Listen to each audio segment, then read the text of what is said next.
Neo-Spartans, A New Day, by Rory Simpson. Cover art by Alexandre P.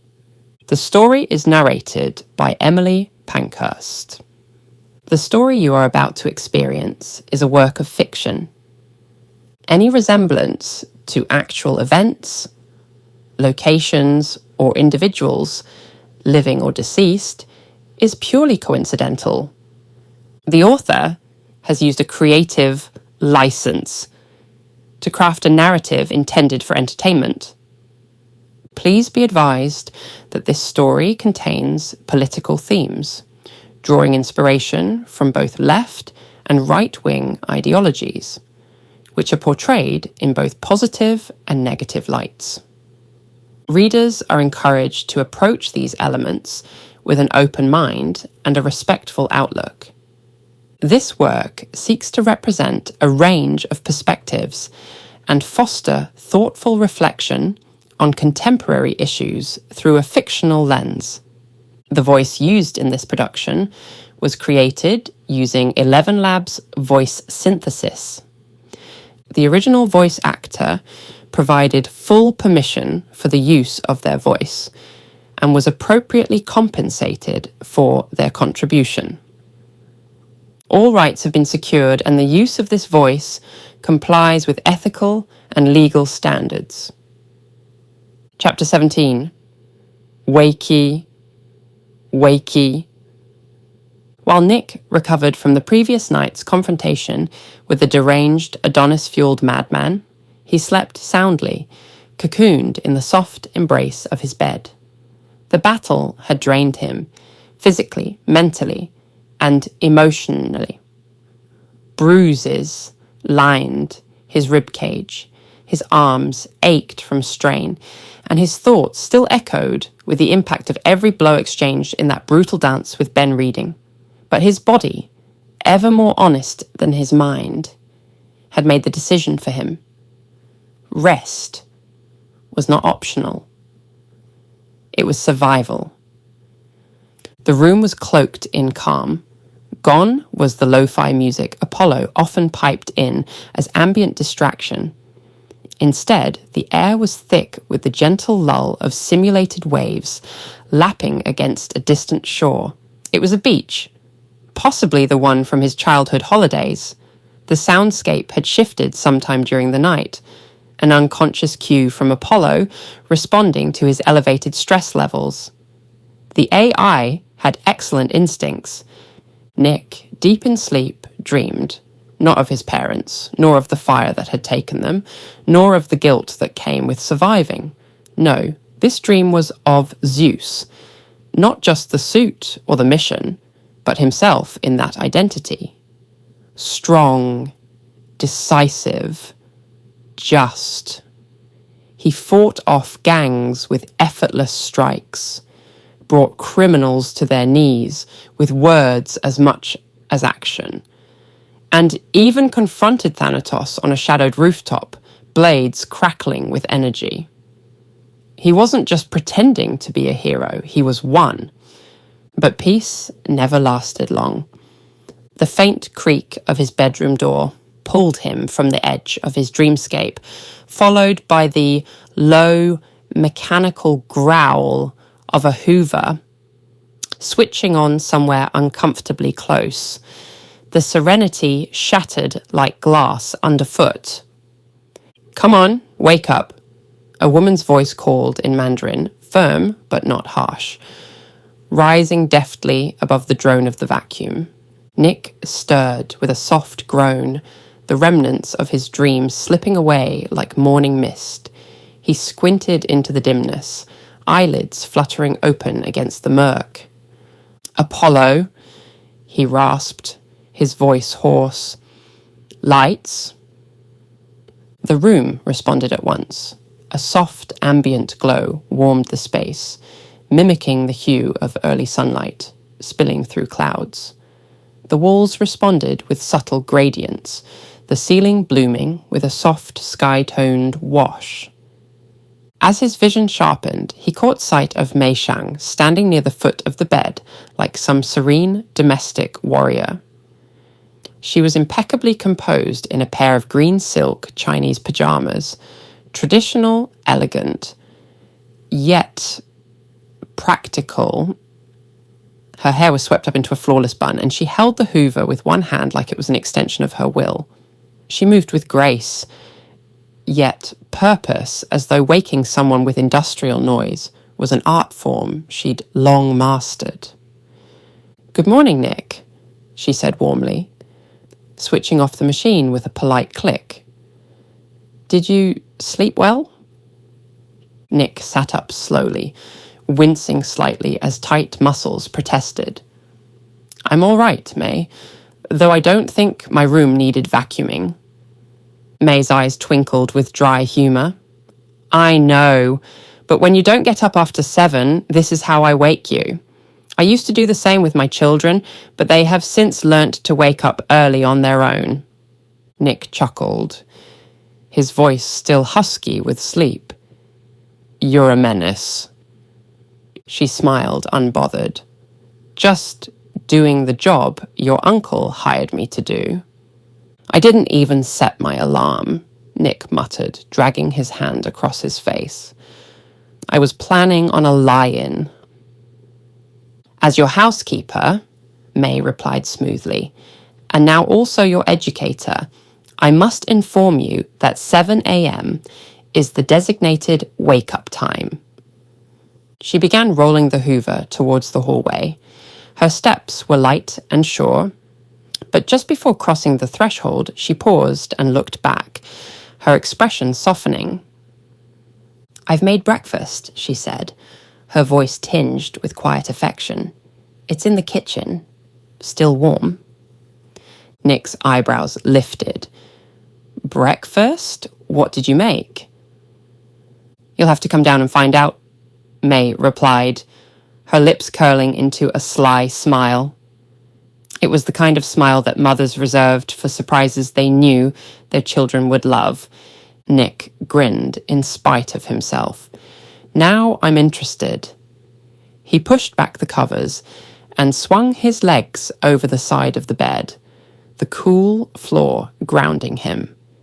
"Give me a few minutes to freshen up." "Take your time," May said, already halfway down the hall. "But not too much." The door closed gently behind her, leaving Nick alone in the softly lit room. He sat there a moment, running a hand through his hair, still feeling the dull echo of last night's fight in his bones. But somehow, the pain didn't feel quite as heavy. Now alone, Nick stretched, arms reaching up, with a quiet groan as his muscles eased into movement. His joints cracked faintly in protest, reminders of the bruises beneath the skin, but also of healing in progress. He rolled his shoulders, flexed his fingers, then shook off the last vestiges of sleep with a yawn that ended in a grin. Despite the slightly jarring wake-up call, there was a strange comfort in it. The ritual, the consistency, the gentle tyranny of Mei Shang's morning regime. It had structure. And for the first time in a long while, structure didn't feel like a cage. It felt like home. He padded across the floor to the full-length mirror, still rubbing sleep from his eyes. What greeted him nearly made him laugh aloud. One side of his hair was flattened against his skull, like it had been ironed down. The other side stuck out wildly, forming what looked like a windswept crest on a startled hedgehog. "Charming," he muttered, grabbing a brush from the nearby shelf. As he tried to tame the unruly forest of hair, he cast a half glare at the ceiling, as though the house itself were complicit. "Apollo," he said, the brush tugging through a particularly stubborn knot, "why didn't you warn me that May was going to wake me up like that?" Apollo's voice responded without delay, calm and clinical as ever. Mrs. Shang is a registered guest in the mansion. Additionally, a vacuum cleaner is not classified as a weapon. Therefore, she was not flagged as a threat. Nick stared at his reflection for a beat. Brush paused mid-stroke. His expression flattened into the sort of deadpan that could rival granite. To my sleep, she was, he said flatly. After tidying up his hair, Nick slipped on a deep blue silk dressing gown, its smooth fabric catching the morning light, and made his way downstairs to the northeast wing of the mansion. The soft clink of utensils and the distant murmur of news anchors drifted through the hall, guiding him like breadcrumbs to the kitchen. As he stepped inside, he was met by a gentle medley of warmth, both in temperature and tone. Golden sunlight filtered through the tall windows, spilling across the polished floors and casting soft shadows against the pale cabinetry. The morning news played unobtrusively from the holographic monitor embedded in the island counter, muted to a polite level. On screen, shaky footage replayed the chaos of the previous night. Zeus mid-battle. Muscles coiled, blade sparking. His opponent unnaturally strong and wild-eyed. Despite the drama flashing across the display, the kitchen remained a haven of calm. Anne and James sat on stools at the counter, both in coordinated athletic wear. Anne in a black racerback top and leggings with geometric patterns. James in a forest green tracksuit. Anne looked up immediately and smiled. "Morning, Nick." "Morning," James added, through a mouthful of food, raising a hand lazily in greeting, his hair still slightly damp from a shower. "Morning, both of you," Nick replied with a soft chuckle, taking in the relaxed scene. His eyes drifted to Anne's plate, where a golden crepe sat delicately folded with bright flecks of green. "Are those pancakes?" he asked, moving toward the counter. "Actually, they're egg crepes," Anne said, gesturing with her fork before spearing another bite. "It's a thin pancake filled with eggs, veg, and sometimes meat. Really popular breakfast in China. Mum's a genius." Nick nodded, visibly intrigued. "Sounds wonderful." Over by the stove, May stood at the induction hob, her posture upright and effortless, and her green silk pajamas shimmered slightly in the light. She glanced over her shoulder as she cracked another egg into the pan. "Yours will be ready shortly, Nick." He watched as she spread the egg mixture across the crepe with a fluid sweep of her spatula, the scent of chives and sizzling oil filling the air. There was something almost meditative in her movements, measured, unhurried, precise. Each fold, each sprinkle of herbs, was a small act of care. "You have everything you need?" Nick asked, leaning on the counter, eyes following the process with interest. May didn't miss a beat. "No need to worry. Apollo informed me about the pantry. I simply place an order on the screen, and the ingredients come through the delivery tube." She pointed with her chin toward a sleek, chrome hatch embedded in the wall beside the oven. "Very convenient. Very futuristic." Nick smiled. "Very Stenhouse." May chuckled softly. Once the crepe had cooked through, she plated it with a practiced flip and added chopsticks, a fork, and a knife with quiet care. She placed it before him, along with a small dish of chili dipping sauce and a cup of steaming jasmine tea. "Here you are." "Thank you," Nick said, his voice sincere. He took a bite and paused mid-chew, eyes widening. The combination of warm egg, crisp vegetables, the freshness of coriander, and the subtle zing of soy and garlic danced across his tongue. This is incredible, he said, barely stopping for breath between bites. Seriously, it's restaurant quality. May beamed, though her smile remained modest. Just something simple I picked up growing up. He met her eyes for a moment. There was a depth behind her casual tone, years of repetition, of preparing food not just as sustenance but as a gesture of care. It struck Nick again how deeply she understood the importance of small comforts. As he ate, Anne leaned back on her stool, stretching her arms overhead. James and I were thinking of using the gym downstairs today, she said casually, since we can't exactly go back to the leisure centre in Stevenage. We might as well enjoy the billionaire upgrade. Nick gave a small nod. He hadn't yet explored the mansion's gym properly, but he'd heard William mention that it was more than well equipped. Vaulted ceilings, reinforced flooring, even a simulated environment chamber for tactical training. Oh, why not? He said, taking another bite. Let me finish this, and I'll catch up. Great. James grinned, draining the last of his smoothie. Bet I can beat you to the treadmill. Not if you slip in the garden first, Anne teased, nudging him as she stood. James rolled his eyes with exaggerated drama. Then the two slipped out through the back doors, the soft hiss of the smart locks engaging behind them. Nick watched them vanish into the morning light, siblings finding peace in movement, routine, and a strange new normal. After finishing his breakfast, Nick stood and carried his plate to the automated dishwasher. The sleek chrome panel opened with a gentle hiss, accepting the dish with a mechanical arm before softly whirring into action. It was one of many marvels in the mansion, quiet, efficient, and invisible when not in use.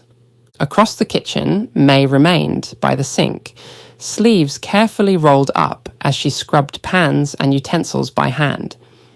Her motions were steady and purposeful, the clinking of ceramic and steel providing a grounded contrast to the smooth hum of automation.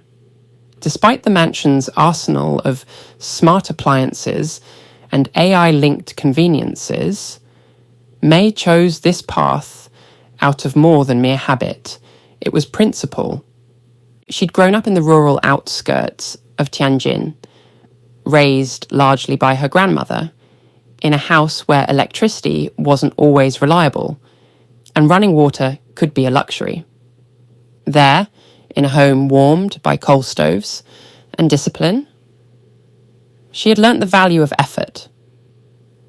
Not because it was expected, but because it was necessary. Having machines do all the work just makes people lazier, she would say. In a post-apocalyptic scenario, you'd find yourself lost without the skills to survive. Right on cue, Apollo's voice emerged from the ceiling speaker, as smooth and respectful as ever. Miss Shang, if the AI assistance of the household machinery troubles you, rest assured that each system has a manual override, should anyone wish to perform tasks themselves. May paused her scrubbing to glance upward at the ceiling, arms folding with practiced doubt. Thank you, Apollo. But that does not defeat my point. Too much convenience leads to complacency.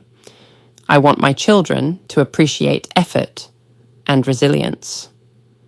Her gaze shifted to Nick, eyes narrowing just enough to convey the serious undertone beneath her warmth. And that includes you as well. You may be the nephew of one of the richest men in the UK, but rest assured, you're going to pull your weight around here too. Nick nodded with respect. He could have argued or joked or sidestepped the comment, but he didn't. He understood the value behind her words. She wasn't trying to diminish him. she was trying to prepare him for life, for challenges, for reality. "I understand, May," he said, his voice quiet but sincere. "I'll do what I can to help out, whenever I'm not working with my uncle in his office." Her expression softened, pleased with the response. "That's pleasing to hear. Anne told me you work privately in William's office. She mentioned you signed a non-disclosure agreement, so you can't discuss it?" Nick hesitated, only slightly. He'd become proficient at walking the line between truth and secrecy. Behind the locked doors of that office, he trained, planned, and suited up to take on gangs and terrorists under a godlike alias. But none of that could reach May, not if he wanted to keep her safe. With a half smile, he replied smoothly, "No comment." May arched a brow, reading between the lines. She respected boundaries when they were drawn with integrity. "I get it. Some things are best kept private. But don't think that means you'll be excused from chores. Whenever you're finished in the office, I'll have a few tasks set aside for you. I may assign you some cleaning tasks, maybe some food prep. Fair's fair." Nick gave a playful groan, smiling despite himself. "That's reasonable, I guess. Though you might have to bear with me. I've no idea how long each task my uncle gives me will take." May waved her dishcloth at him like a commanding general. "As long as you try. Effort counts, Nick." He nodded, her words echoing in his mind more deeply than he expected. Effort counts. It wasn't just about chores. It applied to everything. The mask he wore, the mission he carried, and the life he was trying to rebuild. "I should probably go get changed and meet with Anne and James in the gym," he said, glancing toward the hallway. "All right," May replied, turning her attention to the tablet mounted beside the pantry. Her fingers danced across the menu as she pulled up the kitchen inventory and skimmed through options for lunch and dinner. "I need to sort ingredients for lunch and start planning dinner. If I'm going to keep you 3 fed, I'll need a small army of helpers." "Then I'll try not to burn the rice," Nick teased, backing away with a grin. Nick headed back upstairs, May's words echoing quietly in his mind. "Effort counts. You're going to pull your weight around here too." They weren't meant as a scolding, just truth. Grounding, honest, necessary. And in a strange way, they stuck with him more deeply than some of the high-stakes debriefs he'd had with William. Inside his room, he approached the auto-dresser. With a gentle chime and a soft rush of air, the sleek wardrobe responded, its doors parting to reveal a curated range of athletic wear. Simple, efficient, just like everything else in the mansion. He tapped the screen, cycling through presets. The AI selected a streamlined outfit. Matte black shorts paired with a fitted charcoal grey shirt. The fabric designed for breathability, mobility, and support. He stepped back as the machine made quick work of swapping out his pajamas. The fresh clothes adjusted snugly to his frame. He rolled his shoulders, feeling the ease of movement, the readiness stitched into every fibre. Nick glanced at himself in the mirror. It wasn't just the outfit. There was a look in his eyes now. There was no longer just fatigue, youth, or burden in his eyes. There was focus, purpose. It was subtle but undeniable. He wasn't just a kid in borrowed power. He was growing into something more. He was evolving into a person with a clear sense of purpose, someone with responsibility. He was ready. But just as he turned to leave, a thought caught him, heavy, lingering. Ben. He froze in place. "Apollo," he said quietly, "do you have any updates on what happened to Ben Redding after I took him down? And the boy he stabbed, is he okay?" "Certainly, sir," Apollo replied smoothly, the ceiling speakers responding with quiet clarity. A moment passed as it accessed the latest public reports. The London Tomorrow Network reports that Ben Redding was arrested at the scene following Zeus's intervention. Due to aggressive resistance upon regaining consciousness, police officers were required to sedate him before transport. He has since undergone detoxification and has been placed under high security confinement at the Belmarsh containment wing. Nick exhaled slowly. When questioned about the vigilante's involvement, a police spokesperson stated, and I quote, "We do not condone vigilante activity, and we're not working in coordination with this so-called Zeus." Nick's fists clenched at the word. "Vigilante," he barked, frustration igniting like a short fuse. "Those useless cunts should be thanking me for doing what they can't or won't do." He began pacing the floor, heart rate rising, breath sharp. "They only show up when a rich person's in danger," he growled. "But when it's someone like Jaden, a working-class lad from some tower block, they vanish like he's not worth the paperwork." His voice tightened with rising contempt. "And don't even get me started on arresting people over their opinions. Half the time it's just spineless bureaucracy, twisting words for headlines and calling it justice. They can't protect anyone. All they care about is image." He stopped, gripping the edge of the desk, head down. The tension in his jaw pulsed. For a long moment, all he could hear was the beat of his own anger. Then he caught his reflection in the mirror again, this time not focused, not grounded, just a boy on the edge of rage. He closed his eyes and forced a breath. "Sorry," he muttered. "That was a bit much." Apollo, ever tactful, did not comment on the outburst. "Would you like me to continue reading the article, sir?" it asked instead, calm as ever. Nick nodded. "Yeah, go on." "Very well." Paramedics reached the victim, Jaden Henson, in time to stabilize him.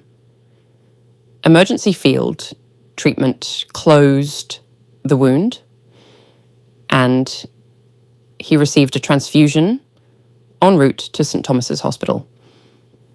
Doctors now expect a full recovery within the week.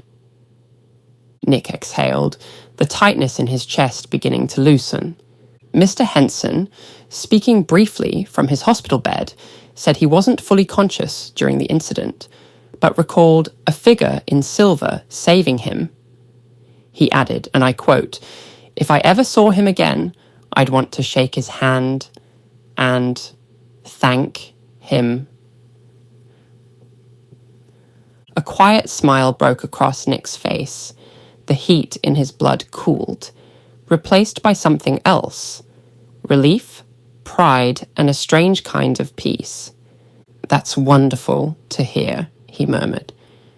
In that moment, the noise fell away. The headlines, the accusations, the bureaucracy, it all faded into the background. What mattered was this. Someone lived. Jaden would go home. His mother wouldn't have to bury him. He'd get another chance. Nick took a breath, steadied himself, and stepped toward the door. He still had a long way to go. There would always be anger, always injustice. But this was why he did it. Energized, he slipped into the hallway and made his way toward the gym. Anne and James were likely already there, stretching or comparing playlists. But for Nick, today wasn't just about cardio or technique. It was about staying sharp, getting stronger, becoming someone capable of more. Each step felt lighter, yet heavier with purpose. He would carry that boy's gratitude with him. He would carry the weight of every life he could still protect. Whatever waited next, he was ready, as Nick Adams and as Zeus. Chapter 18. Let's get physical. Nick stepped outside, through the kitchen door, and into the back garden, where the crisp morning air kissed his skin, brushing gently against his cheeks and forearms. It carried with it the faint, earthy tang of dew-covered grass, mixed with the sweet, drifting scent of late summer blooms. The contrast between the cool breeze and the gentle warmth of the sun overhead was invigorating, like nature's own version of a cold plunge and hot soak. He paused for a brief moment, letting the stillness wash over him. The lawn shimmered with dew, tiny droplets clinging to each blade like fragments of crystal, catching the morning light and scattering it in 1,000 soft reflections. The hedges, trimmed to geometric perfection, stood tall and proud, silent sentinels that bordered the Stenhouse estate with elegance and precision. Everything here felt like it had been designed with deliberate care, and yet it didn't feel cold. It felt lived in, maintained, respected. This is what security looks like, Nick thought. Not just walls and gates, but order, harmony. He remembered James turning left earlier, disappearing past the garden path that led to the underground gym. With purpose threading through his stride, Nick followed. The manicured grass gave way to smooth stone tiles, and, just ahead, a sleek glass and steel structure jutted subtly out of the ground, a disguised entry to the subterranean facility. Reaching the stairwell entrance, Nick paused at the threshold. The air here felt denser, charged with something he couldn't quite name. He took a breath, steadying himself. 12 flights down, he descended. With every step, the temperature dropped by a fraction. The light shifted too, warmer tones giving way to cooler, more clinical illumination embedded in the walls. The sound of his footsteps echoed around him, each one ringing sharp and clear against the polished stone. The deeper he went, the more he felt the weight of it. Not oppressive, but grounding. A sense of descent, not just into earth, but into purpose, into something designed. At the first landing, he turned left and began the second set. 12 more flights. The silence pressed in around him now, broken only by that rhythmic beat of footfalls. It wasn't unlike a countdown, like the final moments before a mission, the quiet before a sparring bell. His heart began to respond, not with anxiety, but with focus. He was entering a place of transformation. Finally, the base, a softly lit corridor, greeted him, wide and immaculate. 2 sleek doors stood ahead, identical in design save for the labels. Male changing room and female changing room.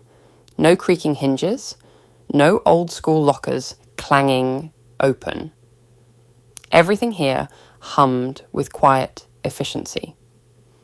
Nick stepped into the male changing room without hesitation. The interior was ultra-modern. Cool grey panels and mirrored walls gave the space a sense of openness. Subtle neon accents glowed along the ceiling and floor seams, casting gentle blue hues that danced faintly across the surfaces. The air inside smelled faintly of citrus and cedarwood. Fresh, energizing, professional. Motivational quotes lined the walls in minimalist fonts. Discipline is the bridge between goals and accomplishment. Jim Rohn. It's not about being the best. It's about being better than you were yesterday. A soft instrumental beat played on loop, calculated to boost focus without distraction. On embedded high-definition displays, fitness tutorials played silently, athletes demonstrating perfect deadlifts, lunges, rotational stretches. No wasted motion, only efficiency. Nick's eyes were drawn to a detail that caught him off guard. 2 lockers, side by side, one engraved N. Adams, the other J. Hunter. Not temporary tags, not stickers. Laser-etched permanence. It sent a ripple through him, not quite shock, but something deeper. He wasn't just a guest in the manor. Someone had taken the time to make it official. A place carved out for him, a space meant to last. Nice touch, he murmured, a faint smile tugging at the corners of his mouth. Apollo's voice responded from a near-invisible speaker embedded in the ceiling. To open your locker, sir, please verify identity via fingerprint recognition. Nick stepped forward and placed his index finger on the glass panel beneath his name. A soft beep, followed by a muted click, signaled approval. The locker slid open with a quiet hiss. Inside, his neatly folded, casual clothes from yesterday, a clean microfiber towel embossed with the Spartan insignia, and a 1-litre bottle of electrolyte-infused water bearing his name in elegant silver font. It was chilled to the perfect temperature. He unscrewed the cap and took a sip. Cool. Subtly citrusy. Just enough tang to sharpen his senses. Exactly what he needed. Feeling renewed, Nick exited the changing room and stepped into the corridor beyond. The air was noticeably cooler now, engineered, no doubt, to keep athletes alert and bodies primed. The granite flooring was smooth and firm beneath his socks, the polished stone whispering against each step. A few meters ahead, the corridor branched into 3 distinct paths. Each was softly lit, the lights embedded in the ceiling shifting hue, subtly based on direction. White forward, aqua, blue to the right, amber to the left. Even the architecture here felt intentional, guiding, deliberate. Apollo? Nick asked, turning slowly to take in the branching options. Which way to the gym? If you wish to join Miss Shang, continue forward, Apollo replied, its voice crisp and unobtrusive. The path on the right leads to the swimming pool. Mr. Hunter is currently on lap 20 of his planned 80-lap swim. Nick stopped mid-step, raising an eyebrow. He's... what? 80 laps? Mr. Hunter values stamina, sir. Nick shook his head with a low chuckle. He's going to come out of there with gills. He turned slightly, glancing at the left corridor. Warm light beckoned softly from within. And the path to the left? That leads to the spa, Apollo explained. There, you may relax in the jacuzzi, enjoy the saunas, or utilize one of the advanced massage chairs for post-workout recovery. I highly recommend visiting after your session, as the showers are located in the spa area. Nick let out a low whistle. Of course they are. The temptation to skip ahead and melt into one of those massage chairs was very real, but he shook it off. That could wait. First came the work. First came effort. May's words still rang quietly in his head. Thanks, Apollo, he said, shifting his towel slightly over his shoulder.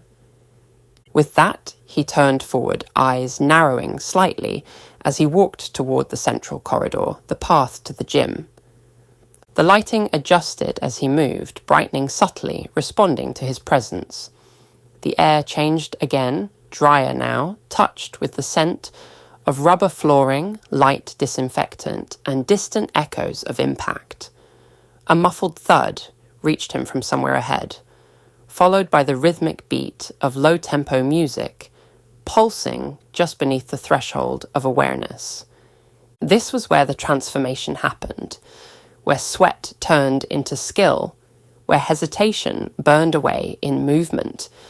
Whatever awaited him on the other side, cardio drills, agility tests, maybe even sparring with Anne, he welcomed it, he needed it, not just to sharpen his body, but to steady his mind, to channel the rage and uncertainty from the night before into something that would carry him forward.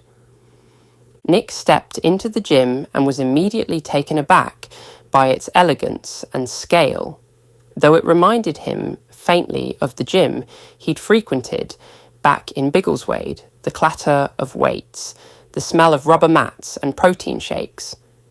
This space was in a league of its own. No smudged mirrors, no flickering strip lights, no worn resistance bands curled sadly in corners. This wasn't just a room filled with equipment, it was a cathedral to discipline. Light poured down from the ceiling, not harsh fluorescence, but panels designed to mimic the golden glow of a rising sun. The diffusion was so expertly engineered that the entire space felt alive with warmth, casting long natural shadows that danced gently across the polished floors. It was like stepping into morning itself. Artificial, yes, but somehow more soothing than the real thing. The architecture was breathtaking in its quiet brilliance. Curved walls with soft edges met sweeping arches overhead, and subtle grooves in the surfaces guided the eye gently across the room. Nothing here was jarring. Even the machinery seemed to integrate into the environment like sculptures, each one precisely where it needed to be, not just for function, but for flow. The entire gym radiated calm intensity, not clinical, not corporate, intentional, almost meditative. Nick exhaled softly and stepped further in, letting the space fill his senses. He took in the smooth hardwood beneath his feet, the barely audible hum of idle machines awaiting motion, and the ambient music that pulsed in the background. Bass low, treble smooth, like the rhythm of a heartbeat. Rows of cutting-edge equipment stretched out before him. Treadmills with full-body motion tracking. Ellipticals calibrated for precision endurance training. And rowing machines that simulated river drag using magnetic resistance algorithms. Even the stair climbers looked futuristic, built into minimalistic frames with adaptive step pressure for joint protection. Along one side wall stood a line of strength stations, each labelled with glowing digital displays. From smart weight stacks that adjusted automatically to hydraulic isolation benches, everything gleamed under the gym's sunlit dome. The scent in the air wasn't just sterile cleanliness, but eucalyptus and lemon balm, fresh, invigorating, a scent you felt in your lungs. It was, by every metric, a fitness enthusiast's dream. But even that wasn't what held Nick's attention. Then his gaze found Anne.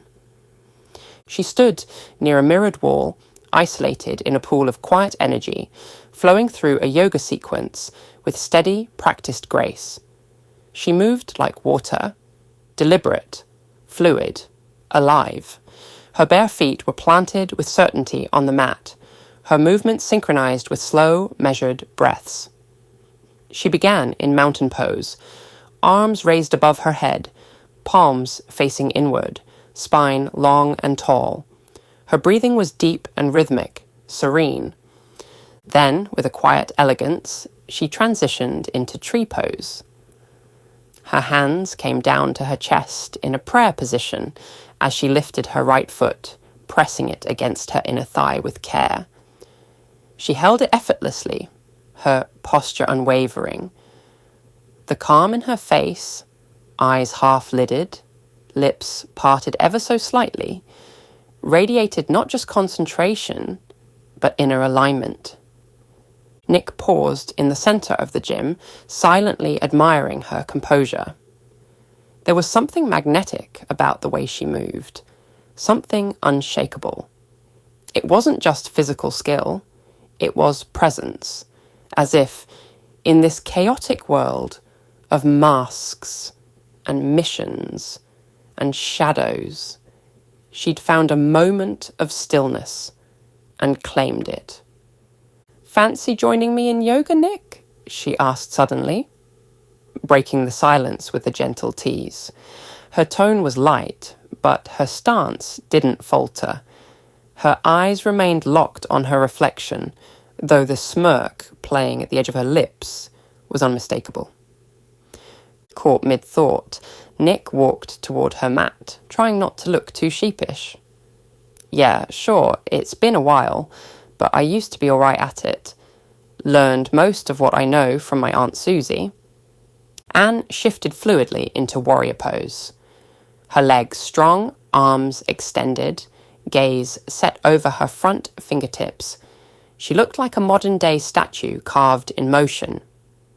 "Was she a yoga teacher?" she asked, tone curious, but unjudging. Nick chuckled as he lowered himself into downward dog. The movement was easier than expected, his body remembering what his mind had almost forgotten. Not quite. She was more of a survivalist. After the war, she pretty much disappeared into the wilderness, climbing mountains, fishing with a knife tied to a stick, making her own medicine out of tree sap and herbs. She always said she preferred sleeping in a tent to a 5-star hotel. Anne raised an eyebrow as she flowed into triangle pose, arm reaching high while the other stretched to her ankle. "Sounds intense." "She was intense," Nick replied with fondness, but in a good way. She used yoga not just to stay fit, but to center herself. She'd say that after the bombs fell, the world made no sense, not unless you got back to the basics. Reconnected with the earth, with yourself. Anne didn't respond immediately. Instead, she shifted into cat-cow, inhaling and exhaling as her spine curved with the motion. There was a beat of quiet between them, not awkward, but thoughtful, companionable. Anne's eyes sparkled with quiet interest as Nick spoke about his aunt. Without needing to glance directly at him, she listened intently, her presence grounded, yet attentive. She moved with effortless grace into triangle pose, one hand reaching elegantly towards the mat, while the other extended skyward, her fingers strong and steady. Her body formed a perfect diagonal, the symmetry of the pose casting a striking silhouette against the softly glowing wall. Strength in stillness. Beauty in balance. "I'm willing to bet she practices Buddhism as well," she said, her voice calm, almost contemplative. Her gaze remained ahead, steady on her reflection, but Nick could feel her focus gently resting on him. "You're not far off," Nick replied, easing into chair pose beside her. His thighs immediately protested, burning from the sustained tension, but he welcomed the challenge. Feel it. Hold it. He remembered Susan's voice saying that once, high in the Welsh mountains, as he tried to mimic her impossible balance on a log slick with morning mist. "She spent time in Thailand after the war," he said. "Didn't even plan to go, just bought a one-way ticket and vanished for months. She told me she found a small temple in the north, away from the cities. She didn't speak the language, didn't know the customs, but she watched. She listened. She learned." Anne slowly returned to a neutral stance, rising smoothly like a wave receding into stillness. She turned her head toward him slightly, her expression shifting, not pity, but quiet recognition. For her, it wasn't just spiritual curiosity, Nick continued, his tone softening. It was survival. She was carrying so much grief, anger, guilt, and none of it had anywhere to go. Meditation helped her name those feelings. Sit with them. Let them pass. She said the discipline didn't fix her, but it made the pain honest, manageable. There was a pause, just long enough for the words to settle. Anne stood beside him now, arms relaxed by her sides, breathing slow and deep. Mindfulness, she echoed. It's harder than people think. Everyone wants peace, but no one wants to sit in silence long enough to find it. Nick gave a small nod, shifting into Warrior 1, grounding himself into the mat, arms rising in a strong V overhead. Susan always said, the silence is where you find the truth, not the version you show others, not the one the world expects, just the real one. And yeah, it can be ugly, but it's yours. Anne followed him into the pose, her alignment sharp, precise. She sounds like she wasn't afraid to look inward. Nick let a quiet smile curl at the edge of his mouth. She was terrified. But she did it anyway. That's what made her brave. He paused, lowering his arms slowly. That's why she always chose the wild over the world. The mountain over the mansion. She wanted to live in a place that demanded presence, where you couldn't scroll past your feelings or drown them in distraction. Anne inhaled through her nose, then exhaled slowly, letting her breath anchor her movements. She transitioned into standing forward fold, her fingertips brushing the mat, spine lengthening. She found freedom in simplicity, Nick added, following suit. In clean air, real danger, and silence so deep it echoed. She built her own shelters, collected rainwater, purified streams. She didn't just survive, she thrived out there. Anne straightened gradually, rolling up through her spine, her posture relaxed but thoughtful. She looked at Nick fully now, eyes soft, appreciative. Sounds like she really found herself out there. Nick exhaled, a flicker of fondness glinting behind his eyes. Half a memory, half a longing. She did. And in some way, she helped me find a part of myself too, not through survivalist boot camps or anything dramatic, just through presence, through reminding me what it meant to stop and feel something real. His voice lingered for a moment after the words faded, like an echo clinging to the walls. Anne held his gaze, unmoving, and for a few breaths the space between them shifted, no longer filled with poses or postures, but something quieter, something deeper, a kind of stillness, not just of the body, but of understanding. "When's the last time you saw her?" she asked, her voice softened by empathy as she flowed into a gentle forward bend, her palms resting beside her feet. Nick didn't answer right away. His gaze drifted past her, toward a distant point on the wall, somewhere beyond the polished floor and synthetic sunlight.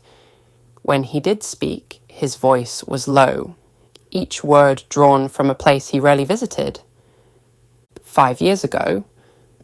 The answer landed heavy, like a stone in a pool.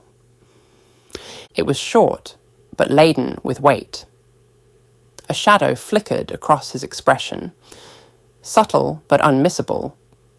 His jaw tightened slightly, and the humour that had danced behind his words moments ago vanished beneath the surface.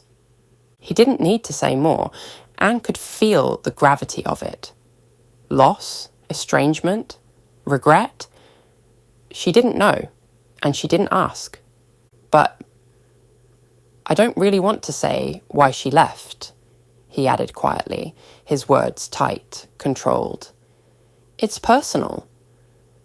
Anne nodded gently from her forward bend, rising slowly and deliberately. Her breath remained steady, grounded. She didn't prod or pry.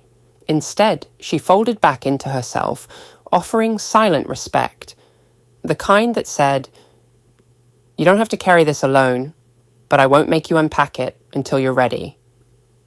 Nick took a slow breath, then forced a faint smile back onto his lips, small but sincere.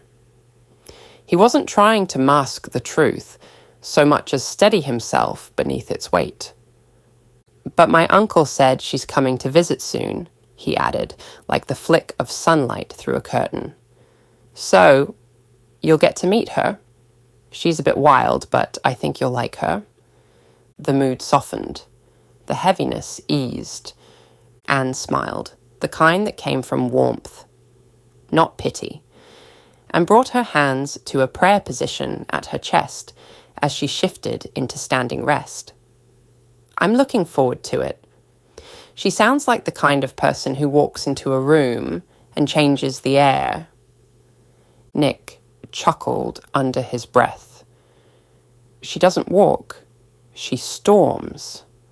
Like she's got lightning in her blood and no time for small talk." Anne laughed gently at that, and the sound filled the gym like music.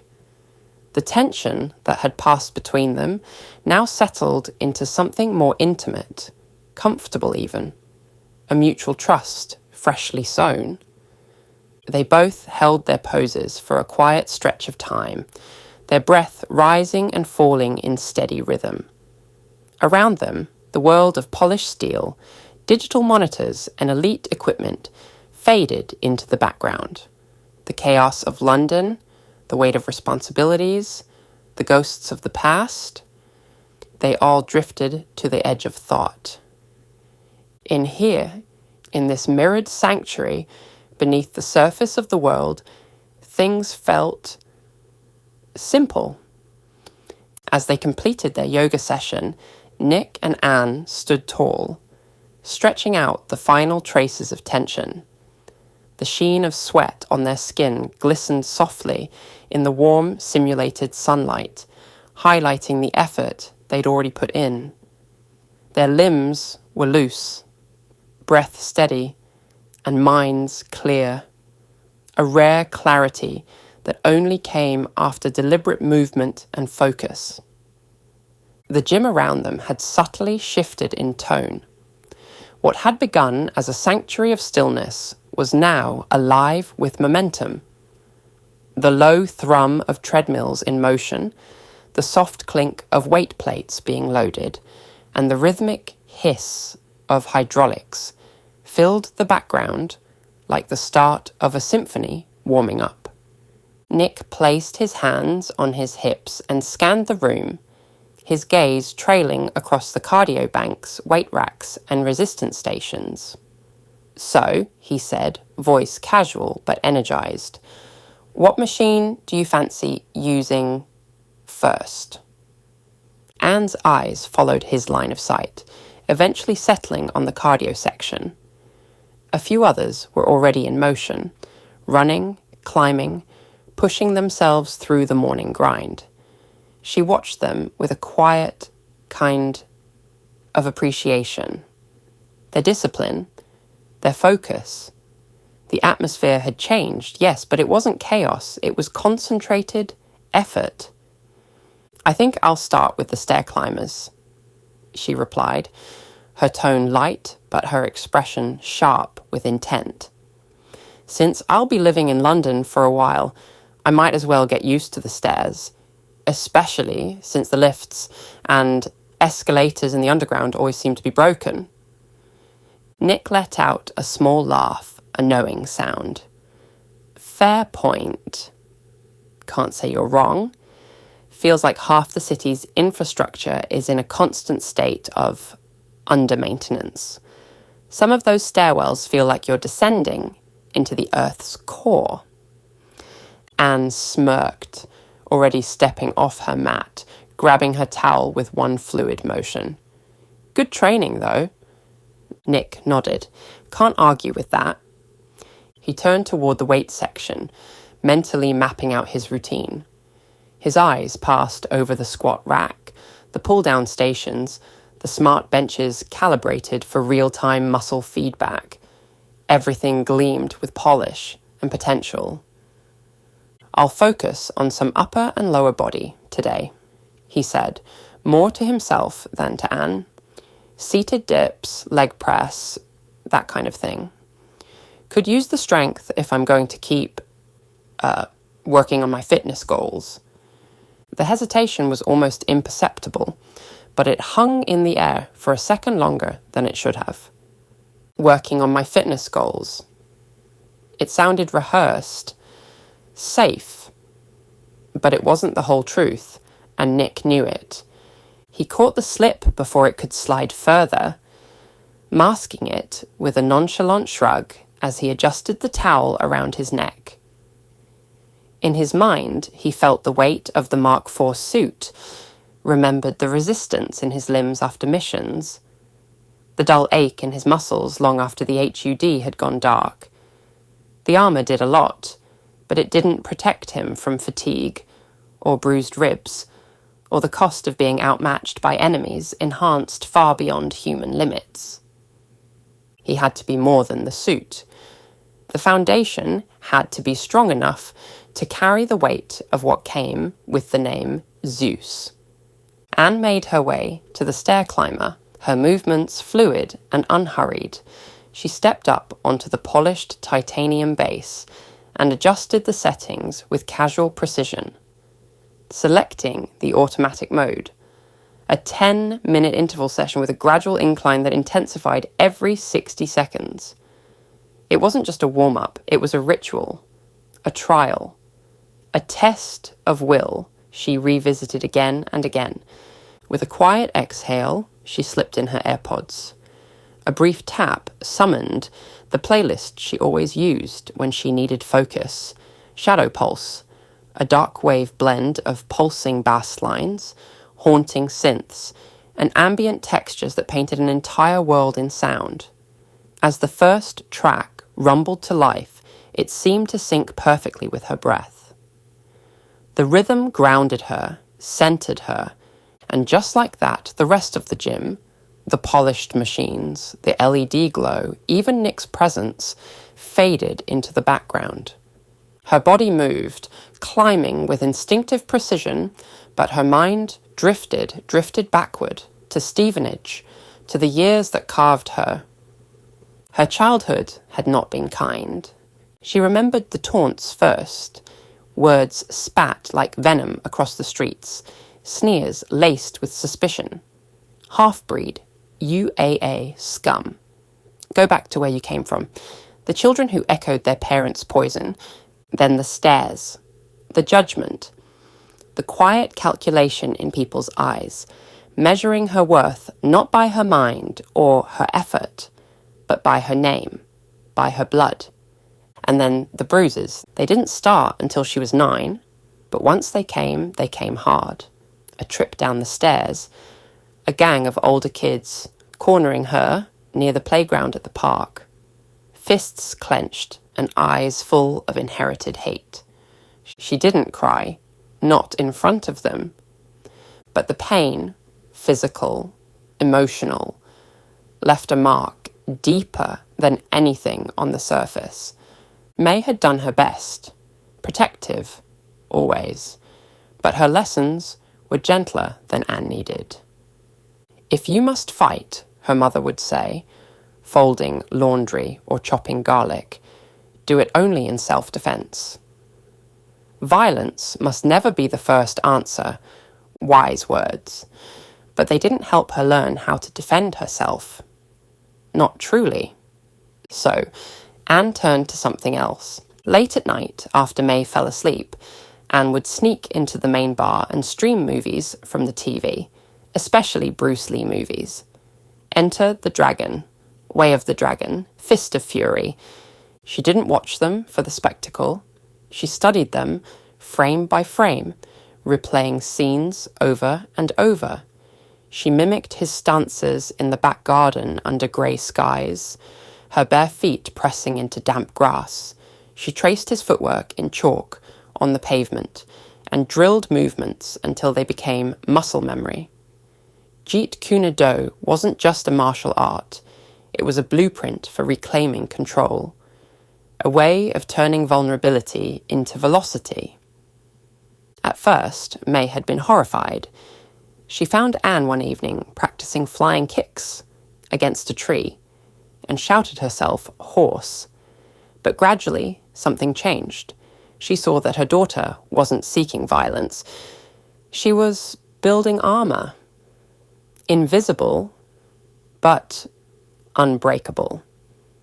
Now, years later, as the stair climber picked up speed and the burn ignited in her thighs, Anne welcomed the challenge.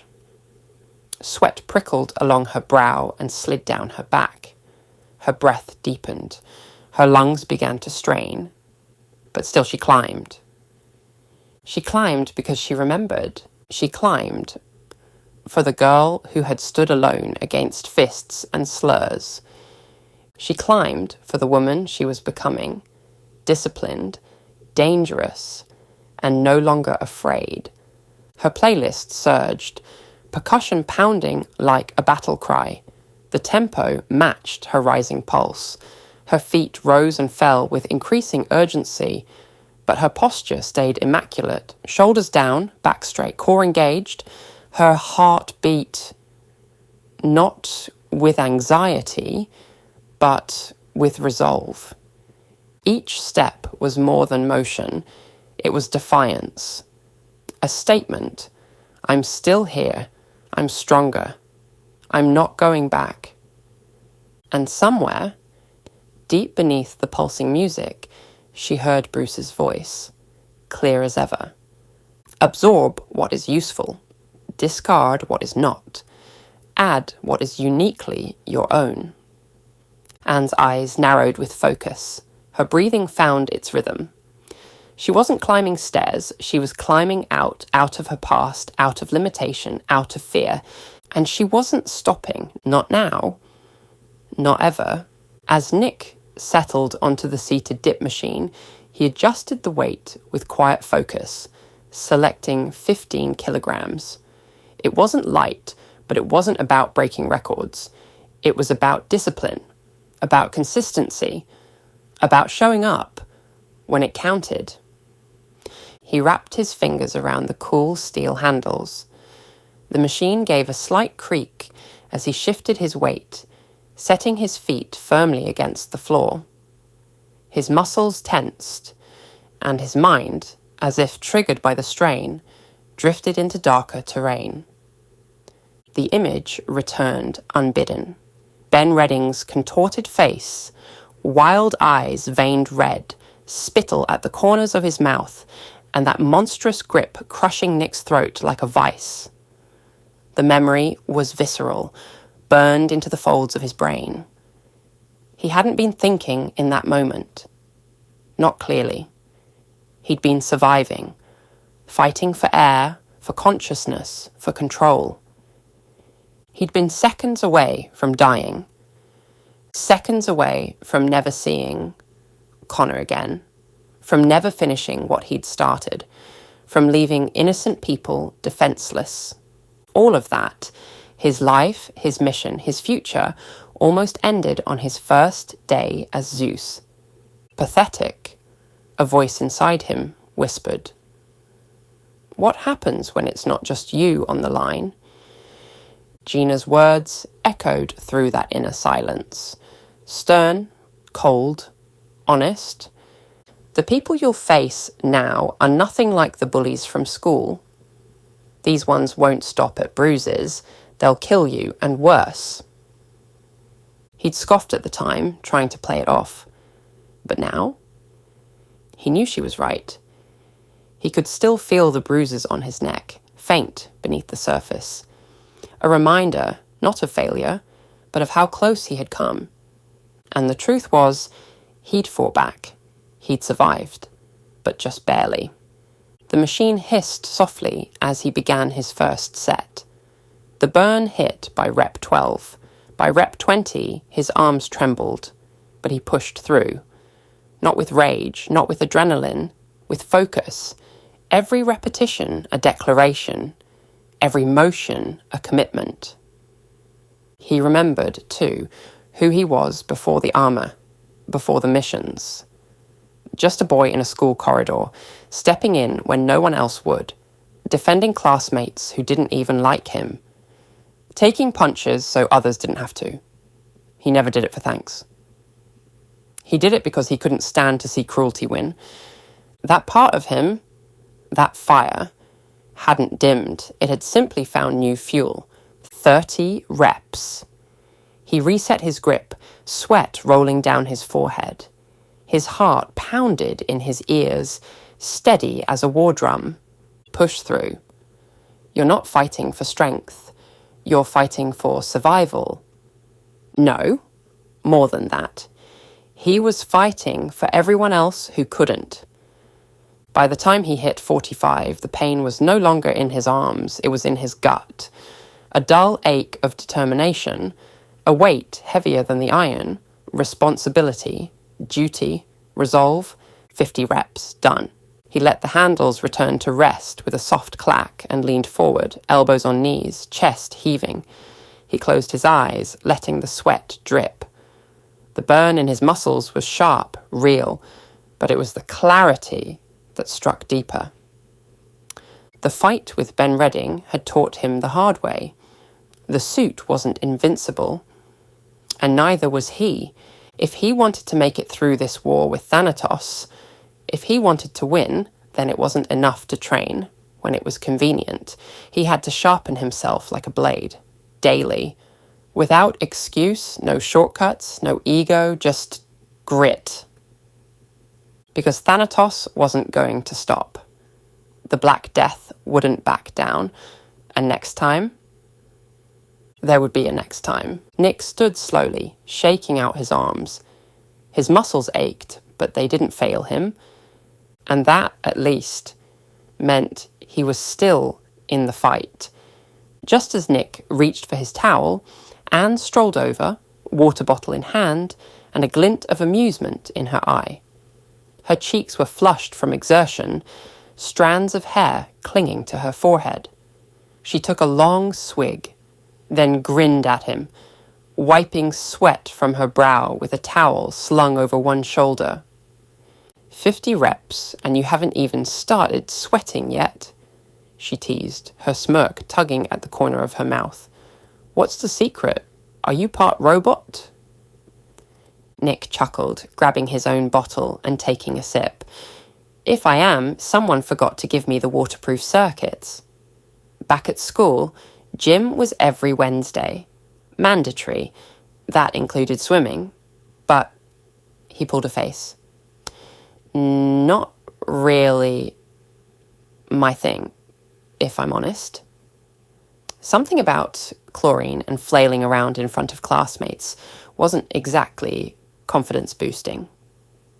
Anne laughed, a light, genuine sound that momentarily softened the intensity of the gym.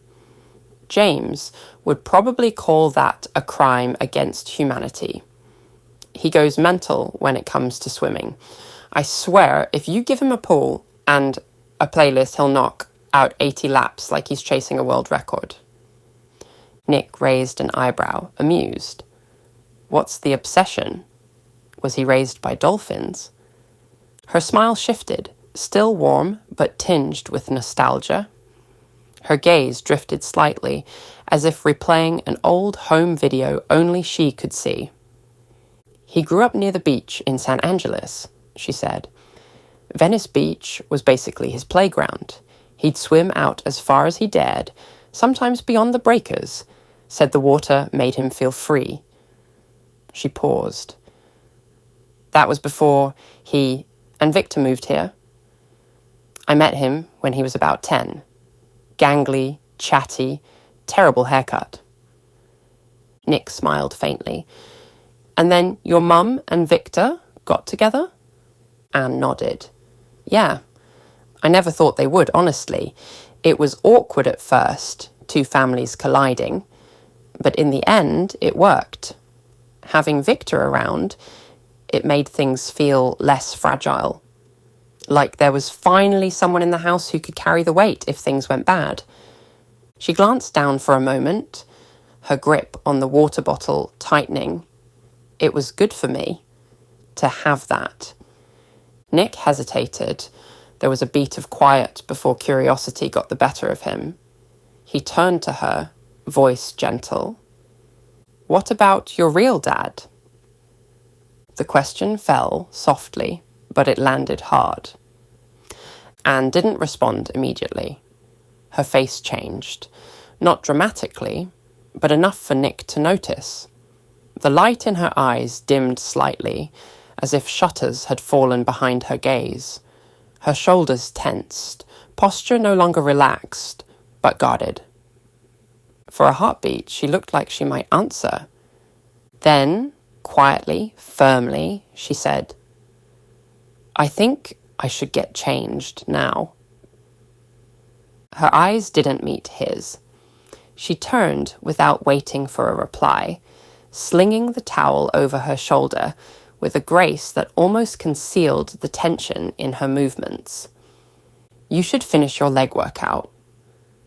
She walked off towards the spa, her steps calm but clipped, like someone walking away from a memory they weren't ready to face again. Nick stood still, towel in hand, regret pooling quietly in his chest. He hadn't meant to overstep. The question had come from a place of care, not curiosity. But even care could feel invasive if the wound was still raw. He exhaled through his nose, then turned back to the leg press, the machine looming like an unspoken dare. He adjusted the weight, set his feet on the platform and leaned back, his fingers curled around the grips. His jaw clenched. This wasn't just physical now. This was emotional weight, memory weight. Guilt and determination compressed into resistance. Each press felt like chiseling through stone, through the self-doubt, the failure, the things left unsaid. The image of Ben Redding's face reappeared again, unhinged, furious, wild. That savage moment when Nick had nearly died. His body remembered it in flinches and reflexes. His throat almost tightened with phantom pressure, but he didn't stop. Not this time. 20 reps in, his thighs burned. At 30, his breath came in short, controlled bursts. By 40, sweat had soaked through his shirt, droplets sliding down his temples. He reached 50, not one less. Finished, he slumped forward, arms resting on his knees, chest heaving with the effort. But inside, something was quieter, more grounded. He had survived Redding, and he would survive the next one. Because surviving wasn't enough anymore. He had to be ready, truly ready, for Thanatos, for the streets, for the ones who couldn't fight back. He wiped his face, downed the last of his water, and stood slowly, joints stiff but soul steady. Then, without a word, he made his way toward the spa's shower area. Not to relax, not yet, but to recover. Chapter 19, Comfort and Complications. After his shower, Nick made his way back to his locker, a soft towel wrapped loosely around his torso, still damp from the lingering steam. The corridor air, cooler and drier than before, drifted across his skin like a whisper. Refreshing after the weight and heat of his workout. Each step felt lighter now, his muscles humming with the clean ache of effort well spent. As he reached his locker, he slid his index finger over the scanner with muscle memory precision. A soft beep responded, followed by the smooth, near-silent click of the magnetic lock disengaging. The door slid open, revealing the pristine interior once more. Efficient, minimal, and comfortingly predictable. Inside, his post-training ritual unfolded with quiet familiarity.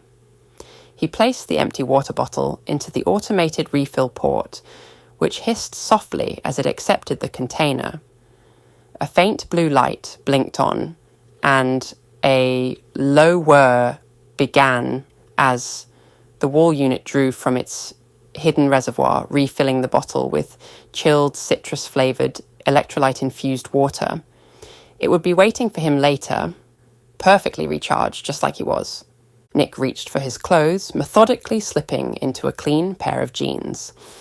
They were a perfect fit, not too tight, not too loose, and bore the faintest scuffing at the knees, a mark of real life that made them feel worn in without being worn out. Next came a plain black t-shirt, soft cotton, clinging gently to his frame.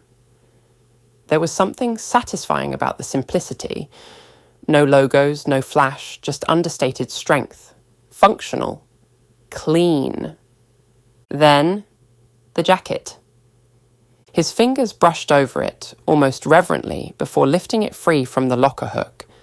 Faded grey, subtly creased at the elbows, with the familiar texture of fleece lining that had softened over time. He shrugged into it, rolling his shoulders as it settled into place. The warmth bloomed across his back instantly, not just from the material, but from memory.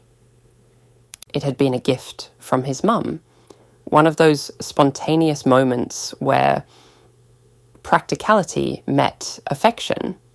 He remembered the day she handed it to him, winter sun glinting through the kitchen window, her hair tied back, laughing as he pulled it on, and claimed it was too soft to be manly. She'd ruffled his hair and told him that being warm didn't make you weak. Now, every time he wore it, it was like walking with a part of her. He paused for a moment, hands in his pockets, eyes drifting toward the mirror on the far wall of the changing room. The boy reflected back at him, looked more centered than he had that morning. Worn, yes, but in the way metal gets worn after battle, not broken.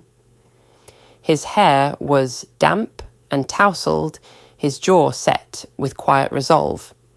Stuffing his towel back into the laundry chute built into the locker wall, he closed the door with a soft click and made his way back down the corridor. He had no destination in mind just yet, but whatever the day held, he was ready to meet it. After getting changed, Nick made his way upstairs and stepped out into the back garden, hoping the crisp morning air would help clear his mind. The world outside was quiet in that special way only early hours could deliver. Peaceful, unhurried, as if time itself had chosen to linger. The scent of dew still lingered on the air, mingling with the subtle perfume of the hedgerows, flower beds, and well-pruned topiary that framed the grounds. The breeze was light, cool against his skin, and carried with it the earthy freshness of damp soil and early blossom. Leaves rustled overhead in soft conversation, while the gentle trickle of the pond's central fountain echoed across the garden, steady, deliberate, like the heartbeat of the manor itself. His eyes scanned the space, and there she was. Anne sat alone on one of the carved wooden benches near the pond, its back curved with age and care. Her green jacket contrasted softly against the surrounding flora, and she sat with one leg tucked under her, her gaze fixed on the water's subtle ripples. She looked at ease from a distance, but up close, Nick could see the slight furrow in her brow, the distant look in her eyes, The kind of expression people wore when they were thinking about things too complicated to put into words. The knot in his stomach twisted again. He hadn't wanted to upset her. He'd just been trying to understand, to connect. Drawing a quiet breath, he walked over and eased himself down at the opposite end of the bench, leaving a respectful space between them. He didn't want to crowd her, not yet. "Hey, Anne," he said gently, his voice careful but open. "Listen, I just wanted to say, I'm sorry if I brought up anything painful earlier. I didn't mean to step into something that personal. It's just, I was curious, and I didn't realize it was a sore spot." Anne didn't speak for a beat. She blinked once, slowly, still staring at the water. Then she snorted. A second later, she burst out laughing, full-on, unfiltered laughter, as real as it was sudden. She doubled over slightly, hand against her chest, then wiped a tear from the corner of her eye, her laughter subsiding into hiccuping giggles. Nick stared at her, bewildered. "Wait. What?" Anne finally looked over at him, her grin stretched wide across her face. "Oh, you should see the look on your face right now," she gasped. "You look like a rabbit caught in headlights, all sad and twitchy." Nick blinked, stunned. "You were messing with me?" "I was just winding you up, you absolute numpty," she grinned, nudging him with her elbow. "Honestly, it was too easy. But seriously, you're sweet for worrying. I appreciate it. Really." Nick shook his head, torn between relief and exasperation. "So, you're not upset?" "Nope," she said cheerfully. Then her tone softened as she added, "My real dad, he was never around, not in any meaningful way. Doesn't exist in my life, not really. Victor's the one who raised me, showed me how to be strong, how to stand up for myself. As far as I'm concerned, he's my real father." Nick let out a breath he hadn't realized he'd been holding. Her words, blunt, honest, but not bitter, offered more insight into who she was than anything she'd said before. There was no resentment in her voice, just clarity. "Strength." "I guess I'm still adjusting to all this," he admitted, rubbing the back of his neck. "You, your family, this entire setup, and your sense of humour, that's going to take some time." Anne smirked, leaning back on the bench with an air of mock superiority. "You'll catch on eventually. You're not the first to fall for one of my traps, and I guarantee you won't be the last." She tossed him a sidelong glance. "But I'll give you points for the apology. Very noble." Just then, James emerged from the staircase that led up from the underground gym, his footsteps light and his grin wide. A towel was draped around his neck, his damp hair spiked in all directions from the water, and his whole body radiated that unmistakable buzz of post-exercise adrenaline. "Man, I haven't had a swim that good in ages," he exclaimed, arms spread wide as though embracing the sky. "Seriously, that pool is unreal." "How was it?" Anne asked, raising an eyebrow, intrigued by his enthusiasm. James practically bounced as he spoke. "Honestly, it felt like diving into a tropical lagoon. Crystal clear water, no salty aftertaste, and none of the grime you get from public pools. Apollo even played ambient music and dimmed the lights just right. It felt more like a spa than a workout." Anne smiled. "Apollo's setting the bar high for future gyms. We'll never be able to use public facilities again." "That I really is pulling its weight," Nick added with a chuckle, shaking his head. "Though it's weird sometimes. Like talking to a ghost that lives in the walls. Right on cue, Apollo's voice flowed into the garden with its smooth, melodic precision. While I may lack a physical presence, Mr. Adams, my omnipresence enables me to respond efficiently to the needs of all mansion occupants.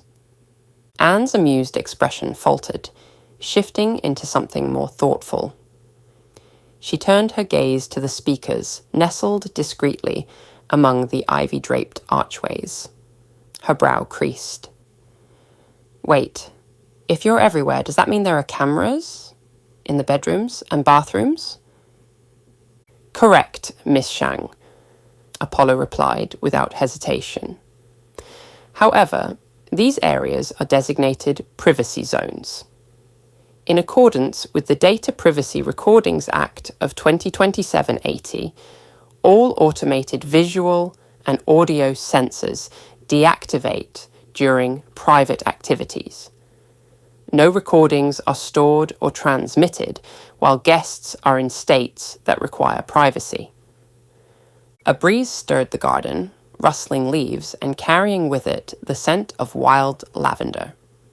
Nick watched Anne as she digested the response, her lips pressing into a thin line. A tension lingered in her posture, shoulders tight, arms folded across her chest. Well, that's good to know, she said after a moment. Still feels a bit creepy, though. Apollo's tone shifted slightly, adopting a firmer resonance.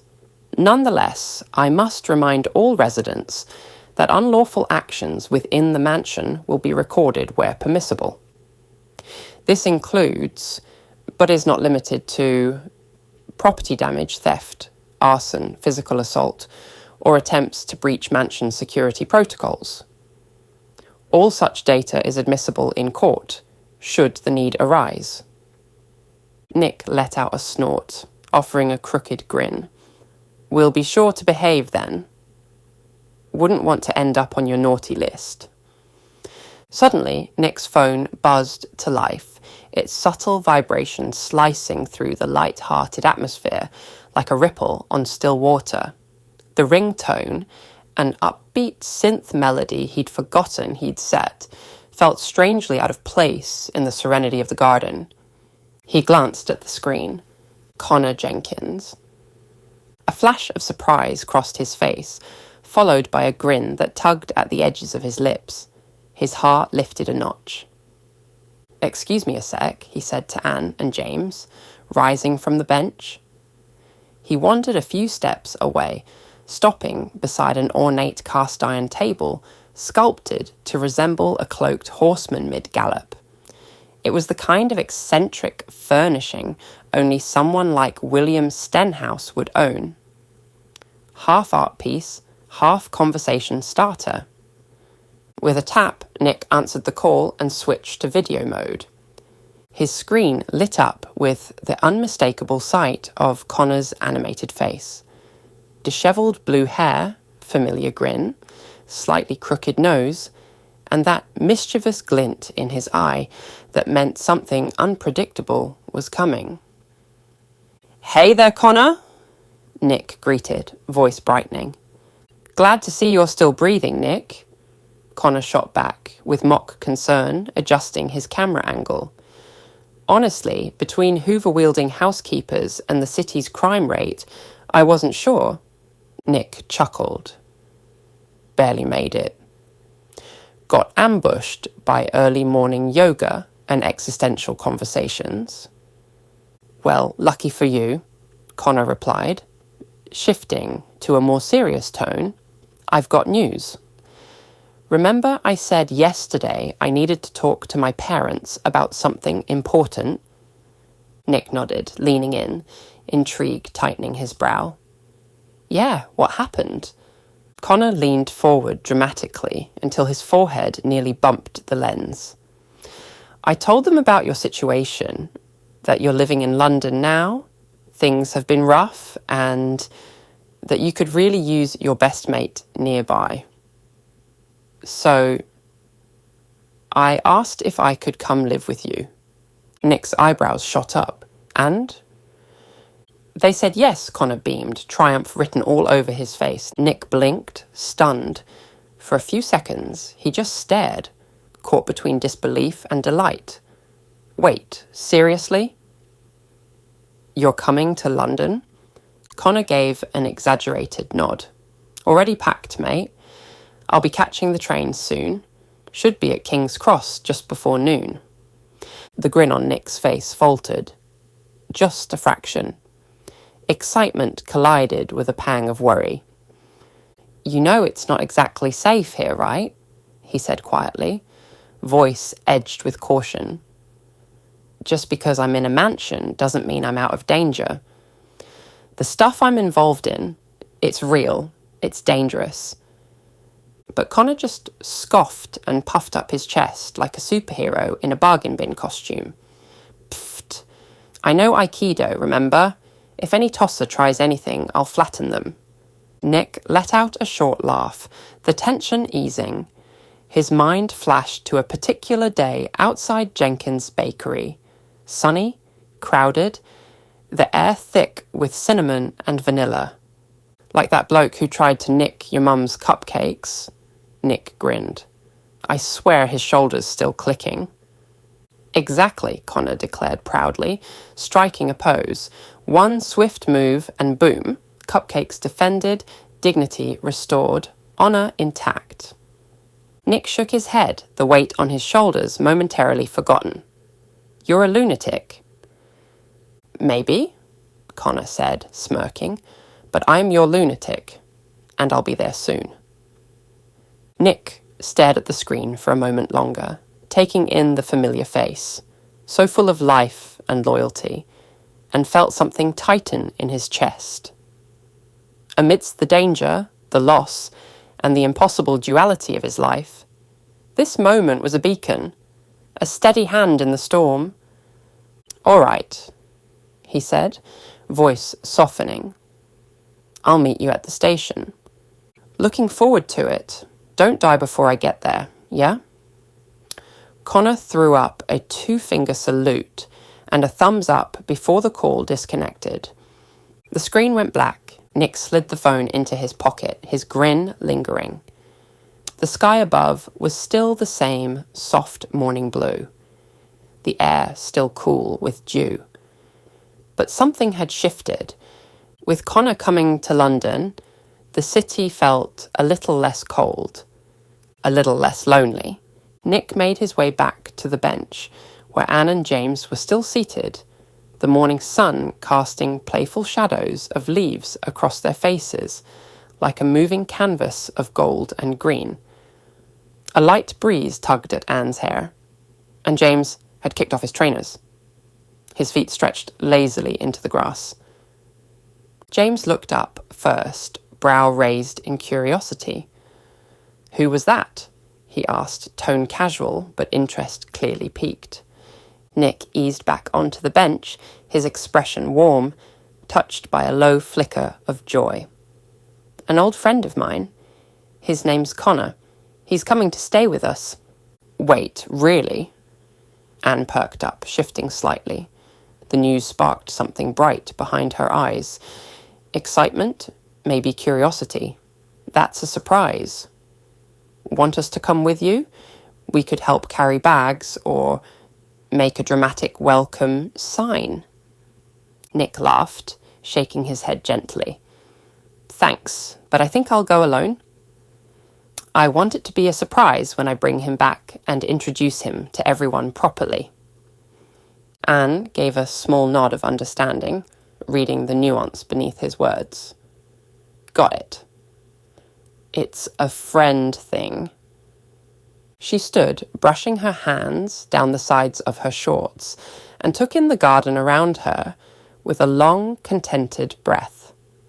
The sun dappled across the gravel path behind her like spilled honey. I think I'll explore a bit more out here. There's something about this place. Her gaze drifted across the rose-lined hedges and the winding stone paths. Makes you want to slow down and wander. Suit yourself, James yawned, stretching his arms above his head with a satisfied groan. I'm heading back in. Knowing May, she's probably got a task list longer than a shopping receipt waiting for me. And if not, I'm staking a claim on the big couch and binge watching old school cartoons until my brain melts. Anne chuckled, shaking her head. Sounds like a noble quest. Take care, both of you.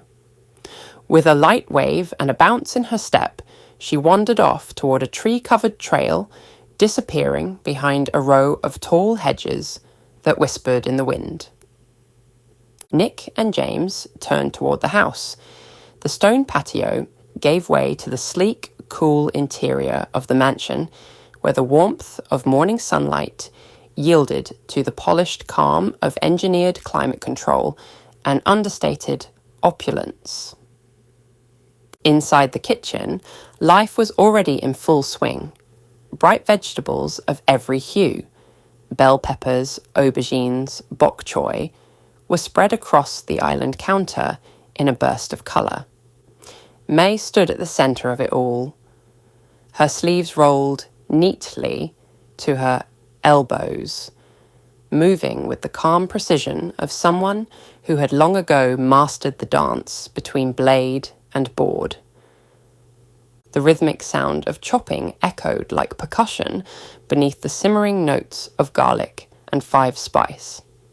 Steam curled from a wok on the far hob, blending with the scent of sesame oil and something faintly citrus.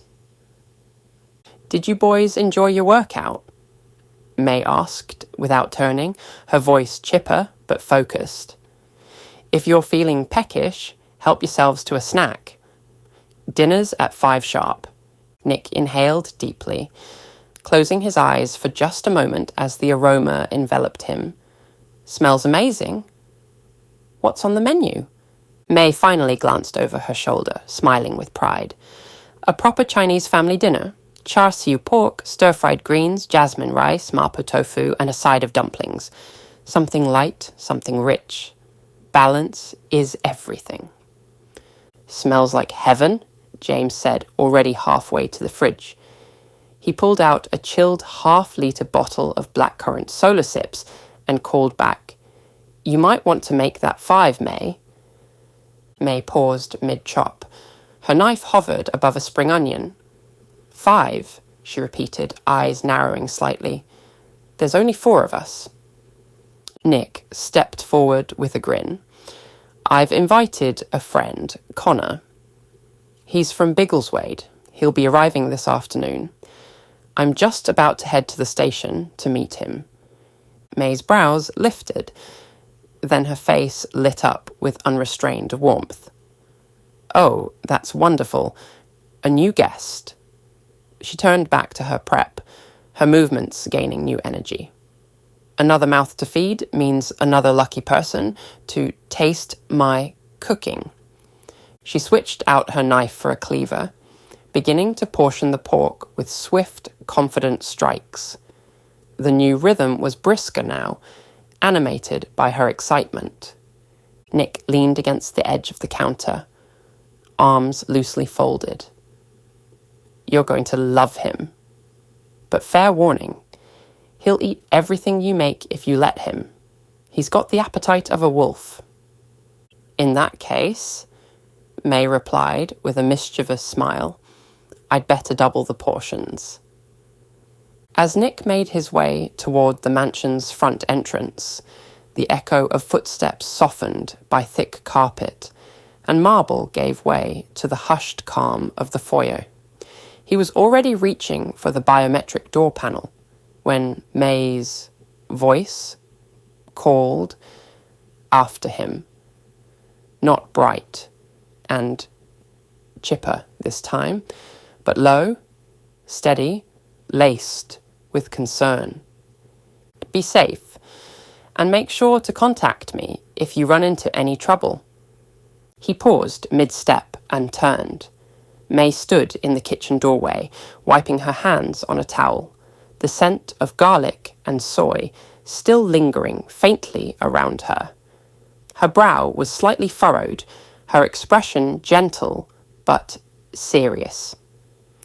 In the glow of the mansion's filtered sunlight, she looked more like a guardian than a housekeeper. Someone who had seen enough of the world to know how quickly an ordinary day could turn sideways. Nick opened his mouth to reassure her, but then froze. A thought struck him, obvious in hindsight, but somehow it had completely slipped his mind. "Actually," he said, rubbing the back of his neck with a sheepish grimace, "I don't have your numbers. Or Anne's. Or James's." May blinked in mild surprise. "You don't?" she asked, already reaching for her phone. But before she could respond further, Apollo's voice drifted down from the ceiling speaker, clear, courteous, and ever precise. "I'm happy to assist, Mr. Adams. Since Ms. Shang, her daughter, and Mr. Hunter are all registered residents of the mansion, I have their contact information stored in the household database, sending them to your device now." A small vibration buzzed in Nick's pocket. He pulled out his phone and saw a new message displayed at the top of his screen. Apollo Mansion Sync. 3 contacts added. With a few taps, he saved them, each name bringing a sense of grounding. Anne Shang. James Hunter. May Shang. 3 people who mattered now. 3 people he needed to stay connected with. "Thanks, Apollo," he said, sliding the phone away. "Could you send them my number too? Just in case they ever need me?" "Of course, sir." The transfer is complete. A second later, a soft chime echoed from May's phone. She glanced at the screen and gave a small nod, a quiet smile forming. "Well, that's sorted. Very grown up of you, Nick." He gave a half laugh, half shrug, lingering in the moment, but her smile didn't quite chase away the tension in her eyes. "Still," she added, stepping forward, her voice dropping slightly, "be careful out there, Nick. London's not the same city it was a few decades ago. You know that better than most." Nick rested his hand on the door handle, offering a wry smile. "I'm just picking up a friend. What's the worst that could happen?" May didn't laugh. Instead, she held his gaze for a beat longer than necessary, then nodded, allowing him to go. But the warning lingered unspoken in the space between them. As Nick stepped outside, a crisp breeze greeted him. The golden shimmer of mid-morning sunlight bathed the polished stone path ahead, making it gleam like glass. The air was alive with distant noise, birds in the trees overhead, the low thrum of traffic from the city's arteries, and the faint, solemn chime of a church bell echoing far beyond the estate walls. It was London as he'd come to know it, ancient and modern, soft and sharp, beautiful and unpredictable. With his phone tucked safely in his jacket and the growing anticipation of seeing Connor again swelling inside him, Nick descended the steps of the mansion with purpose. The gravel crunched beneath his boots, and each step felt lighter than the last. Chapter 20, Unexpected Delay. Nick arrived at London King's Cross Station via the Victoria Line, the underground tunnels buzzing with the low hum of footsteps and the sharp crackle of distant announcements. The walls gleamed with sterile tiles, old grime lurking in the cracks, where the light didn't quite reach.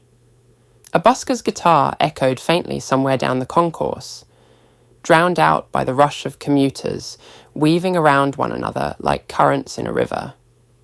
As he followed the brightly lit corridor that sloped toward the surface, anticipation simmered in his chest.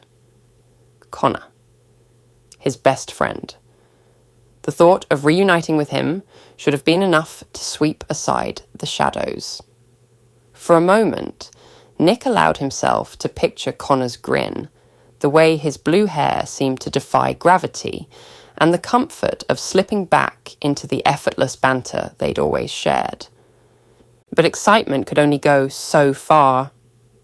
Beneath it lay something heavier, a darker obsession that had taken root the moment he first raised his arm, shouted Zeus, and felt the Mark IV armor lock around him. The city wasn't just a place anymore. It was a battlefield, a chessboard of predators and prey, and he couldn't walk through it without imagining the invisible hands pulling strings in its shadows. He reached into his pocket, drew out his phone, and with a few swipes, opened the citywide criminal intelligence database. An encrypted archive William's clearance had given him access to. He wasn't scrolling for curiosity's sake. These weren't just names on a screen. Each profile was a threat waiting to materialize, each photograph a reminder that London's chaos was manufactured, fed, and weaponized by men who profited from suffering. If he was going to defend the innocent, he had to know the predators first. The first name that caught his eye, Tom Cadby. Cadby's face glared out of the dossier, a mugshot that radiated arrogance. A known trafficker of the synthetic enhancer Adonis, Cadby was more than just a dealer. He was a linchpin of the Lost, the gang that had already left its scars on Nick's life. Ben Redding's rampage hadn't been random. The manic strength, the unhinged rage, the way Redding seemed half human, half animal, it all traced back to Adonis. And behind Adonis, men like Cadby. He wasn't a street hustler, he was an architect of addiction, building empires from desperation and bones.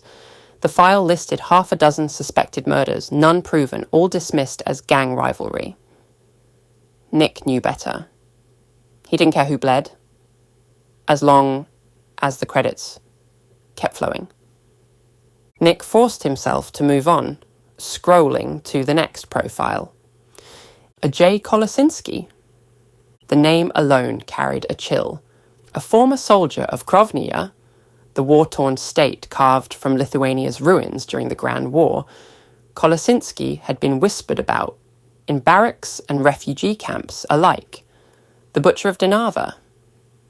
His crimes weren't battlefield necessity, they were horror theatre. Skinned prisoners, mutilations, women and children among his victims. Not sadism born in rage, but cold, deliberate ritual. He had vanished when the war ended, slipping into the underworld like a phantom, and now rumours placed him here, in London, wearing a false name, blending into the crowd. The Global Coalition for Peace and Prosperity had put a $10 million bounty on his head, alive, not dead. The world wanted his secrets, his testimony, the paper trail of orders he had followed.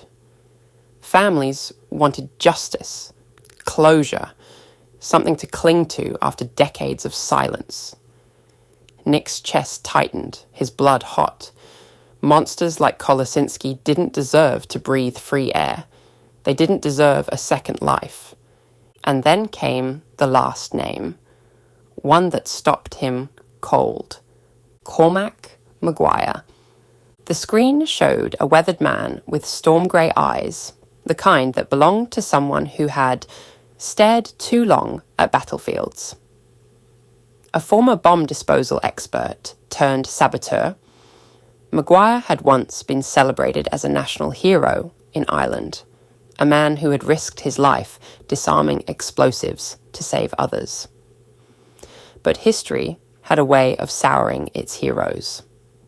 When the Rose Empire annexed Ireland, Maguire turned radical, convinced that the promises of the crown were a hollow leash.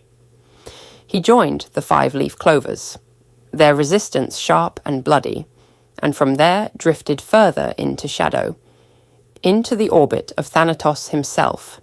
Nick's jaw locked, The Black Death, Thanatos' terror network, was the same force that had orchestrated the attack that killed his parents. Maguire might not have carried the gun, but he had built the bombs, armed the hands, cleared the path. He was complicit. He was part of the machine that had taken everything from him.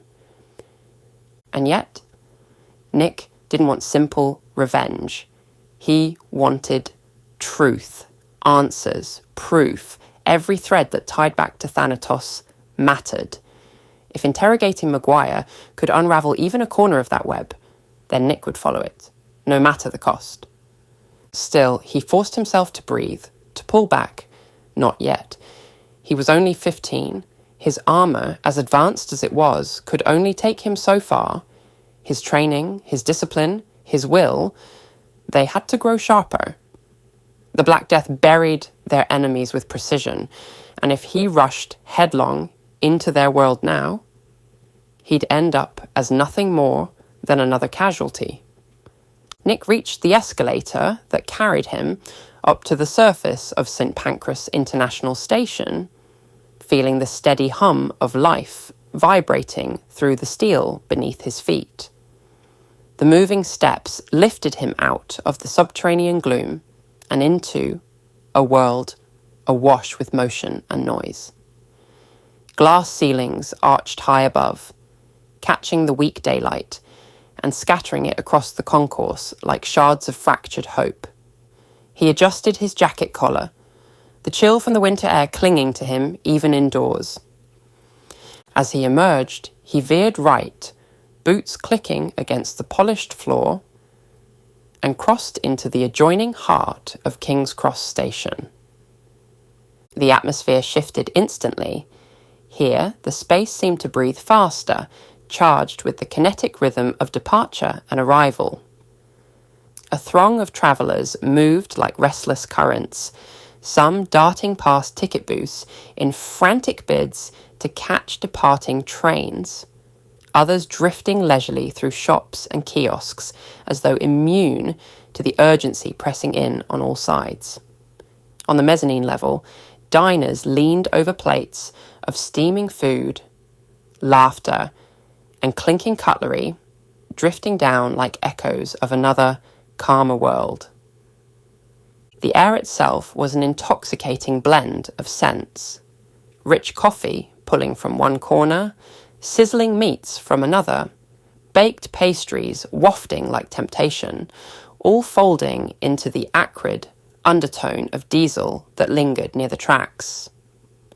Overhead, the chime of intercom announcements rang out in clipped tones, cutting through the murmurs of conversation and the trundle of rolling suitcases. Nick tilted his head up at the great arrivals board, the display shifting in endless cycles of names and numbers, each flicker announcing comings and goings with mechanical certainty. His eyes traced the lines out of habit, though his thoughts were elsewhere. Scattered through the crowd, soldiers from the Xerxes Security Division stood with rifles slung and helmets gleaming. Their armour bore the matte black finish of authority, visors alive with faint digital glows. They were meant to be reassuring, a sign of order, but to Nick they felt like statues looming in judgment. Every so often their heads turned, scanning, recalibrating. A reminder, London never truly let its guard down, not since the Black Death, not ever again. Yet most people here weren't thinking about threats. They were thinking about escape. Suitcases clicked across the floor, handbags clutched tightly, shoulders hunched forward with the impatience of people already living in the next city, the next moment. Glitter still clung to the hair and eyelids of some, remnants of celebrations not yet shaken off. Others slouched on benches or against cold walls, nursing paper cups of coffee with half-lidded eyes, fighting off the weight of hangovers. Nick pulled out his phone and flicked the screen awake. He tapped a quick message. "You on your way?" Seconds later, Connor's reply appeared. "My train is at 12 o'clock and will take 50 minutes to get to London." Nick's lips curved into a faint smile, typical Connor, precise, but still casual, as if time bent around him instead of the other way around. That gave Nick just over an hour to fill, long enough to feel the itch of restlessness. His stomach growled, loud enough that the woman passing by glanced his way before disappearing into the crowd. He exhaled a sheepish chuckle. Food first. He drifted toward a brightly lit mini-grocer tucked along one of the concourse walls. Fluorescent strips buzzed overhead, casting shelves of crisps, bottles, and snack packs in harsh clarity. The colours almost hurt the eyes, but the familiarity was grounding. He reached for a bottle of Fizz Whiz, the apple-flavoured kind, always his choice. The cap hissed when he cracked it open, and the first fizzy kick against his tongue was sharp, sweet, and nostalgic. A bakery kiosk nearby drew him in next, its heated displays glowing like treasure chests of golden indulgence. Custard tarts, cheese twists, bacon baps, each one promised comfort, but it was the sausage rolls that snagged him. Thick, flaky, and still steaming, their buttery scent filled the air. He ordered one, the heat bleeding through the paper as the vendor slid it across. Snack in hand, Nick scanned the departure hall until he found a vacant metal bench. The seat was cold, biting through the fabric of his trousers, but the warm pastry in his grip more than balanced it out. He unwrapped it slowly, almost reverently, letting the smell wash over him. It was a memory in itself, school trips, bus stops in Biggleswade, drizzly afternoons, waiting for his mum to finish shifts at the hospital. A taste of simpler days, when comfort came wrapped in paper and hunger could be solved with something as unassuming as a sausage roll. The pastry crunched beneath his teeth, flaking apart to reveal juicy, pepper-laced sausage. He took his time, savouring it, while his eyes flicked back to the scrolling board above. Each line of shifting destinations felt like the heartbeat of the city. Around him, life moved in controlled chaos. Voices rose and fell. The tannoy crackled another announcement. A child's laughter pierced the din, followed by the exasperated call of a parent. For once, Nick allowed himself a rare moment of peace. Alone, but not lonely. A boy waiting for his best friend. A protector gathering strength in silence. As Nick downed the last of his Fizz Whiz, the fizz tickling his throat, the familiar clatter of foot traffic swelled and ebbed around him. Suitcases rattled across polished tiles. Children's laughter spiked, then was hushed, and the tannoy bleated its usual reminders about unattended baggage. Yet threading through all of it came another sound, the commanding voice of Luke Grant. His voice cut from the station's speakers with that polished cadence that had made him a household name, firm, precise, unwavering. The EMD news bulletin wasn't just background noise. It rolled across the concourse like a call to order, every syllable demanding attention. Even those rushing toward platforms slowed, ears tugged toward the familiar anchor, whose words carried the weight of both comfort and dread. The headline was one Nick had dreaded and expected in equal measure: Zeus. Grant's tone sharpened as he spoke of the city's obsession, its feverish speculation. the masked vigilante who became an overnight sensation. Clips rolled on the nearby screen, phone footage of silver armour flashing in the night, blurred glimpses of Zeus fighting Ben Redding. Commentators appeared in split screen, their faces animated with fervour. Was Zeus justice incarnate, or a dangerous vigilante skirting the line of tyranny?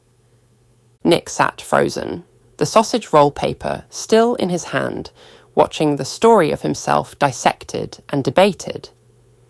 Each word was a mirror and a blade. He was out there risking everything to protect people, yet here he was reduced to a headline. Half hero, half threat. Then came the inevitable mention of Midas Industries. Though speculation continues, Midas Industries has declined to comment on rumours of their involvement with the vigilante known as Zeus, Grant intoned. The denial by silence only fanned the flames. Conspiracy forums, Grant noted, were spiralling into overdrive. The camera cut to a slick montage of digital feeds, glowing red circles around William Stenhouse's likeness. Anonymous posters accusing him of arming a ghost. Nick felt his stomach knot. Every word tightened the net. If the wrong person connected the dots, his secret wouldn't just be speculation, it would be truth. But then the bulletin shifted. Grant's voice dipped, somber now. In other news, the convicted serial killer, Laura Levy. Nick stiffened. He knew the name. Everyone did. The nurse who murdered 13 children. The trial had paralysed the nation, igniting debates about justice, morality, and whether death was too lenient. She was found dead in her cell this morning, Grant continued, his tone edged with grave finality. Multiple stab wounds. Authorities suspect fellow inmates carried out the act. No inquiry will proceed. Nick exhaled sharply through his nose. There was no justice in what she had done, but nor in the blood-soaked end she had met. It was vengeance masquerading as balance. It left him unsettled, a hollow ache gnawing at him. But before his thoughts could spiral further, the bulletin lurched again, this time into chaos. The broadcast cut mid-sentence, replaced by a shrill alert tone, the kind designed to seize attention, to freeze movement. Conversations died mid-breath. Laughter faltered. Heads turned toward the nearest screens. Luke Grant's voice returned, louder now, the urgency undeniable. Breaking news just in. Reports are coming through that a passenger train travelling through Hertfordshire has been hijacked by operatives of the terrorist organisation known as the Black Death. The words detonated across the concourse. Gasps spread like sparks through dry tinder. The flow of people stuttered. Some clutched at phones, others simply froze, eyes glued to the monitors overhead. On screen, shaky drone footage flickered to life. Grainy images of a train snaking through the countryside, its roof marred by the black hulls of aircraft, latched like leeches to its carriages. Another feed replaced it. C, T, V from inside. Nick's pulse spiked. Windows shattered as robotic soldiers forced their way in, sleek frames gleaming, synthetic voices barking orders in tones stripped of humanity. Passengers screamed, huddled into corners, hands raised. A woman sobbed uncontrollably, clinging to her child. Fear filled every pixel of the footage. And then Nick saw him. Connor. His friend sat stiffly, eyes darting, lips pressed thin. He was trying to look composed, but Nick could read him too well. The fear was there, in the way his hands curled into fists against his knees, in the way his gaze flicked, desperately, for escape that didn't exist. The sight twisted Nick's insides, turned his blood molten. Grant's voice thundered on. Leading the assault is Leonard Payne, once hailed a war hero of the Grand War, now branded a traitor. Once a decorated commander of the Conservative Alliance Party of America, Payne defected and rose within the Black Death. His betrayal has left scars across continents. Nick's hands curled into fists so tight his knuckles whitened.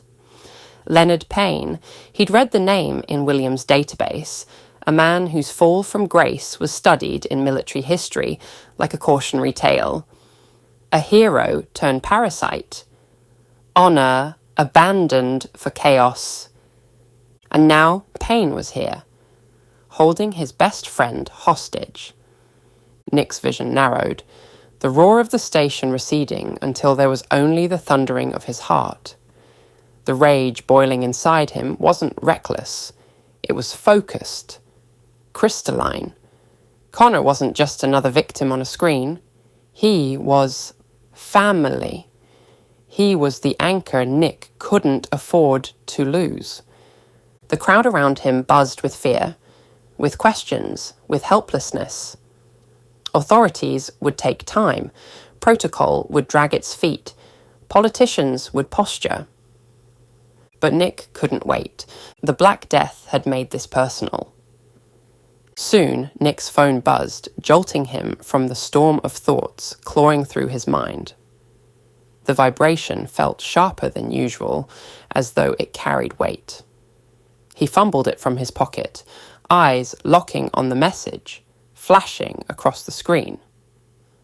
I have you on the camera. Go to the staff room in front of you before Xerxes orders everyone to evacuate. I'll be waiting outside the station. Cover your face before you open the door. Captain G. Before Nick could even tap the screen, the message vanished, erased without a trace. Not even a draft remained. Clean, surgical, deliberate. His pulse spiked. There was no mistaking that signature. Captain Gina Rhodes. Adrenaline surged through him, setting his muscles taut. He darted a glance around the terminal, mind racing. The station still throbbed with chaos. Commuters clustered in confusion, eyes glued to the overhead monitors broadcasting the hijacking. Xerxes soldiers gripped rifles a little tighter, their disciplined stances betraying a hint of unease. Nobody was looking at him. Nick inhaled deeply, forcing his nerves to steady, and spotted it. A discreet door marked staff only, half hidden beyond a knot of distracted passengers. A quiet exit from the madness. He moved. Every step was calculated, weaving through the crowd with the ease of someone trained to move unseen. The tide of bodies shifted naturally to accommodate him, none the wiser. As he reached the door, he raised his left hand, covering his face the way Gina had instructed, before easing it open and slipping inside. The world changed the moment the door clicked shut behind him.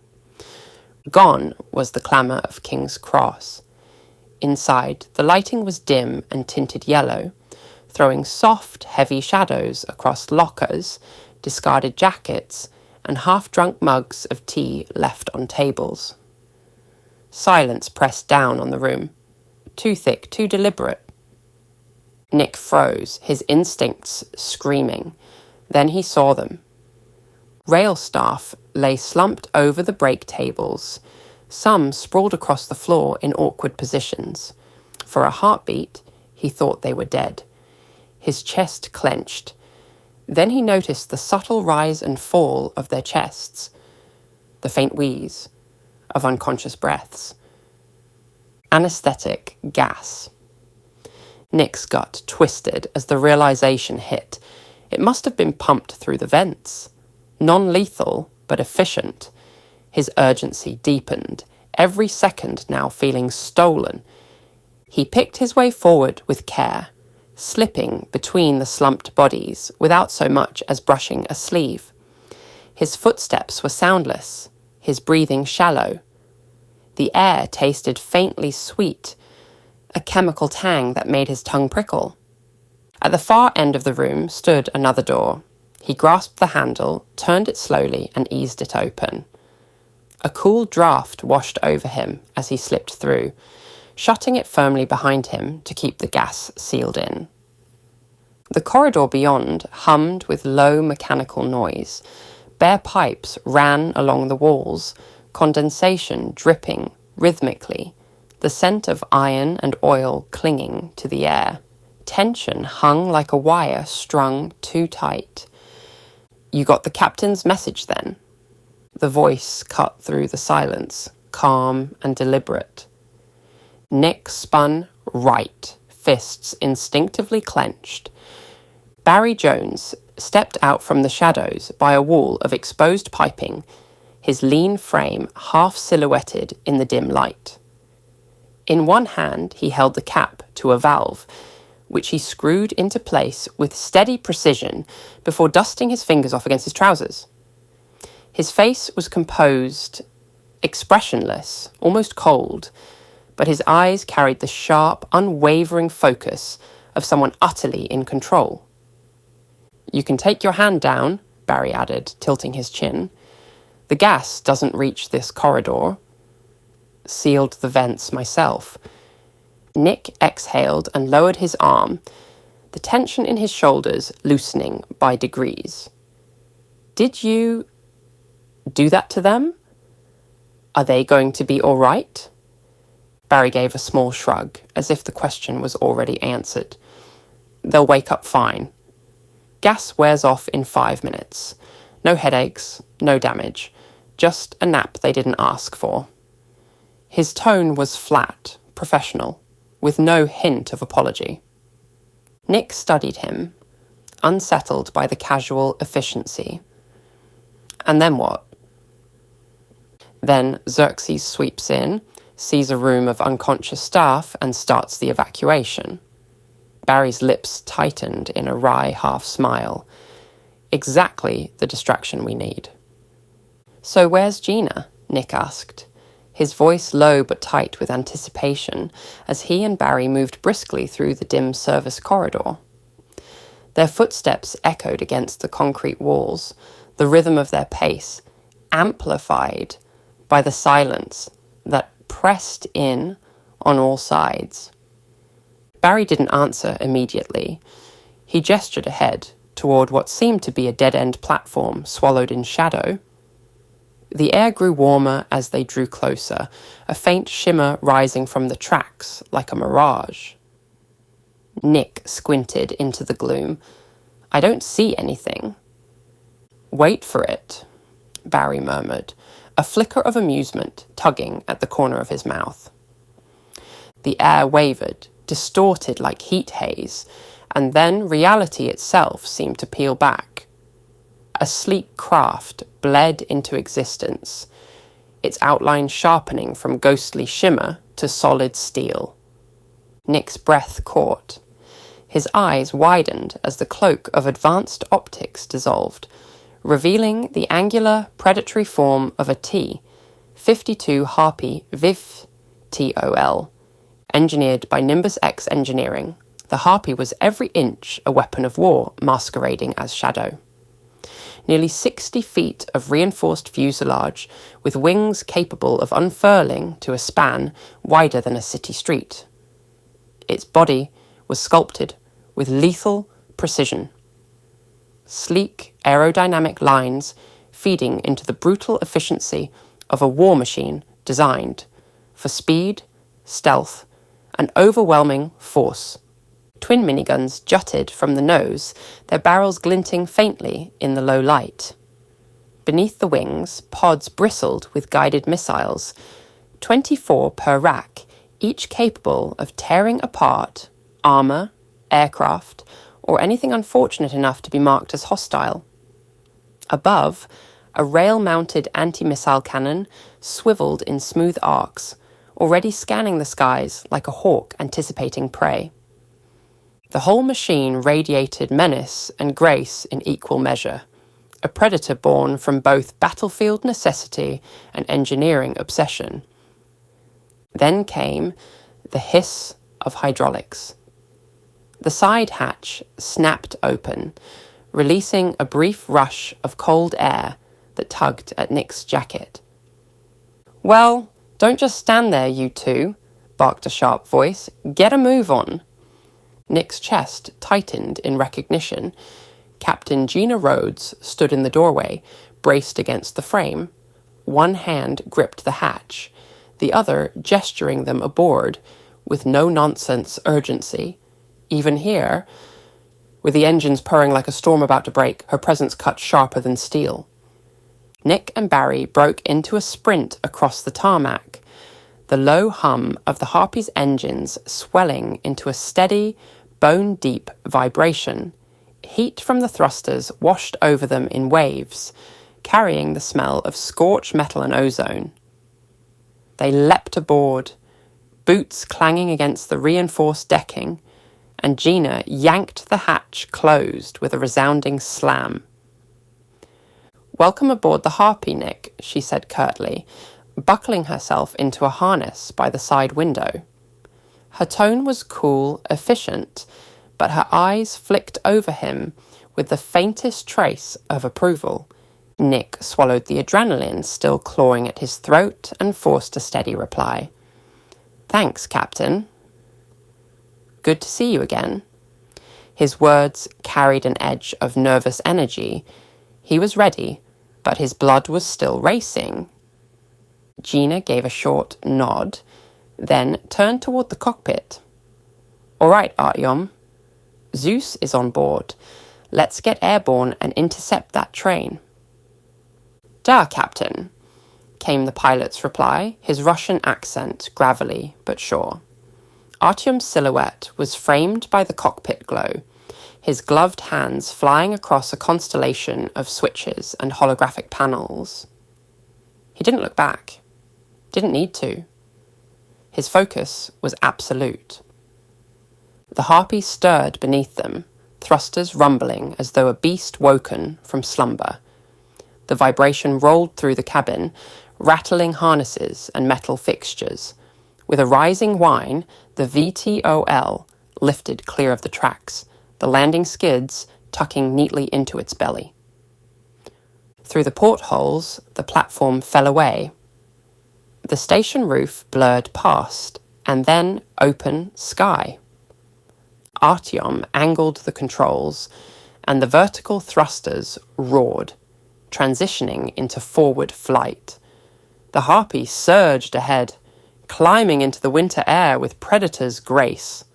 Clouds split before it, cityscape tilting away into streaks of grey and chrome. Nick pressed back into his seat, fingers tightening around the harness straps. His mind wasn't on the ascent, nor on the firepower surrounding him. It was on a single image, Connor's face on that screen, wide-eyed and trying not to break.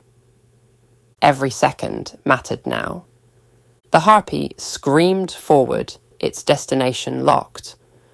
A hijacked train tearing through Hertfordshire, where innocent lives and Nick's best friend hung in the balance. Chapter 21. The Calm Before the Storm. Nick took advantage of the time Captain Rhodes was talking to the pilot about flight plans to look around the Harpy. His curiosity led him deeper into the machine that would soon take them into battle. As soon as he stepped outside the cockpit, it was clear that this wasn't just a transport. It was a castle in the sky. The engine's hum echoed through his boots, steady like a heartbeat. Faint blue lights pulsed along the metal walls like veins carrying life through a machine. The first place he went was the small armory, which was locked behind a strong hatch. The air inside had a faint smell of oil and ozone. Under sterile light, every surface shone. Sleek assault rifles were magnetically mounted in neat rows, next to racks of modular body armor and small drones that looked like steel birds ready to fly. The grappling hooks, tactical ropes, and flash grenades were all carefully arranged, and each one was held in place by discipline, not ease. The drawers below held night vision goggles, sonic disruptors, and encrypted communication modules. These were such high-tech gadgets that they seemed like they had come straight from the minds of the engineers who built the Zeus armor itself. Nick's eyes stayed on a plasma-forged knife that was resting in a velvet slot. Its blade was humming softly, matching the ghostly blue light that pulsed through his armor. For a brief moment, he saw a boy in the shine of the light, who was pretending to be ready for war, but was already carrying too many ghosts to be called one. He found the narrow pantry further down. It was efficient, bare, and full of vacuum-sealed ration packs and cookware that could be folded up. Every label had the Midas Industries logo on it. The same gold symbol was even on the water filters. Rations for soldiers, not tourists, he said with a smirk. It was useful, but not in a spiritual way. But it meant staying alive. And that was enough for them to live. Next came the sleeping areas. There were 2 sets of 3-tiered bunks on each wall, with their corners bolted tightly to the frame of the plane. There was a soft glow light, a privacy curtain, and a small space for personal items in each berth. It was very little comfort, wrapped in military precision, which was exactly the kind of order Gina loved. A soft grunt brought him back to reality. Paul got out of the lower bunk and rubbed his eyes to wake up. He saw Nick and let out a tired laugh. "Thought you would be coming along," Paul said, his voice still hoarse. "Wouldn't be a mission without you storming into hell." Nick looked at him with a hard but honest look. "I couldn't miss this one. There are men from Thanatos on that train. My friend is too." Paul's smile went away. Nick's voice was so tense that it stopped any more teasing. Barry looked up from his datapad. He was already sitting down and putting on a harness. He spoke in a calm, almost surgical way. "Resolve's good," he said calmly, looking at Nick. "Just make sure it doesn't get in the way of your judgment. If we follow the captain's lead, we'll make it back alive." Nick nodded once, and that was all that was needed.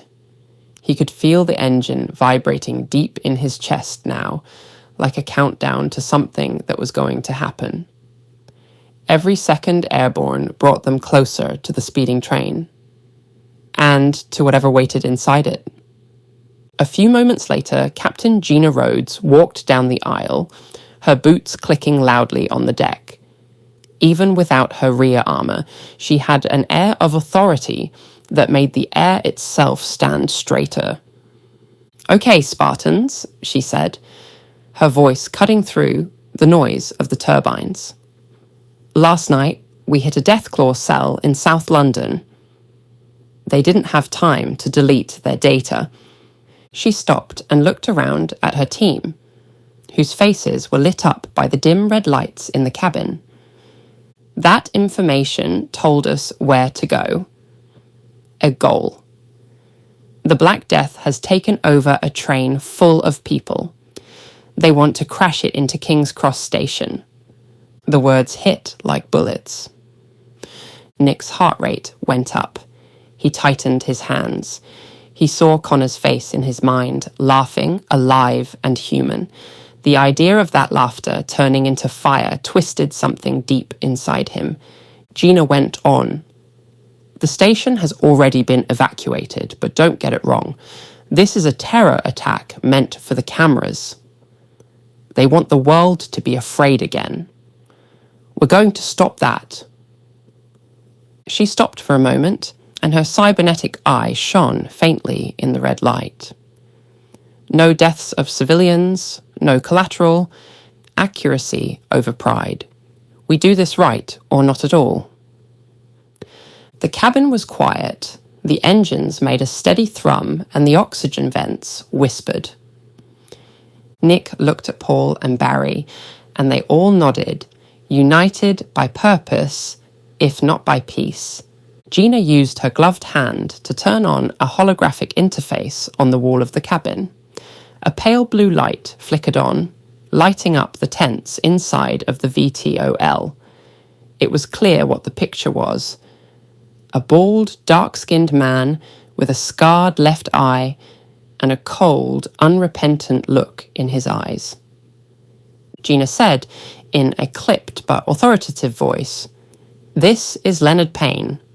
He used to be a decorated soldier in the American Federation and was an expert on heavy weapons for the 5th Titan Assault Group, also known as Titan Squad. He was part of some of the most dangerous missions ever approved during the Second American Civil War and the Grand War." She let the picture hang in the air so that the squad could see the man who had taken the plane. A war hero who was once praised is now a wanted terrorist. Payne was once praised for his service, but all of his military honours were taken away after he was found guilty of several crimes, including illegal arms trading, killing civilians on purpose, sexually assaulting several underage victims, and leaking classified information to enemy states. The weight of the words made her voice falter just a little. A brief flash of pain crossed her face, breaking her calm demeanour for a moment. Nick saw the change right away. "Are you okay, Captain?" he asked, his voice softening with real worry. Gina looked him in the eye and took a deep breath to calm down. "I'm fine," she said, but her voice had a serious tone to it. "It's just hard. I was a member of the Titan Squad. Leonard wasn't just a soldier. He was one of the best leaders in the field. But the war made him different. Or maybe it showed who he really was."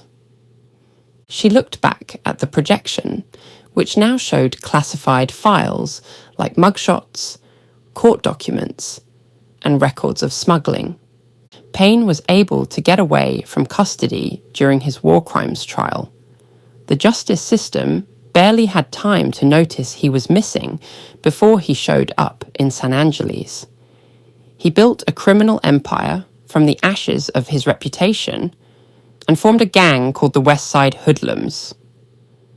She tapped the interface again, which showed her pictures of gang symbols, drug shipments, and weapons that had been seized. At best, they're drug traffickers and arms dealers. Their reach has ruined communities by getting teens hooked on designer drugs and flooding the streets with high-quality guns.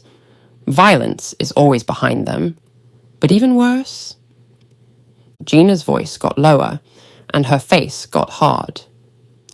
Under all of that, intelligence suggests that the hoodlums are deeply involved in human trafficking.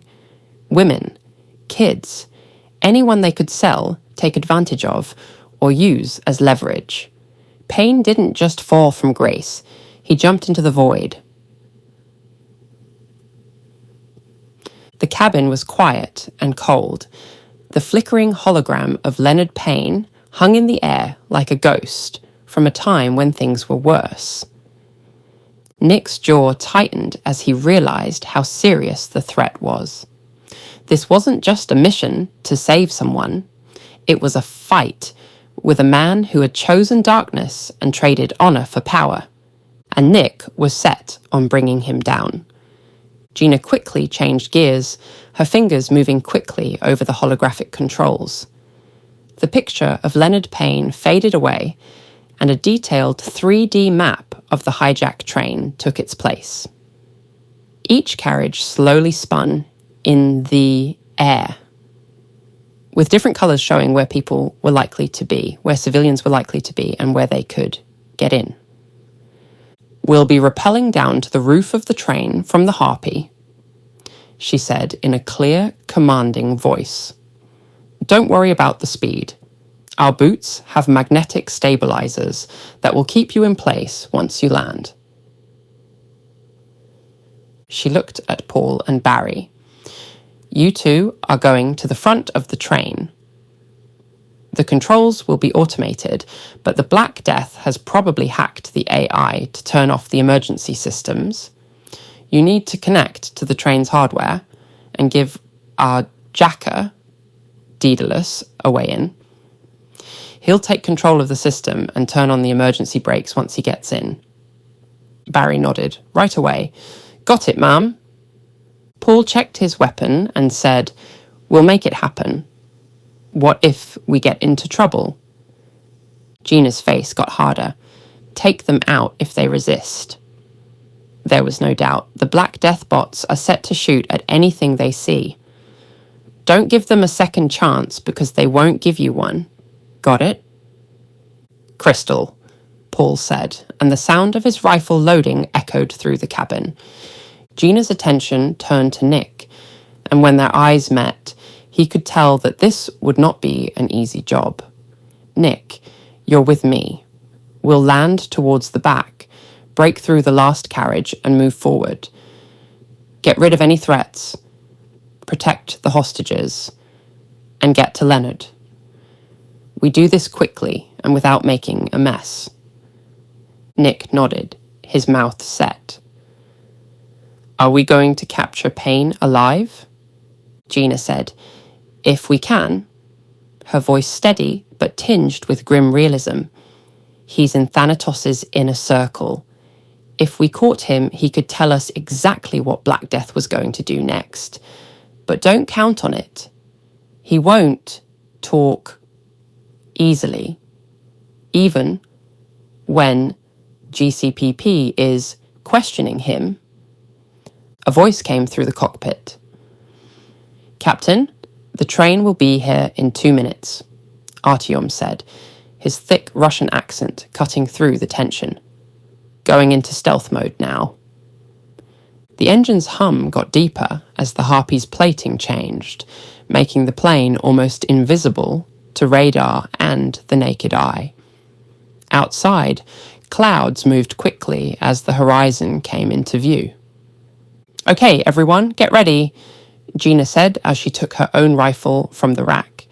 "This is going to be a hot drop." Then she saw Nick, who was still wearing jeans and a hoodie and was standing in the squad. She raised her eyebrow. "And you, Nick? Are you going to fight a terrorist group while wearing casual clothes?" Nick smiled and raised his arm to show off the sleek nanolinker on his wrist. "That's a good point, Captain. You might want to cover your eyes. This could get a little bright." He moved forward and made a fist. The order rang out, loud and clear. "Zeus!" The word echoed through the cabin like thunder. A blinding flash of white light shot out of his body, filling the room with bright energy. As the change happened in seconds, shadows danced crazily across the metal walls. When the light went out, a shining figure of strength and defiance stood in for the teenager. It was Zeus, wearing his Mark IV power armor, with a glowing HUD flickering across his visor and nanomites humming along the surface of his reinforced plating. Paul's mouth dropped open. "Fuck, that was crazy. It usually takes me 10 minutes to put on my gear." Barry laughed dryly. "Maybe if we save the day often enough, the council will let us have one of those too." The light above the door blinked from red to green, making the inside of the Harpy look creepy. "We're almost there. Stop talking, boys." Gina's voice was sharp and commanding, cutting through the tense air like a knife. "Ma'am!" Paul and Barry answered at the same time, their voices full of adrenaline as they jumped into action. They clipped the heavy-duty abseil lines to their harnesses with mechanical accuracy and checked their gear again in a matter of seconds. The plane shook a little as Artyom changed its altitude, and the sound of the VTOL's thrusters went from a whine to a controlled roar. Artyom yelled from the cockpit, "Doors opening in 10. Get ready to deploy." Gina stepped forward, her eyes full of determination. "Hey, we Spartans were made to be fast, clean, and deadly.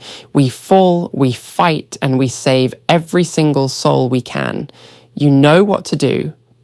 She looked at each of them in turn, and her voice didn't waver. "Guys, it's time to do what we do best. Kick ass and save lives."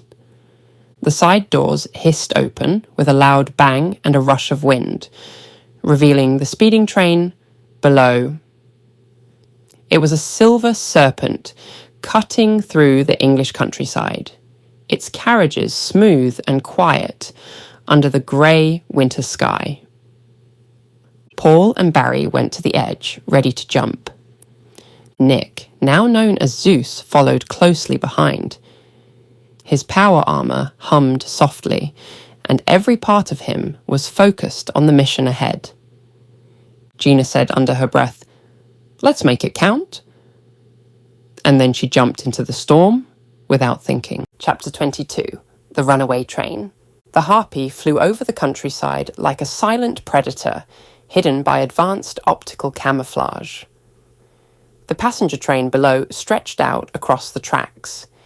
It was 12 coaches long and looked like a speeding silver snake carrying dozens of innocent lives to disaster. It was easy to feel the tension inside the VTOL's bay. "Target in sight," Artyom said from the cockpit, his voice calm and steady as he slowly changed the plane's height. "Deploying between coaches 6 and 7. Steady as she goes." Zeus, also known as Nick, stood next to the Jones brothers Paul and Barry. They were all wearing tactical gear and had their weapons locked and loaded. "Hey, everyone!" Gina's voice cut through the cabin noise, sharp and urgent. "We have 10 minutes to stop that train. Check your guns and make sure they are on silent mode. Leonard will kill civilians without thinking if he thinks we're on board." "Yes, Mom," all three of them said at the same time, each one checking and double-checking their gear. The weight of the mission settled in their stomachs like lead, but none of them wavered. Paul tightened the straps on his abseil harness and nodded at Barry quickly. "Barry, are you ready?" he called, his eyes fixed on the hatch that would drop them into the storm. "Mate, I was born ready," Barry replied, his Welsh accent breaking the tension with a burst of raw spirit. With Paul by his side, he wasn't scared. He had a goal. Then, with the confidence of a seasoned Spartan, Paul stepped into the drop zone and yelled, "Oggy, Oggy, Oggy!" before jumping into the fast-moving air. Barry immediately followed, and his voice rose in response. "Oi, oi, oi!" As they dropped through the hidden door, the wind howled past them, and their rallying cry sounded like a battle hymn. In just a few seconds, both landed firmly between coaches 6 and 7. Their boots made a soft noise as they hit the roof, and then locked into place with magnets. The train below them roared across the tracks, with steel grinding against steel. The wind was very strong, but their suits stayed strong. The brothers didn't hesitate. They started walking towards the front of the train, ducking low and steady. Each step brought them closer to the engine car and the control system they needed to hack.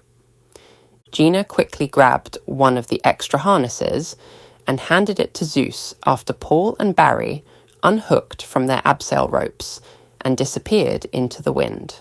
She had already secured her own with the kind of ease that came from years of hard work. "Okay, Artyom," she said over the radio, her voice calm but firm. "The Jones brothers are on target. Take us to the back." "Da, Captain," the pilot said smoothly. He let off the gas and the Harpy moved with graceful accuracy, hovering silently above the back coach. The air inside the bay got thicker with excitement. Gina looked at Zeus, and her face hardened into one of unwavering focus. "Now's your chance to prove to me that you can really be a Spartan." Zeus changed how he held the rope, and the adrenaline was pounding under his armor. Wasn't the last mission a good test? Gina let out a dry smile. "That was just the appetizer," she said, her voice getting sharper. "This is the main course." She didn't say anything else and swung onto the abseil line, disappearing into the night. Zeus followed a few seconds later, and the cold wind hit him hard as he fell. The train roared like a beast beneath them, its metal back streaking through the countryside without stopping. They landed together on top of the back coach. Clean, smooth, and exact. Click. Their boots stuck to the ground, keeping them in place. "Artyom, disperse," Gina said into her earpiece. "We'll call for extraction once we've secured the hostages." The Harpy peeled away like a ghost, and its shape faded into the darkening night. "Okay, Zeus," Gina said, lowering her stance and quickly moving towards the back access hatch. "Stay close. Do what I say. Don't improvise." "Yes, Captain," he said, his heart racing but steady. Gina's sharp eyes were drawn to a ladder that was bolted to the side of the train. Without thinking, she crouched down and swung over the edge. She fell quickly, but with care. She moved with purpose, and her boots found solid footing on each rung, even though the train was moving. She reached the lower access panel, grabbed the handle, steadied herself, and forced it open. As she slipped inside, a gust of recycled air rushed past her face. Zeus was right behind her, coming down with mechanical grace. As his boots hit the ground, the door closed behind them, blocking out the sound of the wind outside. The mood changed right away. There was an eerie silence, broken only by the train's hum and the quiet whispers of scared passengers. The coach's interior was dimly lit, which made the narrow hallway look like it had long shadows. Gina leaned her back against the cold metal wall, which shook slightly with the beat of the tracks. Her heart raced, but the adrenaline made her focus sharper than a razor. She pulled out her silenced magnum, which felt familiar and grounding. She used a few clear hand signals to tell Zeus to go to the other wall. He did what she said, keeping his posture and staying in a tight formation. "I see 3 black death bots up ahead," she whispered, keeping her eyes on the hallway, "and about 20 people on board. We need to get rid of them quietly, with no alarms or deaths." Zeus nodded sharply. He leaned forward a little to get a better look. The enemy bots stood still, scanning the passengers with cold, mechanical precision. People sitting nearby were scared, and some were shaking, while others were frozen in fear. "Is your gun quiet?" "What's going on?" Gina asked, her voice a mix of tension and steel. Zeus didn't say anything, but he raised his sidearm and checked the suppressor. In the dim light, the barrel shone dully. He nodded quickly. "Ready?" "Good," she said, her voice barely audible but full of determination. "I'll take the first. You take care of the next one. I'll clean up the third.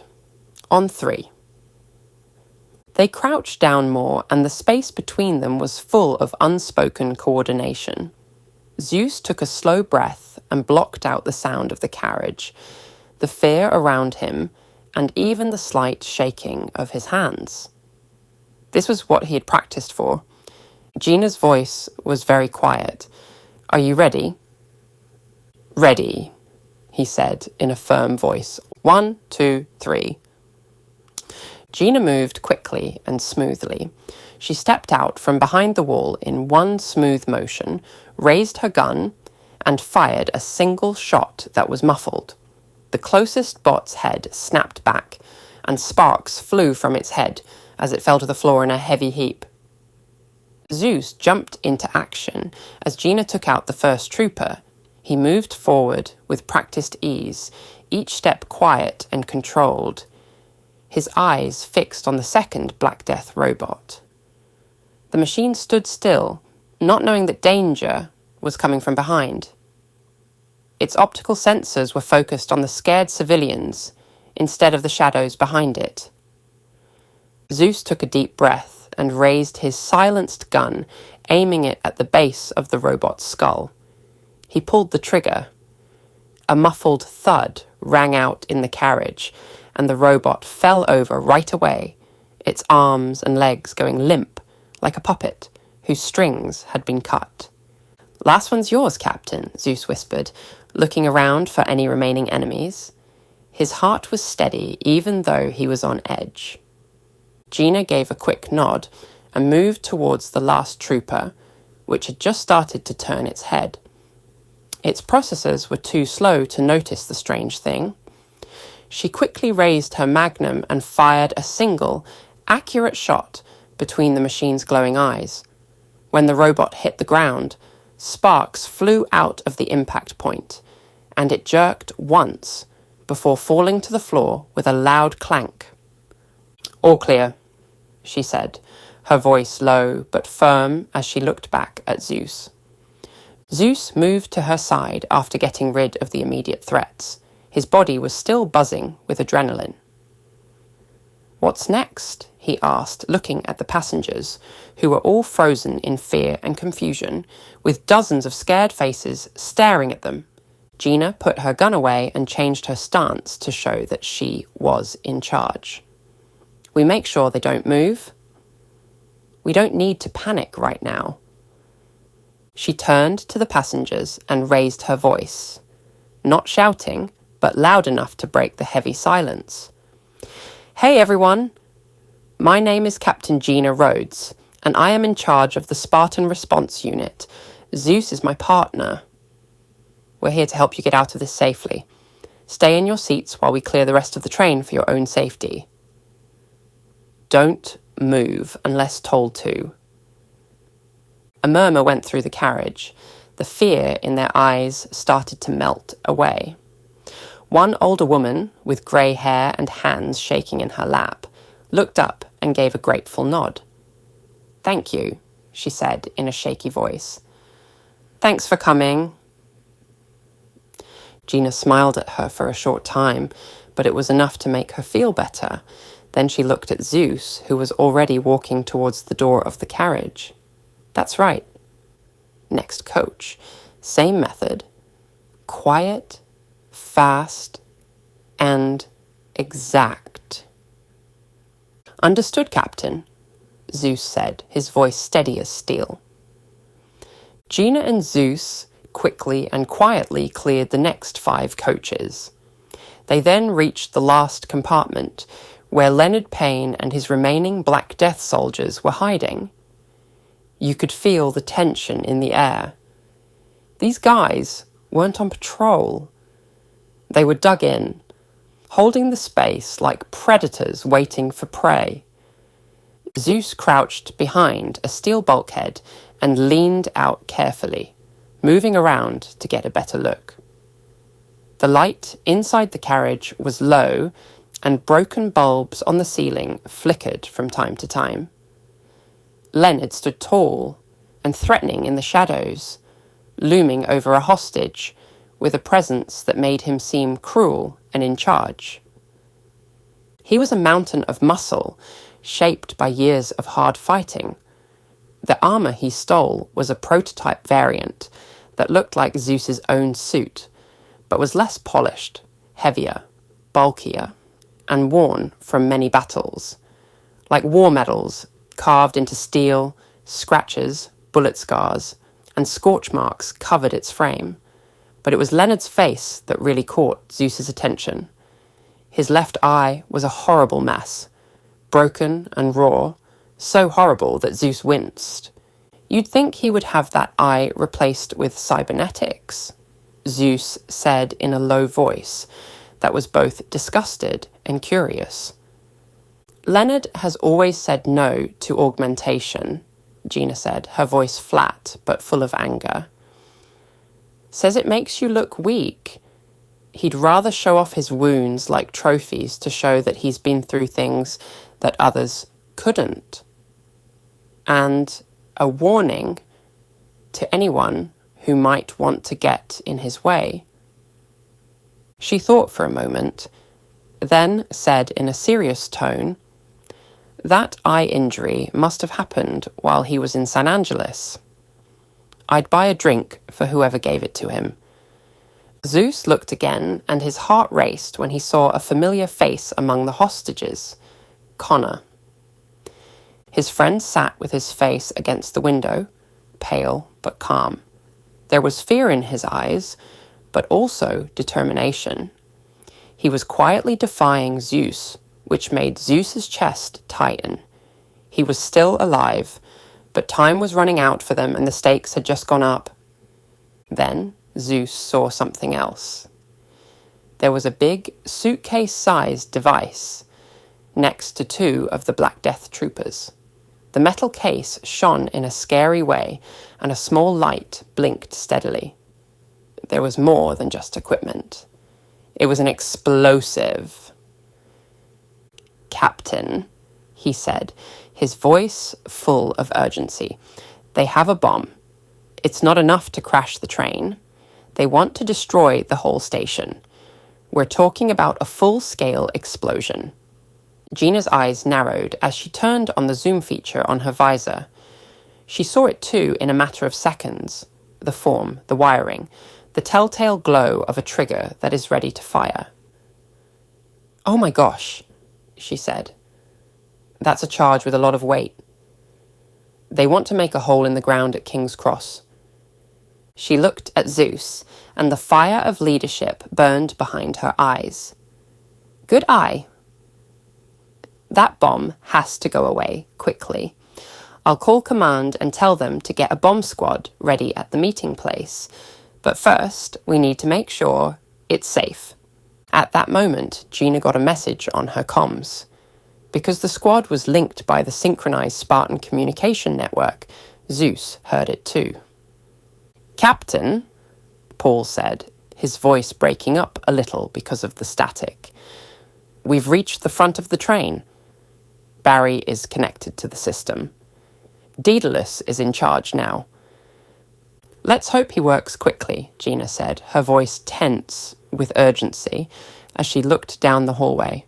"We have less than 5 minutes before this train hits King's Cross. Before then, those brakes need to be online." "Understood, Captain," Paul said, his confidence strong even though things were tense. "Barry and I will meet up with you again after we stop the train." Paul out. The queue went dead, but Gina's mind was racing with numbers and options, weighing the risks against the rewards. Every second that went by made her thoughts more urgent.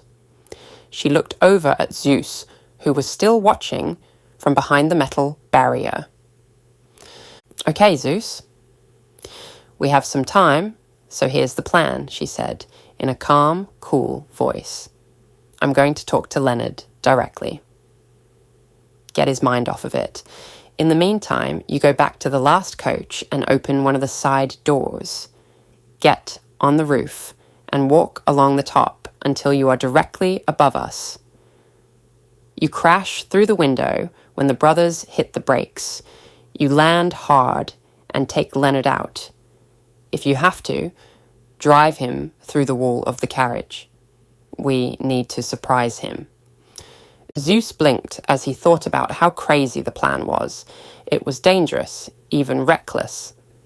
But in war, there was a time and place for being reckless, especially when your best weapons were surprise and accuracy. He looked Gina in the eye. There was something deeper than the hard-edged resolve.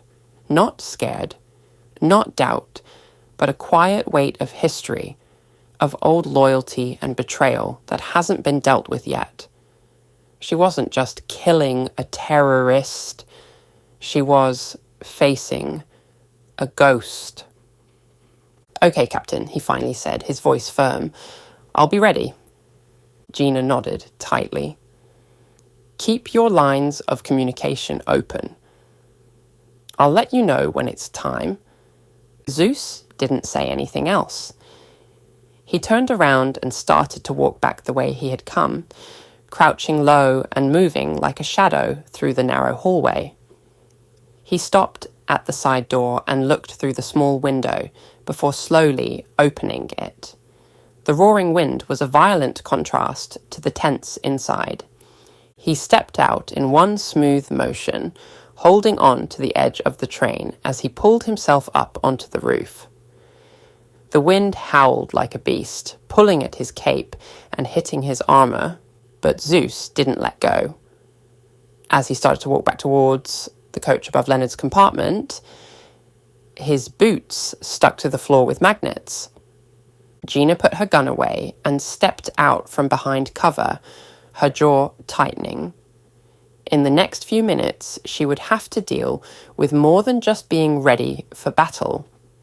She would have to deal with the man Leonard had become. Leonard Payne.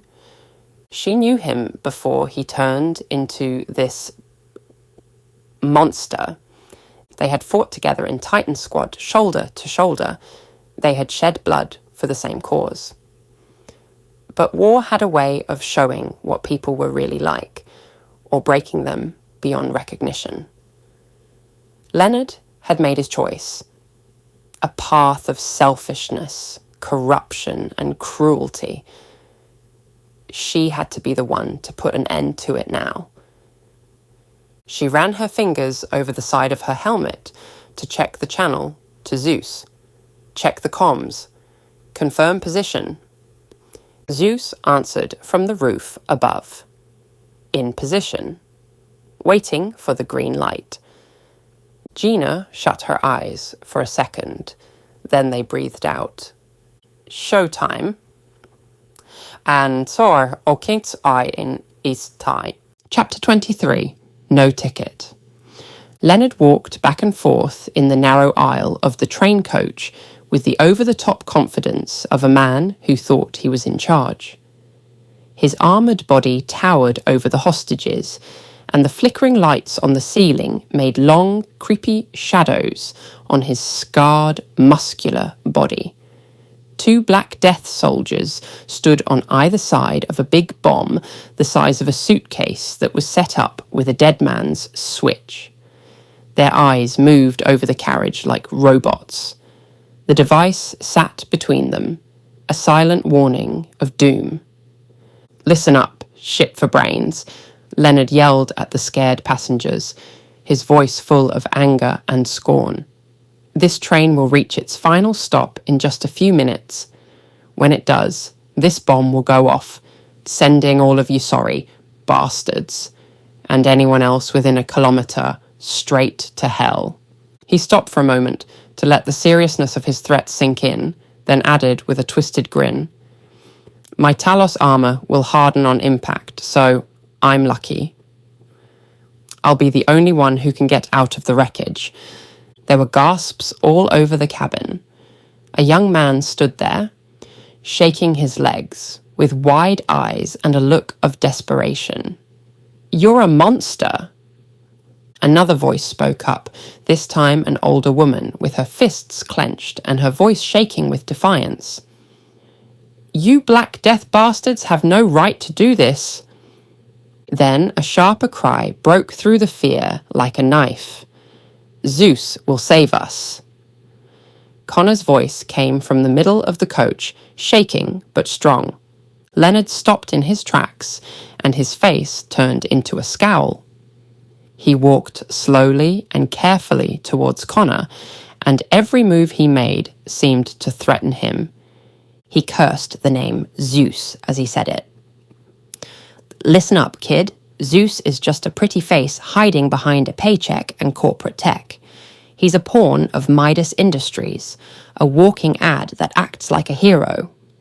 He leaned in close to Connor, and his left eye, which was badly hurt, looked blank, while his right eye burned with anger. "He doesn't care about you. He isn't coming, and even if he does, it's already too late." Zeus could hear everything that was said through his comms from the roof. His fists clenched, and his body was tense with rage. The insult to William Stenhouse hurt a lot, but what about the threat to Connor? That hurt like fire. Leonard stood up straight and started pacing again with more energy. "That's why I joined the Black Death," he said, his voice rising into a hate-filled sermon. "People like that white-ass prick Stenhouse think they can steal from us and build empires on our backs. But now I can get back what is mine, and I can keep doing what I do best." He came to a stop, grinned, the kind of smile that made your blood run cold. "Death. It's the only thing I know how to do well, and I enjoy my work." Inside the coach, fear held the people inside, but outside, Zeus was crouched above the chaos, waiting for the signal, and when it came, he would bring hell with him. Gina said coolly, "A hobby you never gave up, Leonard." As she stepped carefully into the open, she stood still, her eyes locked on the man who had once fought beside her. Leonard's face turned into a snarl. The two Black Death soldiers on either side of the bomb raised their guns without thinking, aiming them at her with deadly accuracy. "Who the hell are you?" he growled, his voice full of anger. But as he realized what was happening, something changed in his face. Maybe nostalgia or the shadow of something he had lost. Well, Gina Rhodes, the same woman who helped me out during the war. We were a damn good team. For a brief moment, his face softened, but that little bit of humanity quickly turned into anger. "And that same bitch who stabbed me in the back at my tribunal when you should have kept your mouth shut." Gina's jaw got tight. The words hurt, but she didn't move. "We may have worn the same uniform, Leonard," she said, in a cold, steady voice. "But that's where the similarities end. I don't feel bad about anything. I would have let you die in that sewer outside communist France if I had known what you would become."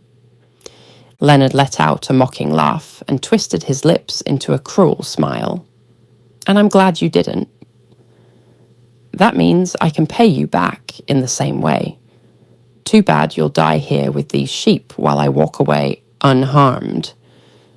When I get out of the rubble, I'll wrap your head up as a gift for Thanatos. He'll pay a lot. There's still a bounty on that pretty little face of yours." Leonard was enjoying his gloating, but Gina's face showed a hint of doubt. She knew exactly what was at stake. Even though her nerves were on edge, her determination stayed strong. Then, Barry's voice crackled through her comms, which broke the tension. "Captain, Daedalus is in the train's mainframe. He's now turning on the emergency brakes. Get ready." Gina's lips curled up in a smirk. She felt a wave of relief wash over her chest as she looked at Leonard. "I'm sorry to let you down," she said, her voice dripping with sarcasm as she grounded her boot and felt its magnetic grip connect to the train floor. "But I'm afraid this train is going to stop at an unplanned stop." "What the fuck?" Leonard started, but he was cut off when the train shook violently and the emergency brakes screamed like metal being tortured across the tracks. Leonard and the Black Death troopers fell over when the car suddenly slowed down. Passengers held onto the armrests, gasping and yelling, their eyes wide with fear and disbelief. One of the robots caught the suitcase bomb just in time as it slid across the floor. Leonard got up quickly, his face twisted with rage. His eyes shot to the window, where the entrance to the King's Cross tunnels was just out of reach. They had stopped just a few meters from disaster, and with that thought came fear. Thanatos would not accept failure. "You fucking bitch!" Leonard yelled and pointed a shaking, accusing finger at Gina. "You backstabbing cracker, you're dead!" But Gina didn't even blink. She faced his anger with calmness that didn't waver, and her voice was as cool as winter steel. "You know what I just realized, Leonard?" she said, her lip curling into a smile. "You got on this train without a ticket. And I'm sorry, but I have to ask you to get off. One way or another, you're getting off." "I'll kill you," Leonard roared and ran at Gina like a wild animal. His anger made him wild and primal, fueled by rage, failure, and a strong desire for revenge. He wanted to tear her apart and punish her for everything he thought she'd taken from him. Gina said, in a cool voice, "That's what I thought," with a wry smile on her lips. She had expected this, the anger and carelessness. She knew Leonard too well. She turned on her comms with the calmness that comes from the years of fighting. "Now, Zeus." At that exact moment, Zeus sprang into action. He swung around the outside of the train and set off his grapple hook, his heart racing. The steel cable shot out with a loud twang and hooked onto the window frame. He felt the pull when the winch turned on. He held on tight and shot forward, his body braced and perfectly angled for re-entry. He aimed his boots right at Leonard as he flew through the broken window. He hit like a missile that was guided. The impact was terrible. Zeus's armored feet hit Leonard's body with such force that they broke bones and lifted him off the ground, throwing him backward. When Leonard crashed through the other window, glass shattered. He fell hard outside, but he wasn't hurt.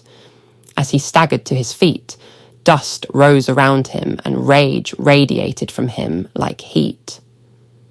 As he turned on the nanomites in his suit, his ruined eye glowed faintly in the dim light. With a mechanical snarl, a two-bladed axe appeared in his hand, humming with deadly energy. The blades pulsed and shone as they reflected the chaos around them. Leonard sneered.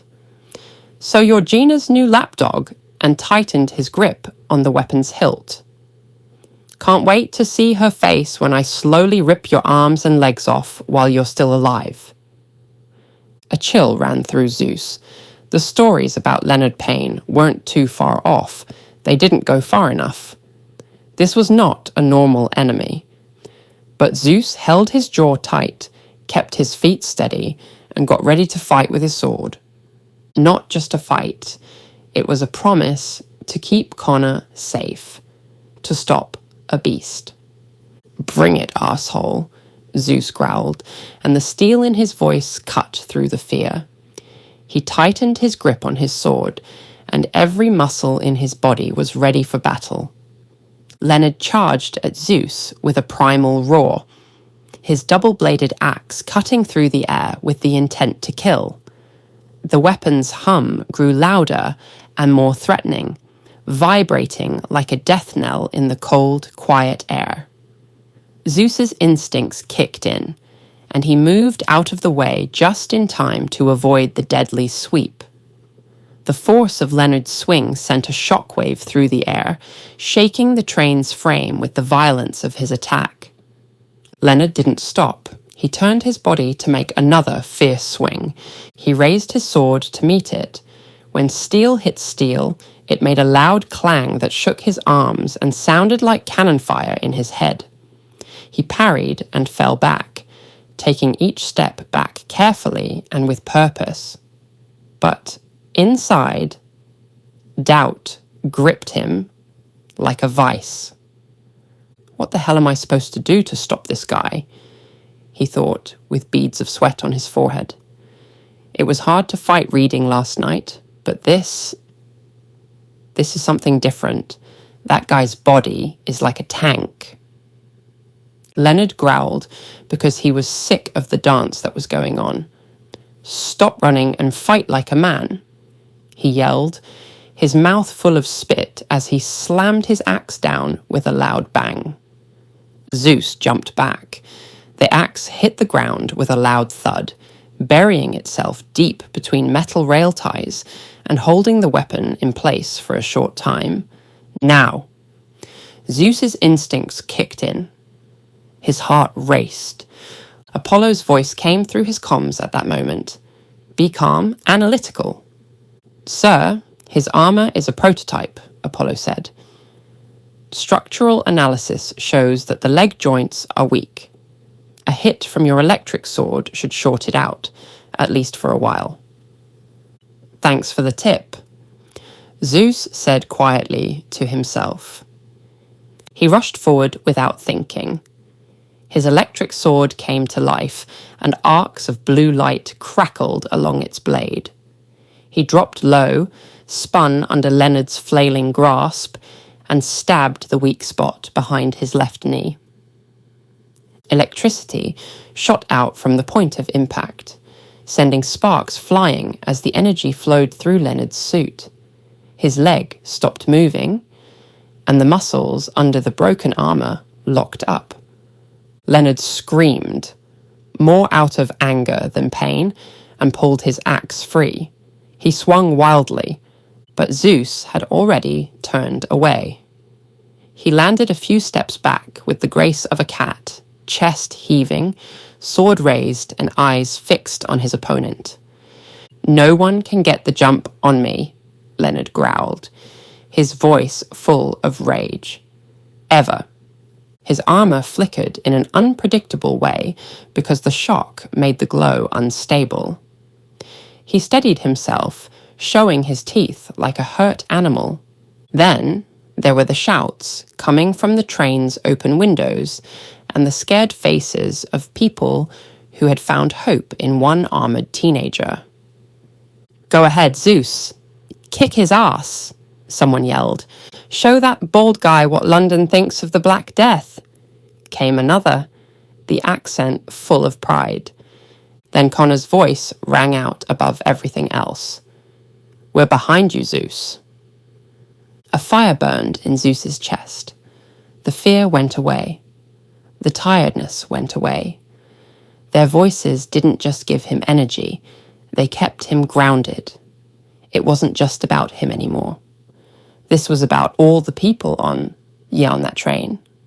All the kids, all civilians, and all his friends. He raised his sword and looked death in the eye. Hey, you one-eyed fuck, Zeus yelled, his face full of defiance. Or are you just a big girl who needs Daddy Thanatos to fight for you? You bald, sad bastard. The insult hurt a lot. Leonard's whole body tensed up, and his anger boiled over. He charged with a guttural roar, limping, armor sparking, and moving slowly because of the damage to his leg. But that was just what Zeus had been waiting for. He raised his wrist and fired his grapple hook, which caught on a bridge over a public road high above. The line got tight, and in a flash he shot up into the air. The wind rushed past his visor, and the world shrank below him as he flew over it, like a missile of revenge. Zeus turned around in the air. He started the fight by kicking the line and dropping, blade first, aiming for Leonard's spine. The electric sword hit the prototype armor with a loud bang. Energy rushed through the circuits, making sparks fly from Leonard's back as the suit flickered violently and the systems fried because they were too full. But Leonard, for some reason, stayed standing. He howled in pain, gritting his teeth, his anger still strong. He said, "You little shit," and shook with rage. "When I get the chance, I'll fuck you up so badly, and anyone you care about will suffer." He tapped the side of his helmet to hear something in his comms. "Is that a promise or a threat?" Zeus got angry and got ready to attack again, but Leonard stepped back, his eyes wide. "Until then, I'm leaving." The engines roared and the air split as a VTOL with the Black Death insignia flew down quickly, its rotors cutting through the smoke and wind. Zeus's eyes narrowed when a cable fell from the side hatch. Leonard didn't think twice. He ran towards the line, still limping, and was pulled up into the air with brutal speed. Leonard turned and smiled like a devil just before the hatch closed. He gave the middle finger one last time as a sign of smug defiance. "Goodbye, lapdog," he yelled as the doors slammed shut and his voice faded. The VTOL flew away into the clouds, engines screaming, taking Leonard away to the grey skyline. Zeus stayed standing in the dust that was settling, his heart racing and his jaw tight. "Bollocks," he said, lowering his sword as the last sign of the enemy faded into the distance. They had stopped the train, rescued the hostages, but they had lost Leonard Payne. He knew that next time there would be no second chances. Chapter 24, Aftermath. After Leonard's cowardly escape, Zeus rushed back to the train, his every step driven by a sense of urgency. He saw Gina and Paul helping the last passengers off the stopped trains in the distance. They moved quickly and purposefully. He felt a mix of relief and frustration. He was glad the civilians were safe, but he was also angry that Leonard Payne had gotten away. Zeus walked up to the train, weaving through the crowd of confused survivors. Their faces showed a range of emotions, from shock to quiet thankfulness. People's faces were streaked with tears, their hands were shaking, and quiet whispers filled the air, like the aftermath of a storm. "Excuse me? Sorry, but I'm coming through," Zeus called, carefully making his way through the crowd. He moved quickly but carefully, knowing that the trauma was still fresh in their minds. A few passengers turned around, some nodding or whispering words of thanks. Others merely stared, stunned into silence by the ordeal they had endured. Every step Zeus took reminded him of the lives that had been at stake and the danger that was still out there. He finally got to Gina, who was standing next to Paul near the edge of the platform. Their faces were lined with focus and tiredness as they helped a child get out of the carriage. "Captain," Zeus said, breathing hard, "Leonard got away. Should we go after him?" Gina's eyes snapped to his. "No," she said firmly. "We could walk into a trap if we follow him now." Zeus frowned as he tried to accept it. "But how can you be sure, Captain? We can't just let him go away after all this." Gina held his gaze and her jaw tightened. Let me explain. When I was with Titan Squad, we once chased a battalion that was retreating in Berlin. They seemed weak. We thought we were in charge. Her voice became colder and more distant. But it was a trap. They took us to a place where we could die. Some of us ran, like Leonard, but others didn't make it.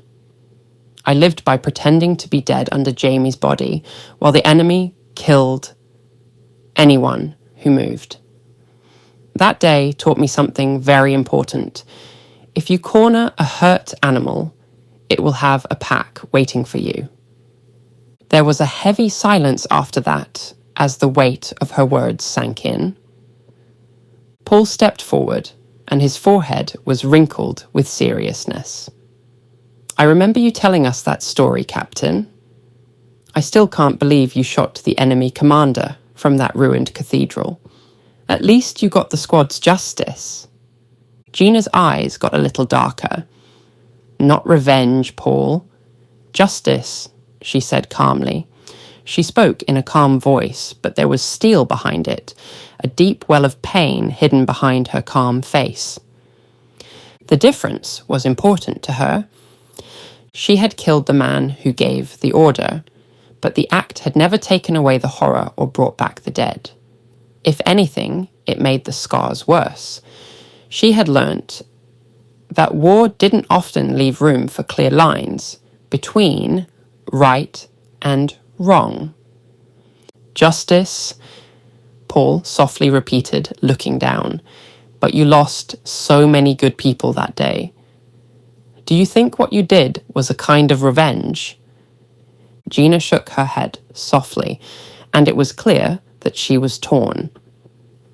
I've had to deal with that choice many times since then. It's easy to let your feelings control what you do, but I've learned that real justice needs discipline and focus. It's not about making the enemy suffer, it's about making sure that people who break the laws of humanity are punished. Gina's words hung in the air around Zeus, and he couldn't stop thinking about the things she had been through and the choices she had made. He couldn't stop thinking about how scary it would be to become like her, full of anger and hardened by loss. Zeus was determined not to let those feelings control what he did, so he decided to change the subject and get the team to focus on something else. He asked, "Where's Barry?" as he looked around for any sign of his fellow soldier. "Brother's still on the train," Paul said, looking back with worry on his face. "Daedalus is connected to the bomb so that he can disarm it." At that moment, the train made a faint sound that sounded like something was being turned off. This was a clear sign of progress. When Zeus realized what the noise meant, he felt a rush of hope. A few moments later, Barry came out through the side doors, his face shining with victory. He yelled, "Good news, Captain," with a sense of urgency in his voice. "Daedalus has turned off the bomb. We should bring it with us so that Sparta can look at its parts and figure out who made it." Gina smiled with relief and said, "Good thinking, Barry. And tell Daedalus that he did a good job too." Her praise was sincere, and it showed how much they depended on team members who were important to their success. Barry nodded and smiled when his captain said it was okay. Gina still had more to say. She stepped forward and looked each team member in the eye as her voice cut through the last bits of tension in the air. "And that goes for all of you. You all did what you were told to do, and did it very well. You showed amazing skill and bravery today. You are truly worthy of being Spartans." The words made the air feel full of pride and friendship. Zeus felt a rush of endorphins and humility at the same time. Being recognized as part of something bigger and more important than himself made their achievement more than just surviving. Paul and Barry looked at each other and smiled with relief, while the other passengers watched, their faces going from scared to thankful. "Thanks, Captain," Paul said, and a smile broke through his serious face. "But we couldn't have done it without your help and direction." Barry spoke up, and his voice had a spark of confidence in it. "Yes, we all knew what we had to do, and we did it. The same way you taught us." With a shy smile, Gina waved off the praise. "It's a team effort, and you all showed how strong we can be when we work together. We weren't just here to fight, we were here to save lives, and we did that." As she talked to her team more, the feeling of acceptance in the air grew stronger. Don't forget that being a Spartan isn't just about how we use weapons or deal with danger. It's about how dedicated we are to each other, to the mission, and to the people we serve. You all faced some really tough odds today, and you all showed what it means to really stand by those values. After Gina praised the team, Zeus turned to look at the passengers he had saved. Their faces lit up with thanks, and within seconds, applause broke out all around him, a wave of relief and thanks that filled the compartment. The heavy weight of fear gave way to celebration, which reminded Zeus how important their actions had been. Zeus looked through the crowd on his heads-up display and looked for one face in particular. His heart raced when the HUD finally showed Connor near the back of the crowd.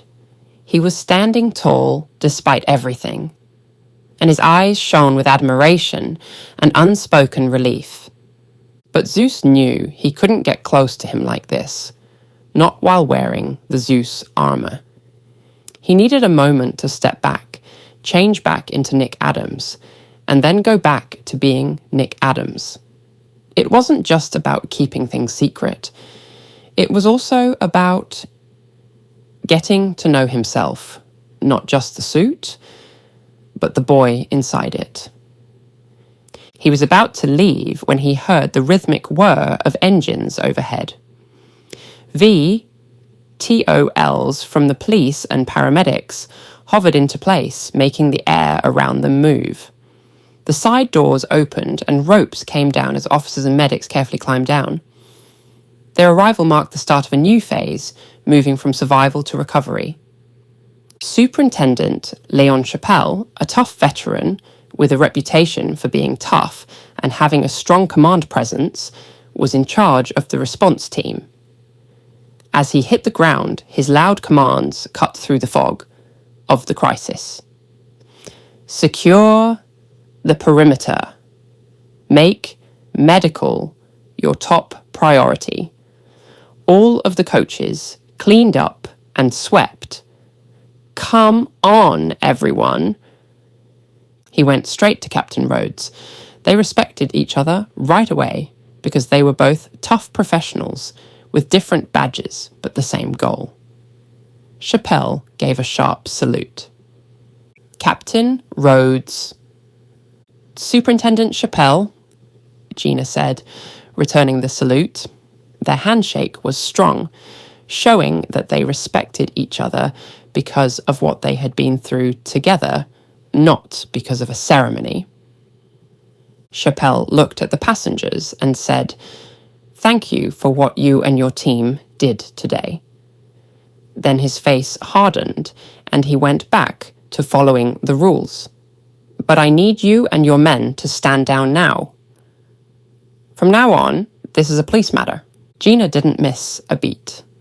"Understood," she said in a calm voice. "Still, I must insist that we keep the bomb. We need our analysts to look at it to find out where it came from. We need to act quickly." She pulled out an imperial decree with the Emperor's seal from her tactical pouch. She held it out, and there was no doubt about its power. Chappelle's forehead wrinkled as he looked at the seal. The weight of what it meant was clear right away. He sighed, not because he was giving up, but because he knew that hierarchy and urgency were real. Finally, he said, "This checks out." "Okay, Captain. The bomb belongs to you." "Thank you," Gina said, nodding. She looked at Paul and Barry, who were standing close by and waiting for orders. "Jones Brothers, get the bomb and bring it to the clearing. I'll call Artyom to come extract us." "Yes, ma'am," they all said at the same time before walking away with a sense of purpose. Gina tapped her earpiece to open communications. "Artyom, this is Captain Rhodes. The bomb is secure. We need you to come down here to get it." The answer came right away, and Artyom's thick Slavic accent was calm and steady. "Yes, Captain." "Getting ready to land. ETA 2 minutes." "Copy that, Artyom," Gina said, her voice calm and steady, even though she was still feeling a lot of emotions. She looked at Zeus, already thinking about what they would do next. Since the police are in charge of things, we're pretty much done here. "So, what do I do now, Captain?" Zeus asked, and the rush of adrenaline began to fade, leaving behind a small amount of doubt. Gina said, in a practical tone, "I think you should try to get back to the crowd that left the station. Blend in, the police will soon start taking everyone from here back to the main entrance. That will be your chance to see your friend again and take him home." "Okay, Captain." Zeus said, "I'll be going now." He turned around and ran towards the tunnels that led back to King's Cross Station. His boots echoed through the hallway, each step heavy with the weight of victory and the need to reconnect. As he ran, people he had helped save yelled and clapped for him. Someone yelled, "Thanks." Another person yelled, "You saved us." He could hear their thanks in his ears, which made him feel both humble and strong. As Zeus went into the dark tunnel, Superintendent Chappelle came up to Gina with a thoughtful look on his face and a hint of curiosity. "That's him," he said, still looking at where Zeus had gone. "The one that everyone in London has been talking about." Gina said, "He's my apprentice," and her voice was strong with pride. "He's still a little rough around the edges, but I'm going to train him in discipline, control, and focus. He will eventually become a Spartan." Chappelle nodded slowly and crossed his arms. "Make sure you do that, Captain." McGee was in my ear all day yesterday, complaining about how Zeus didn't respect him at the station. Wouldn't stop talking about it. Gina laughed quietly at that, which eased the tension that was still in the air. "I never thought the chief inspector had such a weak ego," she said with a wry smile. "I'll still make sure Zeus knows how to treat the police with respect." Chapter 25. A Friend in Need.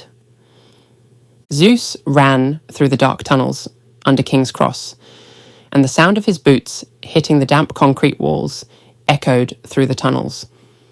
His helmet automatically switched to night vision, which made the hallway glow a soft green. The shadows on the narrow path twisted and danced, but he didn't slow down because he was focused.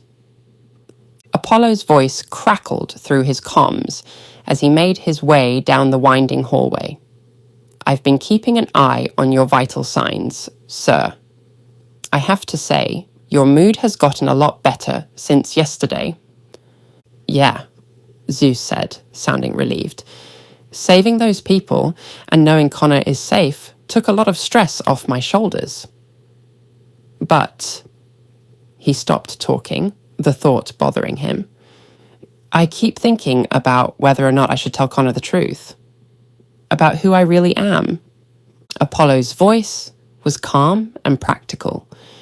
"It might seem like the right thing to do, but I advise you to be careful." Telling someone who you are could make your friendship harder and maybe even endanger it. Sir, think about what will happen. Even though Apollo couldn't see him, Zeus nodded. The AI's words echoed the quiet worry in his own mind. He hated the idea of lying to Connor, but he knew that the truth would put both of them in danger. At that moment, a new message appeared on his HUD.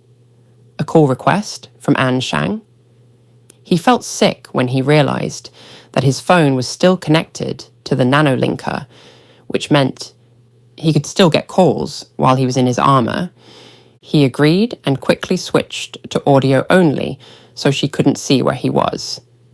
Finally? Anne's voice came through, a mix of worry and anger. I've been trying to reach you for ages now. The line kept telling me it was busy. Hey, Anne, Zeus said, trying to sound casual as he leaned against the cold wall of the tunnel. His voice was calm enough, but he knew she could probably feel the edge. Where the hell have you been, Nick? She yelled. Everyone at the mansion is worried sick. I heard about the hijacking and thought something bad had happened to you. Calm down, he said, forcing himself to sound calm. We were all taken out of the station. I'm okay. I'm just waiting for my friend now. His HUD showed the EMD newsfeed while he talked. A headline that read, Terrorist Train Plot, Foiled by Spartan Intervention, scrolled across the corner of his vision. He prepared himself mentally. He said, I'm close to the station. The news says the Spartans stopped everything before it got too bad. Good, she said, but there was still a worried tone in her voice. But don't stay too long, okay? Come home with your friend. Text me as soon as you get back. I will. Promise, he said. Take care. He hung up the phone and let out a long breath. It was too easy for him to lie, but he needed the moment of calm it gave him. He pushed off the wall and ran again, his eyes on the far exit of the tunnel and the reunion that was waiting for him on the other side. Zeus came out of the dark tunnel and into King's Cross Station. The change from tight, dark spaces to wide, open spaces was shocking. He stopped at the edge of the shadows, where the pale lights above the station gave it a sterile, ghostly glow. The usual crowd of rushing commuters, echoing announcements, and rumbling trains was gone. Instead, there was a stillness so deep that it felt wrong, an eerie silence that hung in the air like a fog of death. Do you see this, Apollo? Zeus whispered, his voice barely audible through his helmet. His eyes moved over the empty platforms and the long, empty concourse in front of him. I've never been to a train station this quiet. Xerxes successfully evacuated the civilians, sir, Apollo said in a calm, precise voice. As he talked, Zeus's visor showed updated CCTV feeds from different angles around the station. The video showed Xerxes' guards, with a lot of weapons, patrolling in a very organized way. Their movements were stiff, and their presence imposing. Apollo said, they were led to the main entrance. Just like Captain Rhodes said it would. The guards are the only ones left, and they are still keeping watch over the area. Zeus carefully looked over the feeds to decide what to do next. He needed a way to get off the tracks and up to the platform without being seen that was clean. Should we let Xerxes know that we were in charge of things? He asked, only half seriously. Apollo warned, that would not be a good idea, sir. Even though Xerxes and the Spartans were hired as London's main security force, They have never kept a friendly relationship. Why? Zeus asked, his eyes narrowing with interest as he looked for a blind spot. Apollo said, "The conflict goes back over 2,000 years." And his voice took on a lecturing tone. "The Spartans fight for freedom, democracy, and the people, and they are not tied to any nation or political group. But Xerxes only helps those who pay them the most." Zeus laughed, and the static made his voice sound bitter. "Yeah, rich jerks who pay to keep themselves safe and ignore everyone else." "That's right," Apollo said. "Their loyalty is based on business. There is still a lot of debate about the emperor's decision to hire them, but their presence has helped keep foreign attacks at bay. They are still capable of abusing their power, though." Zeus climbed up onto the platform, and the noise of King's Cross Station crashed down around him in a confusing wave.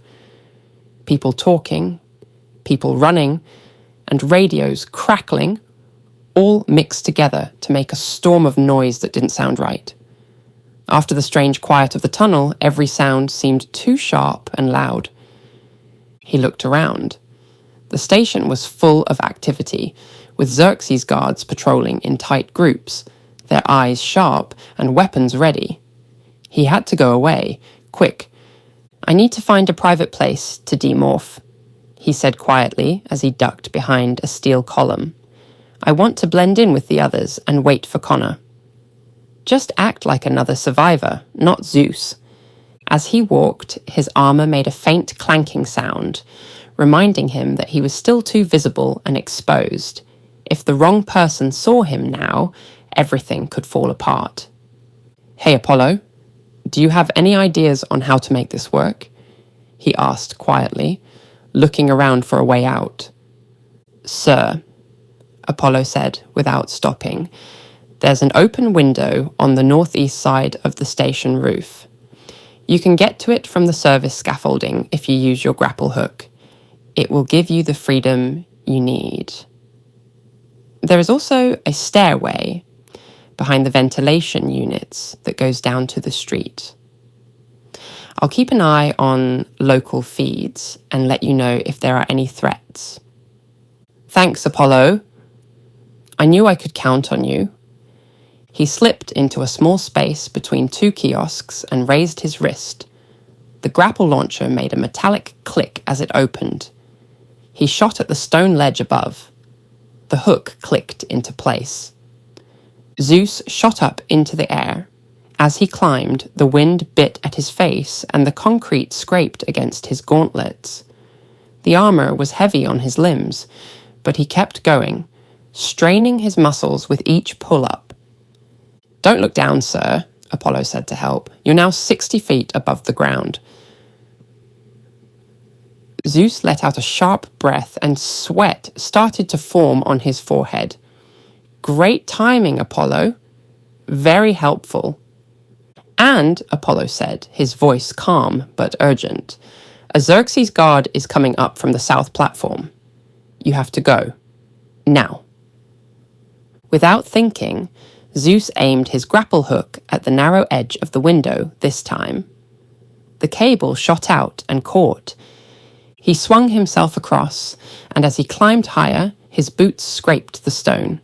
His shoulders hurt from the strain, but he pushed himself through the opening and rolled onto the roof. He lay still for a moment, his chest rising and falling. The city lay out in front of him, with rooftops, spires, and the grey wash of a cloudy sky. When Zeus landed quietly on the roof, which was full of solar panels and humming air conditioners, he felt the heavy weight of tiredness on him. When his back hit the gravel-covered ground with a dull thud, the pain in his muscles flared up like a warning flare. He had used up all of his strength climbing that wall, squeezing through tunnels and fighting Leonard Payne. He lay there for a second, taking a breath, while the grey sky spun slowly above him. He muttered, "Fuck me," and winced as he forced himself to stand up. "I need to start training every single day if I want to keep doing this. Sir, would you like me to suggest a diet that is good for workouts at the military level?"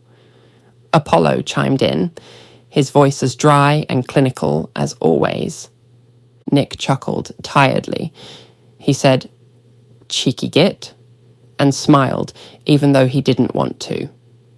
"I wasn't joking, sir," Apollo said flatly. But Nick could swear he heard the tiniest hint of sass in his voice. He shook his head, laughing. "Let's get off this roof before we talk about protein shakes and macro splits," he said as he stood up. The wind bit his cheeks, making him remember how open he was. He looked over the roof, which was empty except for the humming solar panels, the humming vents, and his own breath. "Besides," he said in a softer voice, "May is cooking tonight. That's all the motivation I need." Zeus started the demorph process when the coast was clear. The armor peeled off with a familiar hiss, and the nanomites retreated into the nanolinker on Nick's wrist. The pressure on his arms and chest got better. Nick Adams stood alone on the roof again when it was over. He was tired, sore, and still himself. He pulled his hoodie down, ran a hand through his messy hair, and took a deep breath. "Apollo, is there anyone at the bottom of the stairs?" he asked, squinting over the edge. "One moment." Scanning, Apollo said.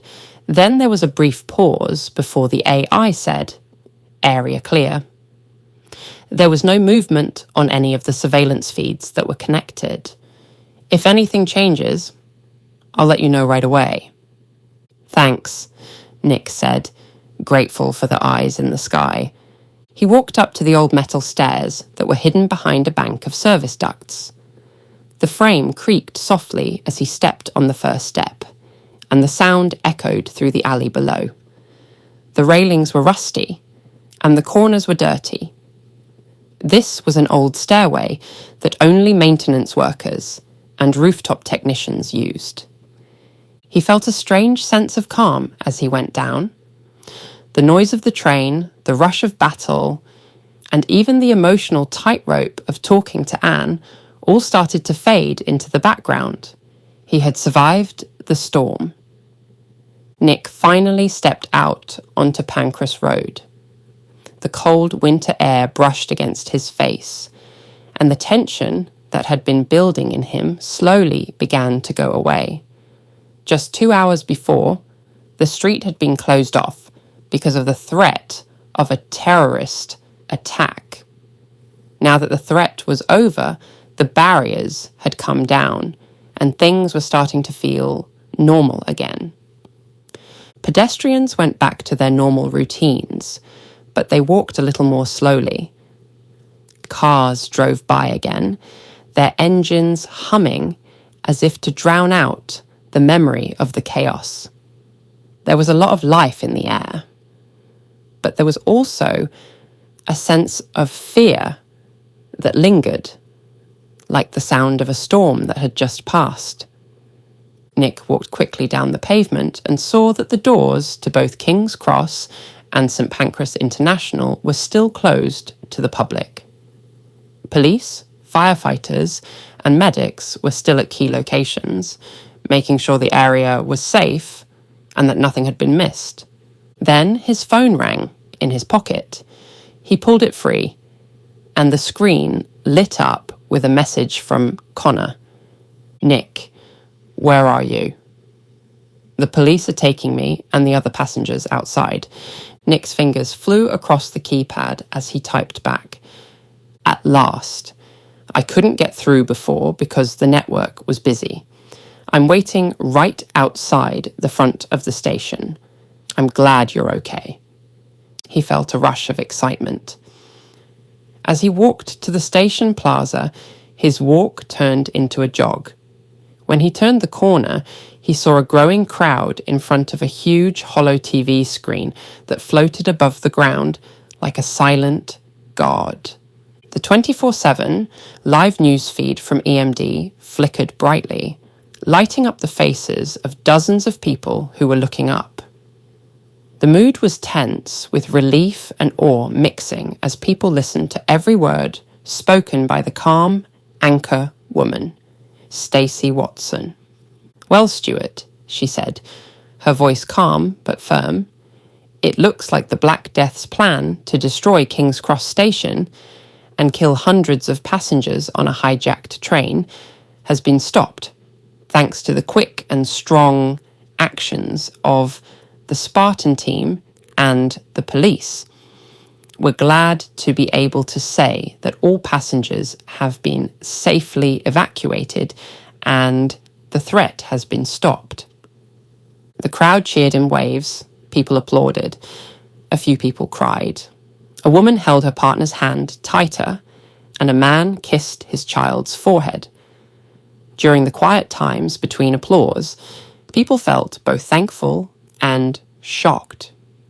Nick stood at the edge of it all, with his hood up and his face turned away from the screen.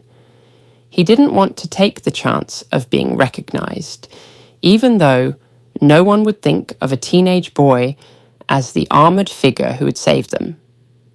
Still, he was naturally cautious now. Even though he looked calm, he was very proud. No one here knew it, but he was on that mission. He, Gina, and the Jones brothers had stopped a disaster. The crowd were thankful for him too, even though they didn't say so. He took a deep breath and told himself to stay in character. "You are Nick Adams. A person who lived, someone who isn't involved. I'm just glad your best friend made it out alive." Nick kept one hand in his pocket and the other loose at his side as he waited for Connor to come out of the crowd. He kept looking back and forth between the door and the big screen. He could barely hear the news anchor's voice, but the real noise was coming from inside him, his racing thoughts, his rising adrenaline, and the quiet, unshakable truth that his world had changed. Eventually, Nick saw a queue of armed police officers leading the rescued passengers through the front door. Seeing that made me feel better. It was a comforting reminder that order was being restored to see the authorities take charge after all the chaos. The crowd he had been a part of surged forward, and people rushed to hug their loved ones. Their cries of joy rose above the noise of the city. Nick's heart raced as he quickly looked over the crowd of faces, looking for the one person he needed to see the most. He had thought about this moment many times since the ordeal began. The moment he would see Connor again, safe and sound. He looked at strangers until he finally saw something he couldn't miss.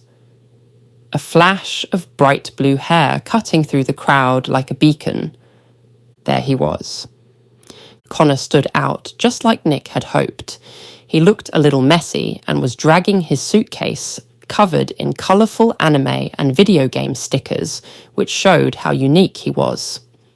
Nick felt a wave of relief wash over him. "Connor," he called, his voice breaking a little because he was so upset.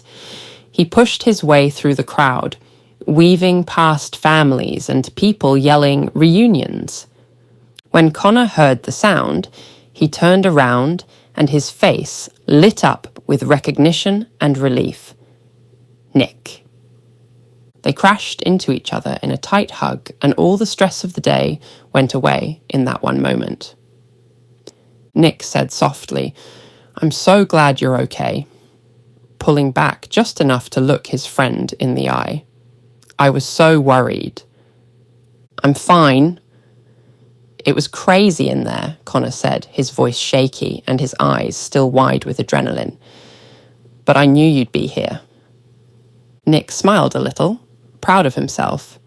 Of course I'm here. That's what friends do. I wasn't going to leave you. There was a lot of noise in the background at King's Cross, families getting back together, police still giving orders, and medics taking care of shaken passengers.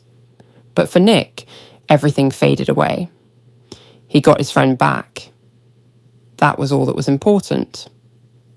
Nick said, "Let's get out of here," and looked back at the station one last time. I could really use a break. Same, Connor said with a shaky laugh.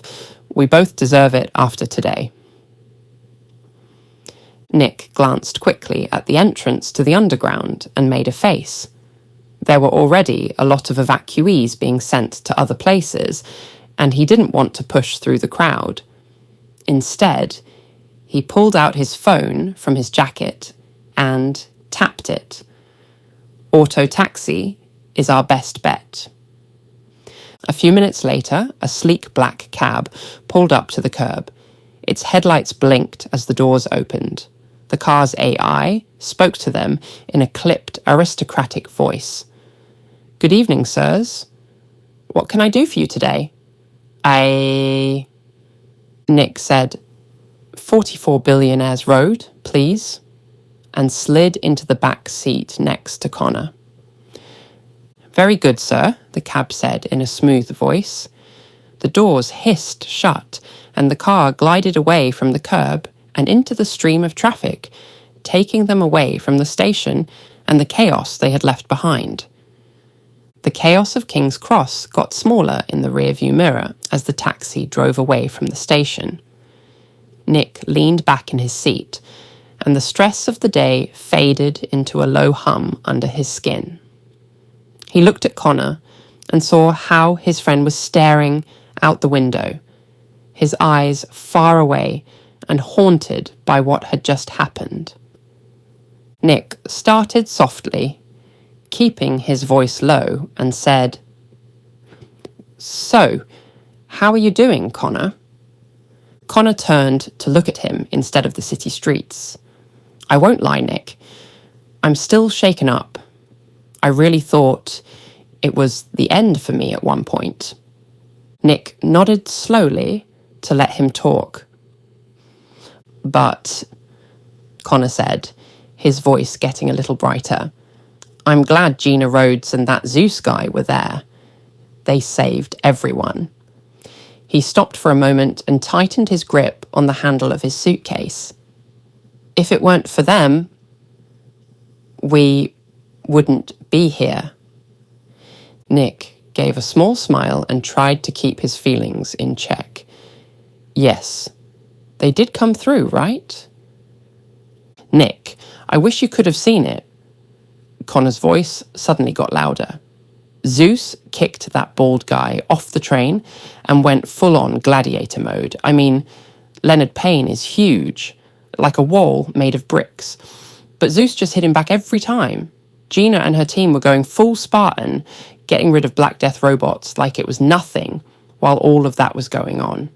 Nick smiled and felt warm inside because Connor was so impressed.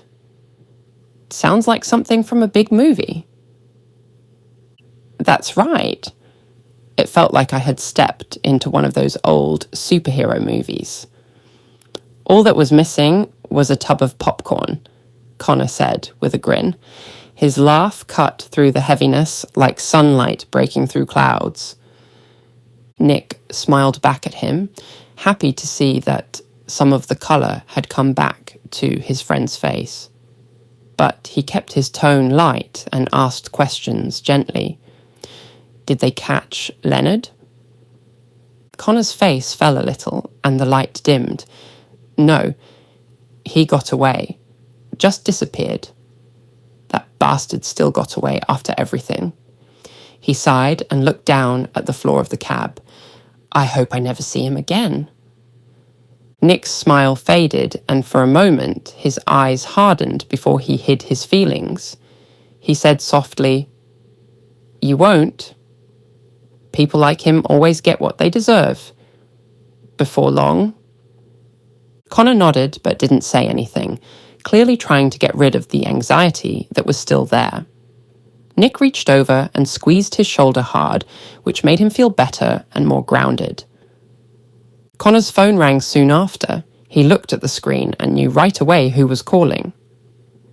"It's my mum," he told Nick, his voice full of urgency and determination. "I have to answer this." Nick nodded in agreement and said, "I understand. It's Kasumi. We both know how worried she gets." Nick used the chance to text May while Connor was on the phone. He told her he was in the cab with Connor and on his way back to the mansion. Connor spoke Japanese in a soft, soothing voice. "Moshi moshi, Oka-san."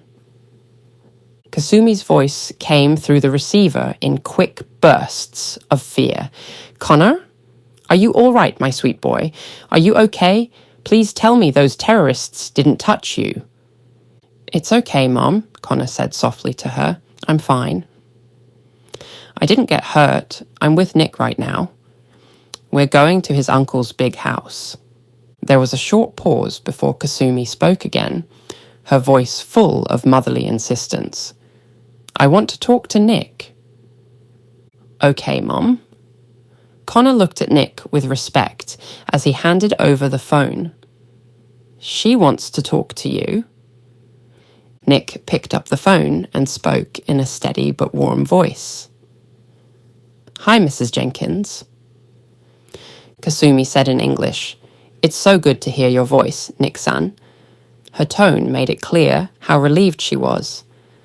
"I saw the news yesterday. I'm very sorry for David and Sarah." Nick felt a pang of sadness in his chest, but he steadied himself and forced a small, brave smile. "Thanks, Kasumi. That means a lot to me. I'm just taking it one day at a time."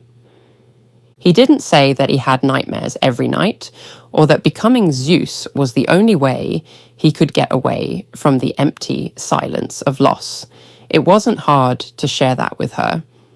Kasumi's voice was firm but kind as she said, "All the same, I want Connor to keep an eye on you while you're gone. No matter how grown up you try to be, you're still kids." Nick was able to hold back a soft laugh. "We'll take care of each other. He has been doing that for me for a long time." "When do you think you'll be back home?" she asked carefully. Nick's face became serious. "I'm not coming back, at least not to live. It isn't safe. I'll come back for the funeral, but after that, I can't stay in Biggleswade. The Black Death could still come for me." Kasumi sighed, her voice full of disappointment, but she understood. It was risky to be the heir to a billionaire's fortune. "What about school? Will your uncle sign you up for something?" Nick said. "He hired a private tutor. She lives in the mansion and is also the maid. A few other people are also staying with us." At that, Connor's eyebrows went up in interest. "People who?" He leaned in closer and asked. Nick smiled a little. "I'll explain when we get there. It's easier to show you." There was a pause on the line before Kasumi spoke again, this time in a calmer voice. "I'm glad to hear you're not alone. And at least Connor will be learning with you. But Nick," her voice got a little sharper, "while my son is with you, I want you to keep him safe. Promise me that no matter what happens, you'll take care of each other." Nick sat up straight in his chair, knowing what she meant. "I promise. Also, don't forget that we both took self-defense classes. Everything will be fine." He didn't say anything about the gang he met on the Piccadilly line. She didn't need any more reasons to be worried. Kasumi said softly, "Thank you, Nick. You might not be my son, but I love you like one. Even when things seem the worst, don't forget that you still have a family that loves you." Nick said, "I will." And there was no doubt in his voice. "And I'll keep Connor safe. I promise." Chapter 26, Welcome Home. The taxi glided to a smooth halt outside the mansion, the imposing structure rising like a monument against the glittering London skyline. As the car stopped, Nick and Connor stepped out, the crisp evening air brushing coolly against their faces. Nick moved to the boot and lifted out Connor's suitcase, carrying it himself. One less burden for his friend after such a long and harrowing day. He gave the back of the taxi a light tap to signal its departure. "Thank you for using London Auto Taxi, sir," the vehicle intoned in a smooth, polite, robotic voice. "Proudly providing AI transport to Londoners for over 30 years. With a soft hum, it glided away, vanishing into the neon flow of the city. Connor stood at the foot of the grand steps, eyes wide, as he took in the sight before him. Whoa. You always talked about your uncle's place, but seeing it in person, this is something else. "Wait until you see the inside," Nick said, with a knowing grin. Even now, the place still managed to take him by surprise. It wasn't merely about wealth. It was about stepping into another world entirely. They ascended the marble staircase, their footsteps echoing softly off the polished stone. "I don't know how long you're planning to stay in London," Nick said as they reached the heavy double doors, "but you're welcome here for as long as you need." "Thanks, Nick." Connor's smile was warm, his gratitude unmistakable. "By the way, does your uncle know I'm coming?" "Not yet, but he will soon," Nick smirked, confident that Apollo had already sent word to William. "That reminds me, William mentioned Aunt Susie's planning a visit." Connor's eyebrows rose. "You mean your parents' old friend? She's actually coming back?" That's what William said. But then Connor slowed, his expression darkening. "We haven't heard from her since..." His words faded into silence. The name neither wanted to speak lingered between them. Jason, a ghost from the past, is best left buried. "We agreed never to bring him up again," Nick said quietly, though his voice carried a firm edge. Connor looked down, regret flickering in his eyes. "I'm sorry, Nick. I didn't mean to."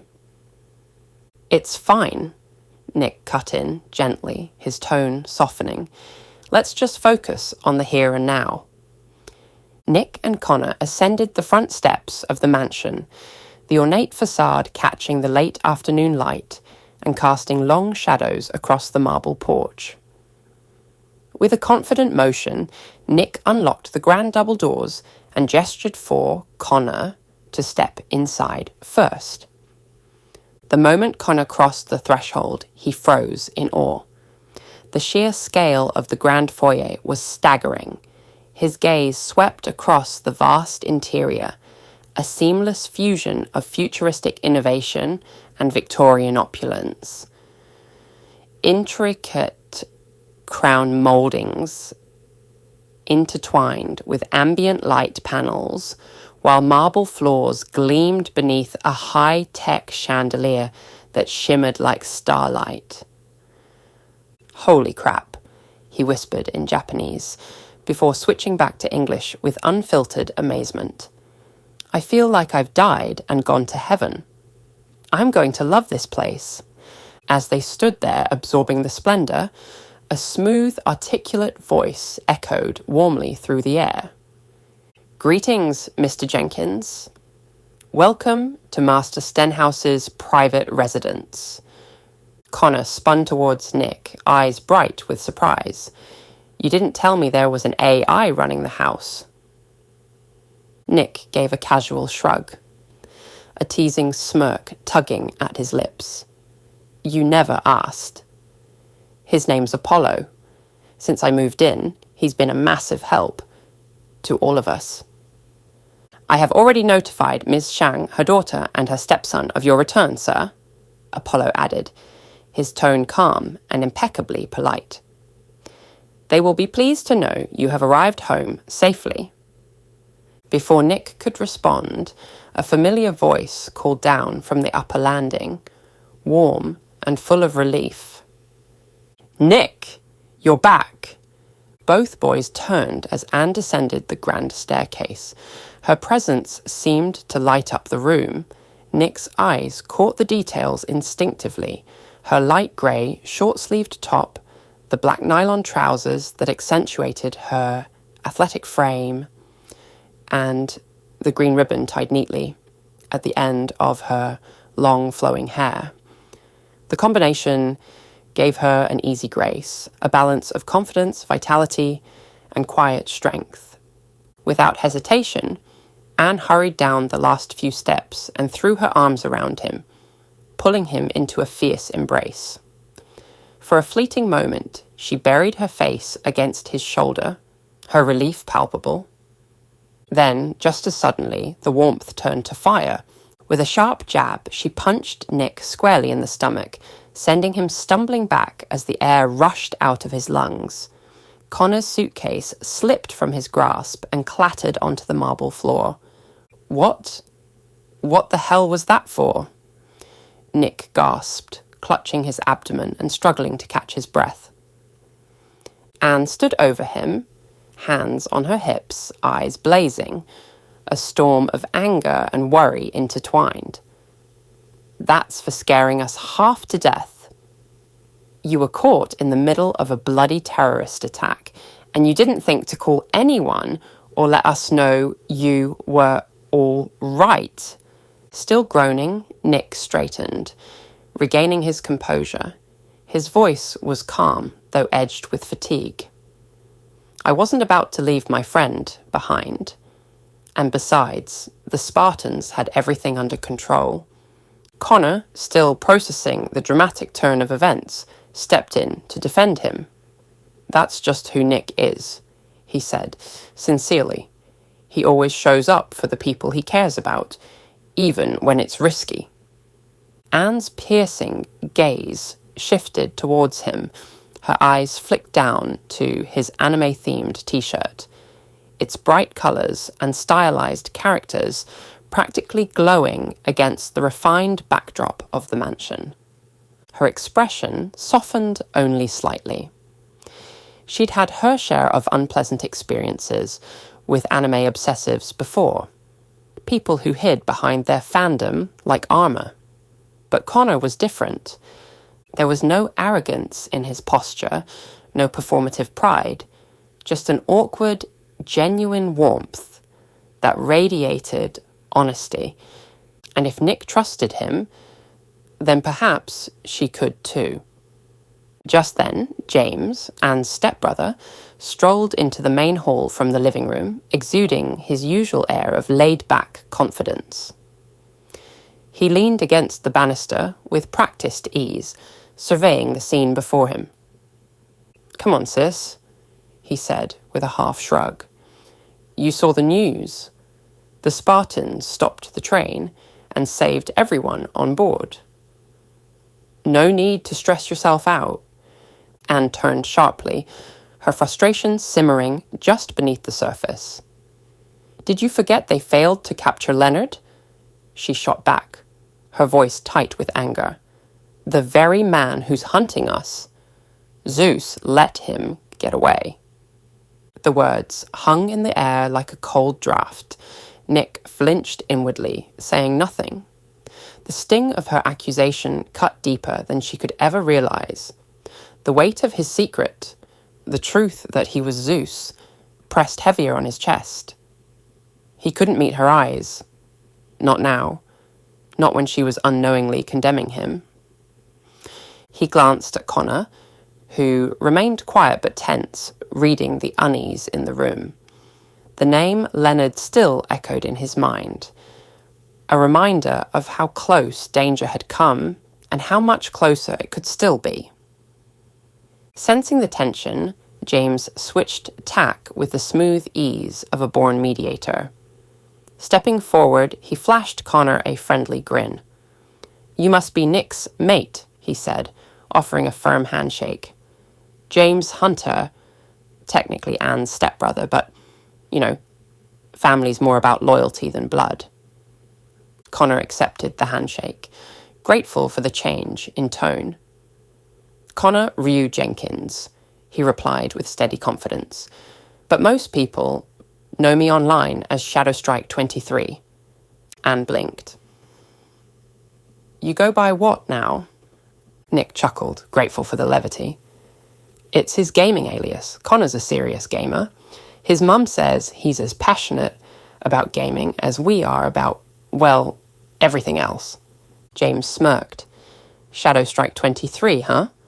That sounds like a stealth class main, if I've ever heard one." "I do, actually," Connor said with a grin. "Ninjas, rogues, snipers. If it's sneaky and fast, it's mine."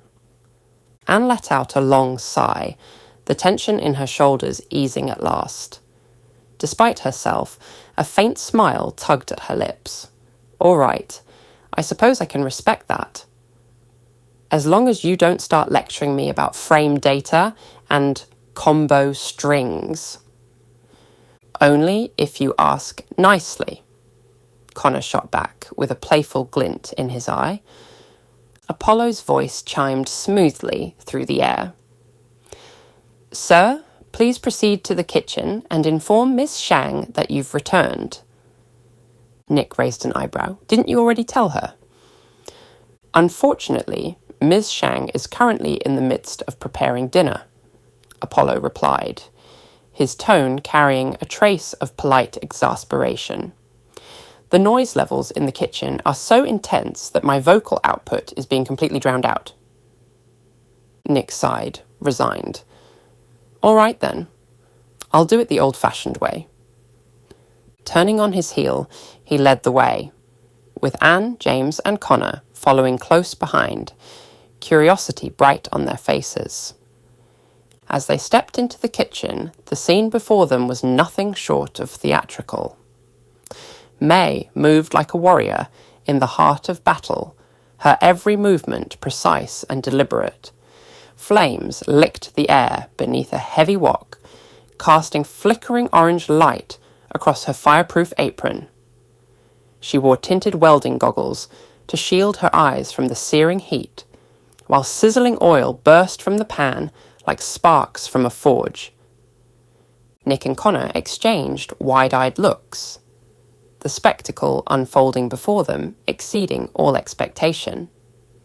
"No wonder Apollo couldn't get a word in," Nick said, raising his voice above the rhythmic clatter of metal and flame. "That's Mum for you," Anne replied with a fond smile. "We used to get the police called on us for noise complaints." Her solution? Hand the officers a warm takeaway box. Worked every time. James chuckled mischievously. "And if that didn't work, Dad and I made sure the neighbours knew better than to cause any real trouble." Connor gave a low whistle. "My mum's the total opposite. Soft music, quiet movements, delicate dishes. Japanese meals are all about precision and calm. This," he gestured to May, who was now tossing vegetables into the flaming wok with athletic flair. "This is like watching a live-action anime battle sequence." When the wok finally hissed into silence, May turned her attention to a counter lined with fresh vegetables. She drew a large chef's knife from the drawer and began slicing a cabbage with surgical precision. The rhythmic ch-ch of the blade on the chopping board filled the air like percussion. Without missing a beat, she moved seamlessly to broccoli, then carrots, then sweet peas. Her movements fluid, hypnotic, and sharp as clockwork. Is your mum auditioning for Chef Showdown or something? Connor asked, incredulous. I've never seen anyone cook with that kind of intensity. Anne laughed, eyes gleaming with admiration. Mum always dreamed of becoming a celebrity chef and opening her own restaurant chain. But her parents had other ideas. They wanted her to study economics and finance instead. Typical rich family expectations. Nick tilted his head, listening closely as Anne continued. When she fell pregnant with me and dropped out of university, they cut her off completely. No inheritance, no help. But she's never looked back. She always says being disowned was the best thing that ever happened to her. It gave her the freedom to raise me and do what she truly loved. Connor nodded thoughtfully. Sounds like she's more badass than half the action heroes I follow. She is, Anne replied with pride. Trust me, you don't want to mess with Mum when she's holding a cleaver and has something to prove. When May finished chopping the colourful spread of vegetables, she slipped off her welding goggles with a satisfying clink and set them aside.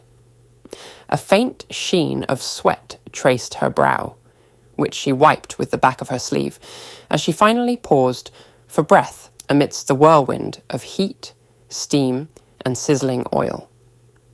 The kitchen air was thick with aromas: garlic, soy, ginger, and something unmistakably her, bold, comforting, and full of life. Nick took a cautious step forward, pitching his voice to carry over the residual roar of the kitchen. So, what's for dinner tonight, May? He called, half to engage her, half to make his presence known. May turned, and in that instant, her fierce culinary warrior facade melted away. Nick, you're all right, she gasped, rushing forward with open arms. She pulled him into a tight, heartfelt hug. Nick stiffened instinctively, bracing for another punch like the one Anne had given him earlier, but instead May's embrace was gentle and full of warmth. When she finally stepped back, her eyes shone with relief. You've no idea how worried we were, she said softly, before glancing at the boy standing behind him. And you must be his friend. Yes, Mum, Connor replied, polite and composed. Thank you. I'm glad to be here, and even more glad to be alive. May smiled approvingly. Polite too. You've got good instincts, Nick. You seem to know how to surround yourself with the right people. Nick gave a modest nod, his eyes briefly distant. I stick with those I trust, especially these days. A quiet beat lingered before he gestured toward the hallway. I'll show Connor to his room. It's been a long day for both of us. But before he could take a step, May's voice rang out with matriarchal authority. Not so fast. Nick froze mid-stride. Uh-oh. While you were out flirting with death, she said sternly, Anne and James kept the mansion in order. That means chores, and you, young man, are not exempt just because your uncle owns the place. Nick groaned theatrically. Should have known. May's lips curved into a sly smile. Lucky for you, I've nearly finished dinner. All that's left is someone to wash the knives, bowls, spoons, strainers, chopping boards, cleavers, and the wok, and to put everything back exactly where it belongs. Nick raised both hands in surrender. Fine, fine. I'll scrub, polish, and alphabetize them if I have to. May patted his shoulder with mock severity. Good lad. I'll be watching. Nick turned to Connor, who was clearly relishing his predicament. Go on ahead, Connor. Apollo will show you the way. I'll catch up once my soul's been claimed by the dish rack. Connor grinned. Take your time. I'll be upstairs living like a king while you fight a war against cabbage bits. As Connor disappeared down the hall, following the soft blue glow of Apollo's navigation lights, Nick rolled up his sleeves and faced the towering pile of utensils. He exhaled through his nose. Right, he muttered quietly. Time to prove I can fight grime just as well as I fight terrorists. Behind him, May returned to her simmering pots. Without looking back, she called, "Don't forget the ladle. It's soaking in the miso broth." Nick sighed. Of course it is. Chapter 27. Secrets Between Good Friends. Connor settled quickly into his new room. After unpacking his suitcase, stuffed with clothes, snacks, and his beloved micro-gaming console, the Polybius, he flopped back onto the bed with a long, contented sigh.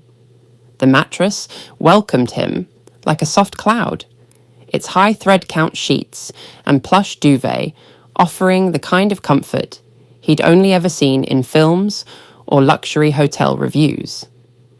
He stretched out fully, letting his limbs sink into the bed as the tension finally began to drain from his body.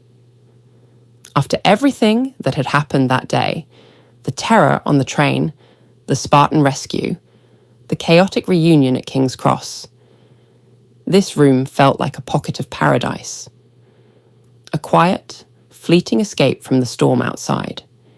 Still, even as he lay cocooned in comfort, his thoughts drifted inevitably back to Nick.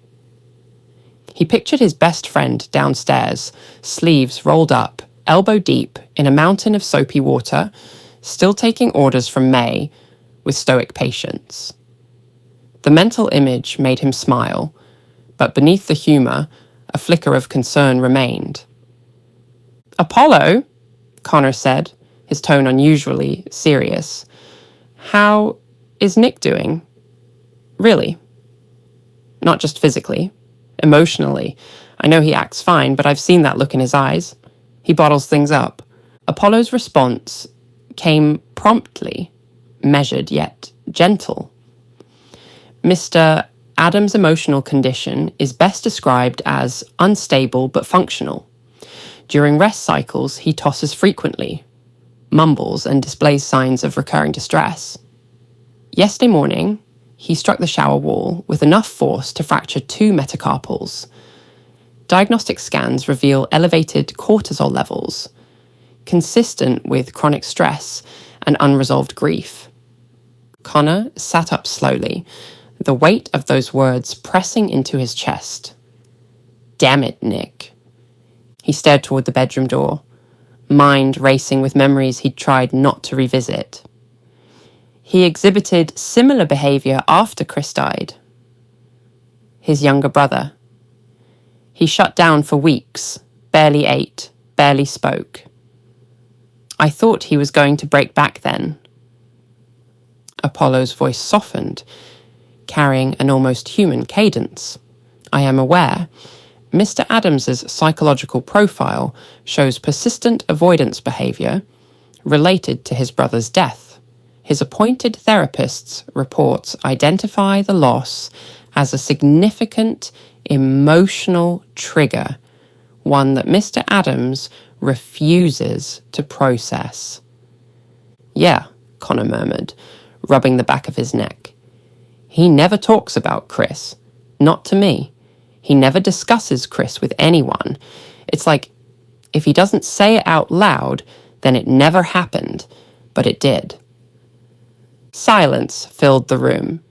Gentle, heavy, alive only with the soft hum of the lighting system. Then Connor looked up at the ceiling. Can you promise not to tell Nick I asked about this? He said quietly, though his voice carried an undercurrent of resolve. I want to help him without making things worse. Acknowledged, Mr. Jenkins, Apollo replied, This conversation will not be recorded or archived within the mansion's databanks. Connor nodded, letting his head fall back against the pillow, the Polybius resting on his chest. Thanks, Apollo. Just keep looking out for him, all right? He's my best mate. There was a pause, a flicker of silence so brief it almost sounded like thought, before Apollo spoke again. His tone softened to something almost tender. I always do. Soon after, Connor heard a knock at his door. Come in, he called. Already fairly sure who it was. The door swung open, and Nick stepped inside, casting a quick glance around the room. He spotted Connor sprawled across the bed, the picture of comfort. A stark contrast to the chaos they'd escaped only hours before. You've settled in quickly, Nick said with a wry smile. As long as I've got my Polybius, Connor replied, gesturing to the compact gaming console beside him. Plus my anime and manga stash on my phone, I could survive a nuclear winter. Nick chuckled. He'd always admired how unapologetically Connor embraced his otaku side, even when it had made him a target at school. The only way Connor had managed to avoid getting crushed was thanks to the school's self-defense program and the extra combat training Nick had received from Susan Pankhurst. Nick had never used that training to show off or intimidate. It was a matter of principle. Defense, not aggression. Protection, not ego. But now, seeing his best friend safe and finally at peace, something deeper stirred in Nick. It was time to stop hiding. Connor, he said quietly, I'm overjoyed you're okay, and I'm grateful you came all this way to be here, especially now when everything feels like it's falling apart. But if you're going to be living here, there's something you need to know. Connor sat up, curiosity sharpening his features. All right, mate, I'm listening. Before continuing, Nick looked up toward the ceiling. Apollo, are the bedrooms soundproof? Yes, Mr. Adams, the AI replied smoothly. The bedrooms and bathrooms are constructed with acoustic insulation to ensure privacy and minimize disturbances. Nick nodded once. Good. That makes the job easier. He began pacing slowly. The weight of the truth was pressing on him like armor. When I first came here, I thought it'd just be a safe place to stay. Somewhere quiet, away from the Black Death, the gangs, and all the madness tearing the city apart. But my uncle, he had other plans. Nick stopped, facing Connor squarely. He's given me a job, a special one. I'm fighting back against the Black Death, the gangs, everything that's poisoning this city. Connor leaned forward, wide-eyed. What kind of job are we talking about? Nick glanced at the nanolinker on his wrist, his expression shifting. Shield your eyes, he warned. What I'm about to show you will be bright. Okay? Connor muttered, half amused as he covered his face with one arm. Nick raised his fist. His voice was steady and powerful. I'm Zeus. A brilliant surge of white light flooded the room, the air crackling with static as nanomites activated in a blinding cascade. The energy pulsed through the space, vibrating through the floorboards like a living current. When the radiance faded, Connor cautiously peeked through his fingers, then froze, jaw slack in utter disbelief. Standing before him was Zeus, armoured, towering. The warrior exuded an aura of power. This was the same warrior who had fought Leonard, the same hero splashed across every news broadcast. And yet, impossibly, it was Nick. "No way," Connor breathed. "No bloody way. Zeus? You're Zeus." Nick pressed a button on his wrist, and the armor responded with a smooth hiss as the helmet retracted, revealing his familiar face underneath. "I am," he said softly. Still at a loss for words, Connor pushed himself up from the bed and stepped closer to Nick, eyes wide with awe as he took in the suit's sleek metallic contours. This is the sort of thing I'd see in one of the anime I watch, like Kogin no Shugosha or Senritsu no Kikai, he marveled, excitement bubbling in his voice. "It's unreal." "You know, that's precisely what I said to William after my first transformation," Nick replied, grinning at the memory.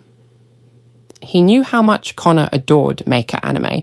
The comparison felt oddly full circle. "But it isn't just for show. Since I started using the suit, I'm faster, stronger. And Apollo's fully integrated with it, which makes things a whole lot easier. He's saved my life more than once." Connor's expression shifted as the pieces fell into place. "Wait, if you're Zeus, then you're the one who took down that junkie in the park last night. And you were the one who helped the Spartans save everyone on the train." Overcome, he threw his arms around Nick in a fierce, grateful hug. "Thank you. Seriously, thank you so much, Nick." Nick returned the embrace, his chest tightening with warmth at the depth of Connor's gratitude. "That's what I'm here for," he said softly, "to protect people like you." But the weight of responsibility returned to his shoulders, tempering the warmth. "It's not just about the Black Death," he continued, his tone hardening with resolve.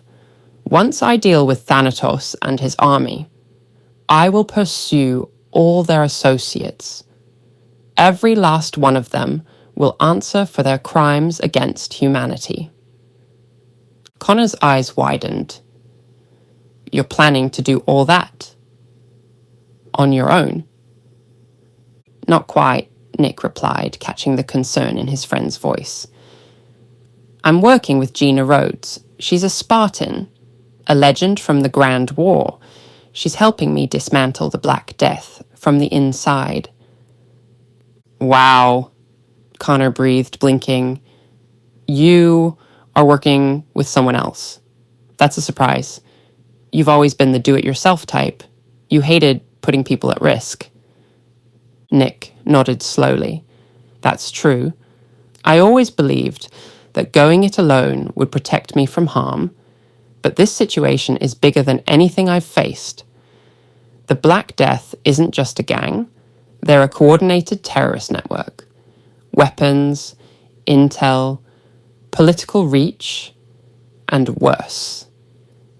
He let the words hang in the air for a moment. "Previously, I successfully fought London's criminals on my own. It helped me master the suit, but this is war. I can't win it alone."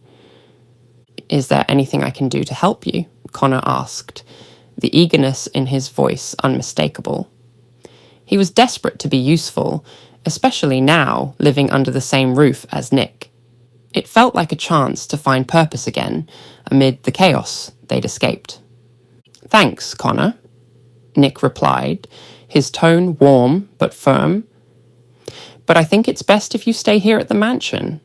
You'll be safe with May and her kids." He hesitated, then added more carefully, "Besides, I don't think William has a spare nanolinker lying around, and technically I'm not supposed to tell anyone I'm Zeus." Connor gave a reassuring nod. "You've got nothing to worry about. You can trust me. Your secret's safe with me." Nick smiled faintly, grateful for that unwavering loyalty. A brief silence lingered before Connor leaned forward and changed the subject. "Speaking of May, how did you end up meeting them?" Nick took a breath, mentally retracing the past few days. I met them on the train to London. Just like us, they were coming from Stevenage. We crossed paths again at Victoria Embankment Gardens, right after Anne and James fought off 3 racists who were shouting abuse at them for being part of the UAA. His brow tightened at the memory. It got ugly. Connor's expression darkened. The mention of the UAA struck close to home. Yeah, that kind of thing's all too familiar. Mum's had to deal with it more times than I can count. People hate what they don't understand. It's exhausting. Nick nodded grimly. Exactly. Those thugs didn't stand a chance once Anne and James stepped in, but still, it rattled everyone, especially those who already felt unsafe just for existing. So, you offered them a place to stay? Connor asked, piecing it together. Yeah, Nick said simply. They tried staying at Anne's ex-boyfriend's place, but his grandfather turned them away. Same reason, he couldn't stand the UAA either, so I brought them here.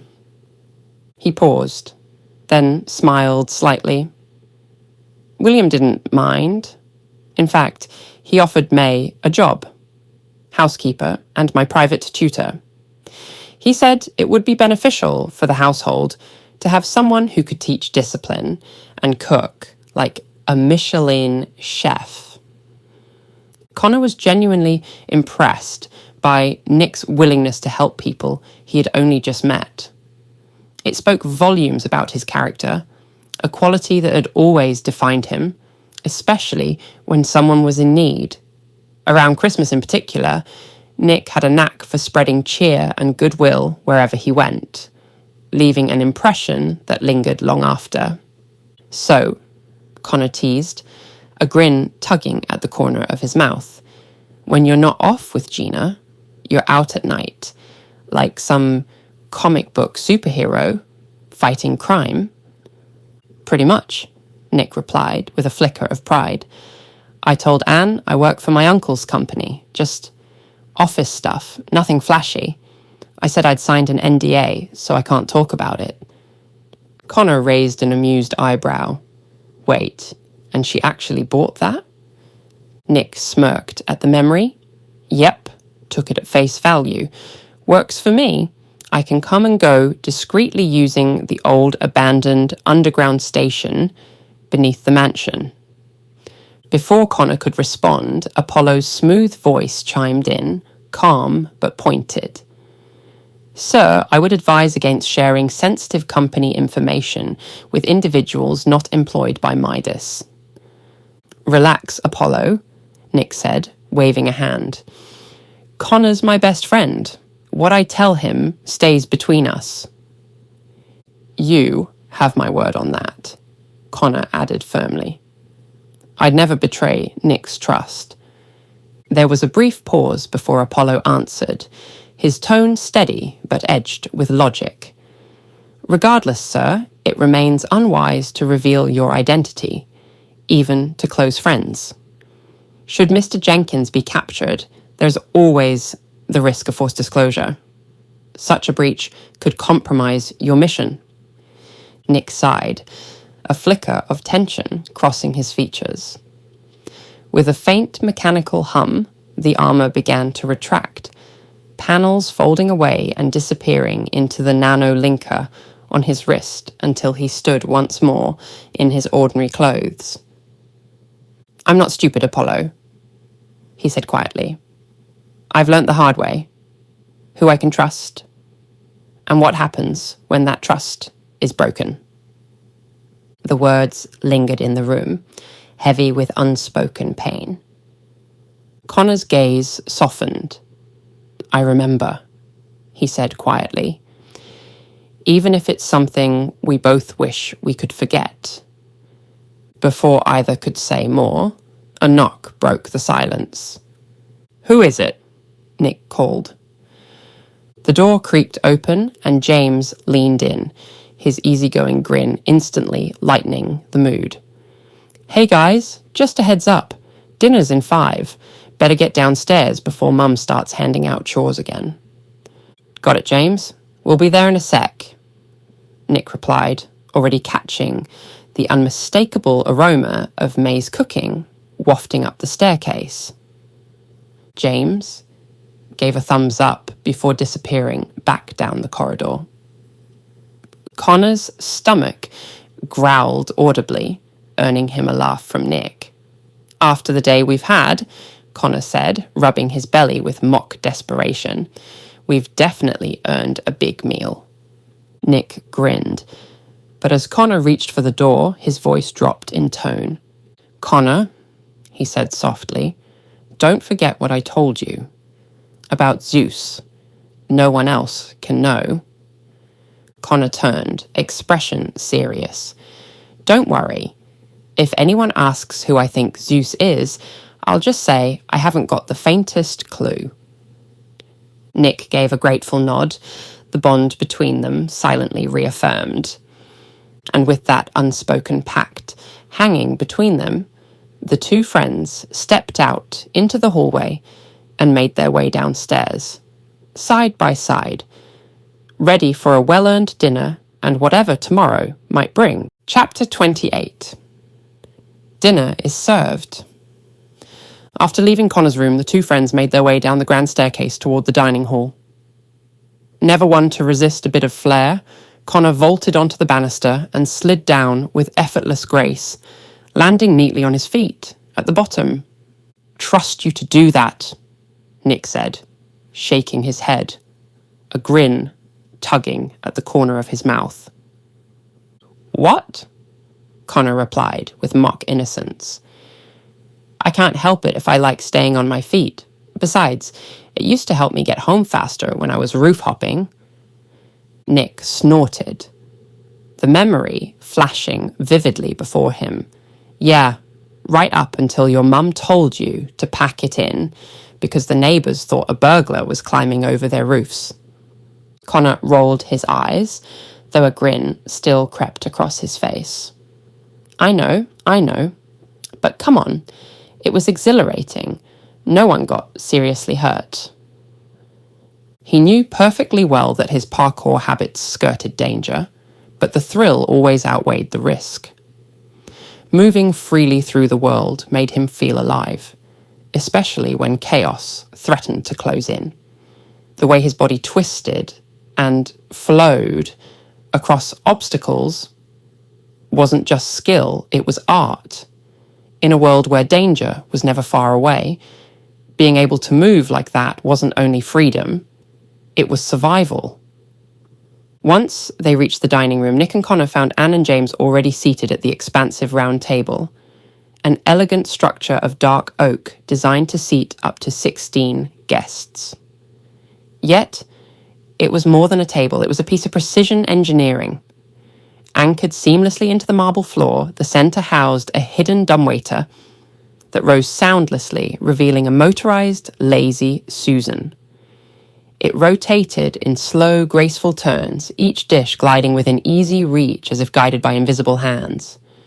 The air was alive with the aroma of May's cooking. Spiced steam rose from sizzling platters, stir-fried vegetables glistening with sesame oil, glazed meats shimmering with honey glaze, bowls of jasmine rice, soft as clouds, and plump dumplings releasing bursts of savoury perfume.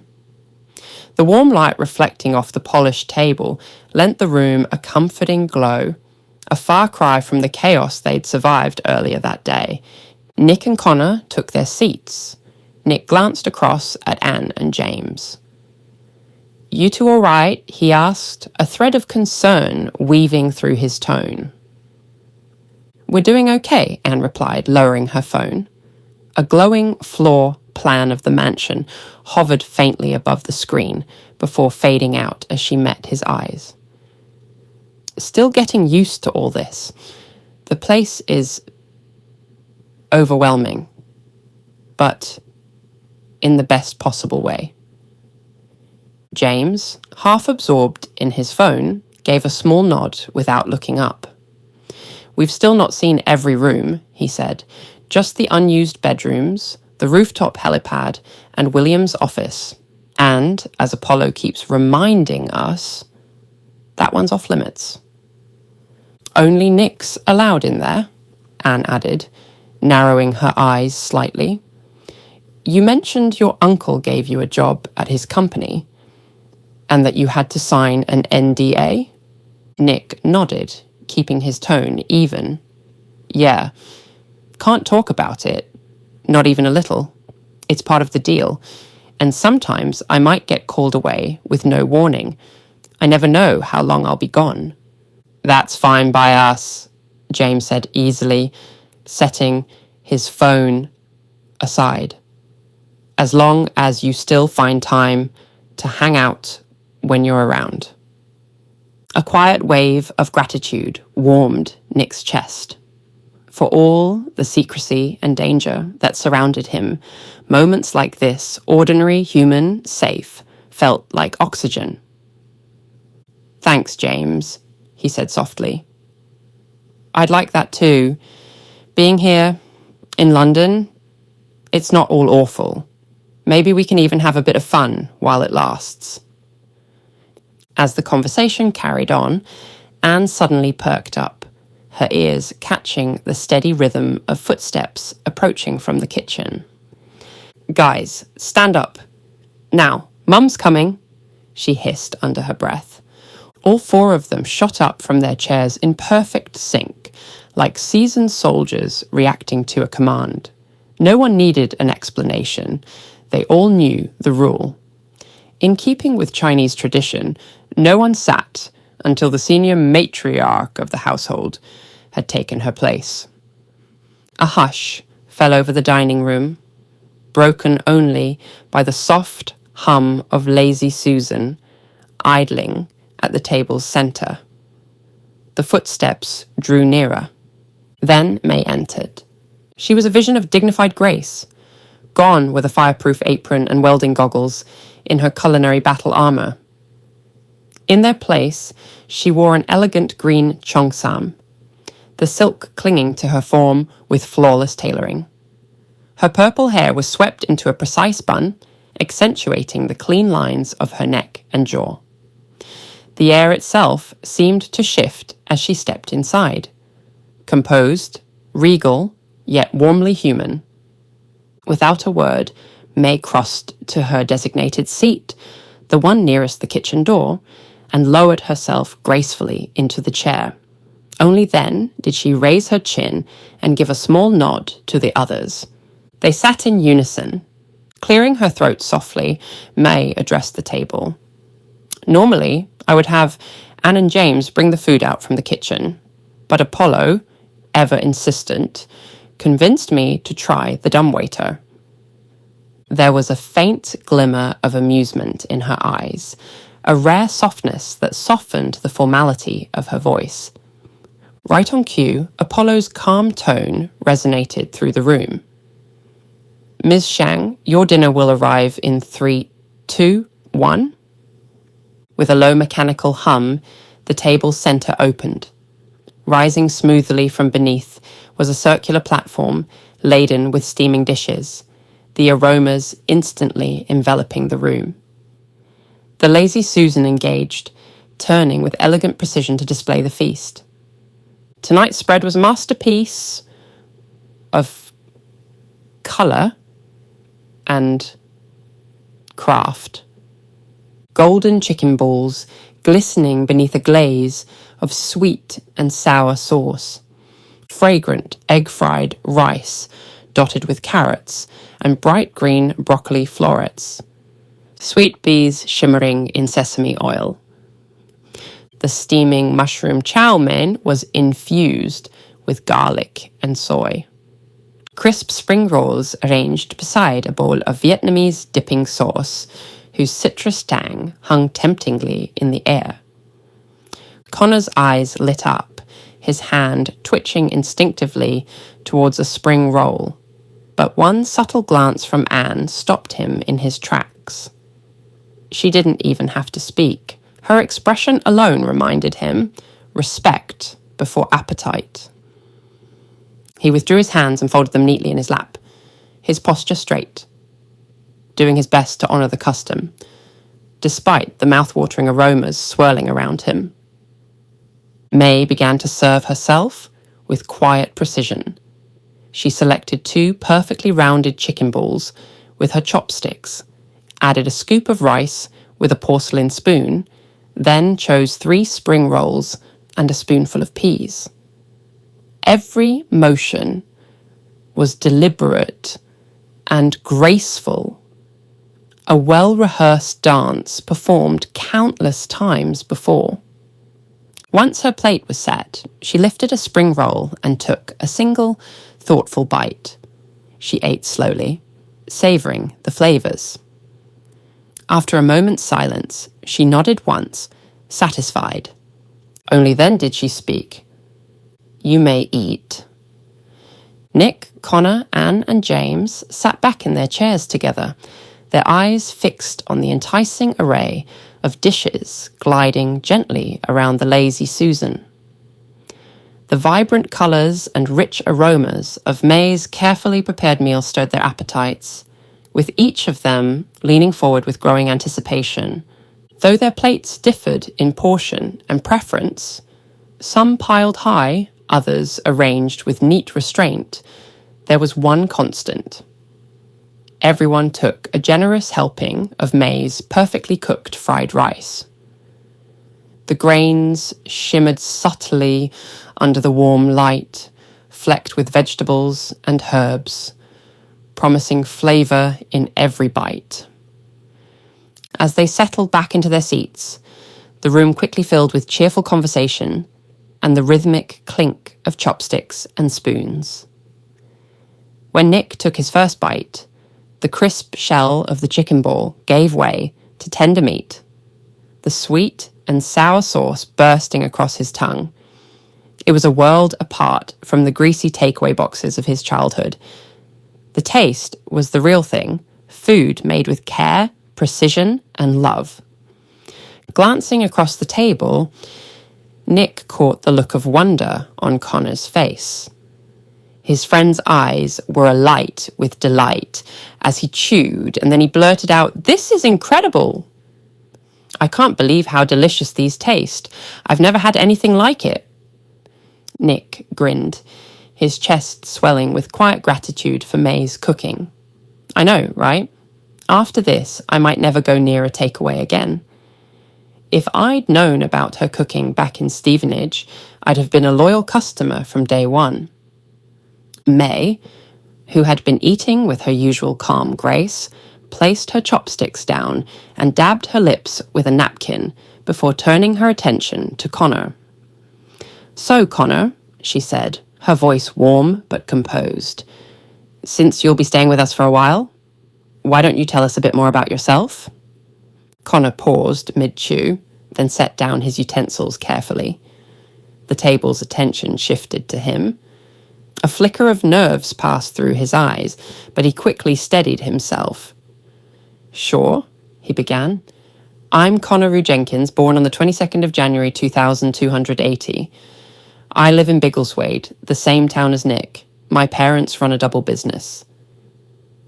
"What kind of business?" Anne asked, leaning forward with genuine interest. A proud smile spread across Connor's face. "My dad takes commissions for custom anime figurines, real passion projects. He's got an incredible eye for detail. People from all over send him their designs or favourite characters, and he brings them to life." Nick nodded, remembering the times he'd watched Connor's father at work, steady hands painting fine brushstrokes onto a figurine's armour or a tiny glint in an anime girl's eye.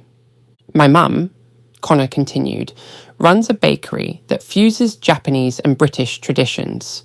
She's always experimenting, matcha sponge with English custard, tempura-filled pastries, even sausage rolls glazed with miso and served with wasabi mayo." Nick laughed. Oh, I remember those. Strong stuff, but somehow it worked. It was as if Britain and Japan had engaged in a food fight and then decided to share the trophy. Connor chuckled and turned back to May. She's really creative. People travel miles to try her bakes. She's constantly looking for ways to honour her roots while still making something new. May nodded approvingly. She sounds like a woman of both culture and courage. Innovation in the kitchen takes more than skill. It requires heart. A gentle pause followed, not of awkwardness, but of shared respect. Then James, ever the one to lift the tone, leaned forward with a grin. Dude, with that background, you're not just Nick's best friend. You're basically the protagonist of your own show. Connor let out a bashful laugh, rubbing the back of his neck. Let's just hope it's not a tragedy arc. Anne smirked. Nah, definitely a slice-of-life comedy, with the occasional emotional gut punch. I bet you've had your fair share of trouble from some people, James said, leaning forward, his voice calm but curious as he tried to understand more about Connor's experiences. Connor let out a long, weary sigh, the weight of memory shadowing his face. If you mean from people who hate the UAA, then yeah, we definitely have. 2 or 3 times a week, there's always someone trying to drive me or my mum out of town just because we're Japanese.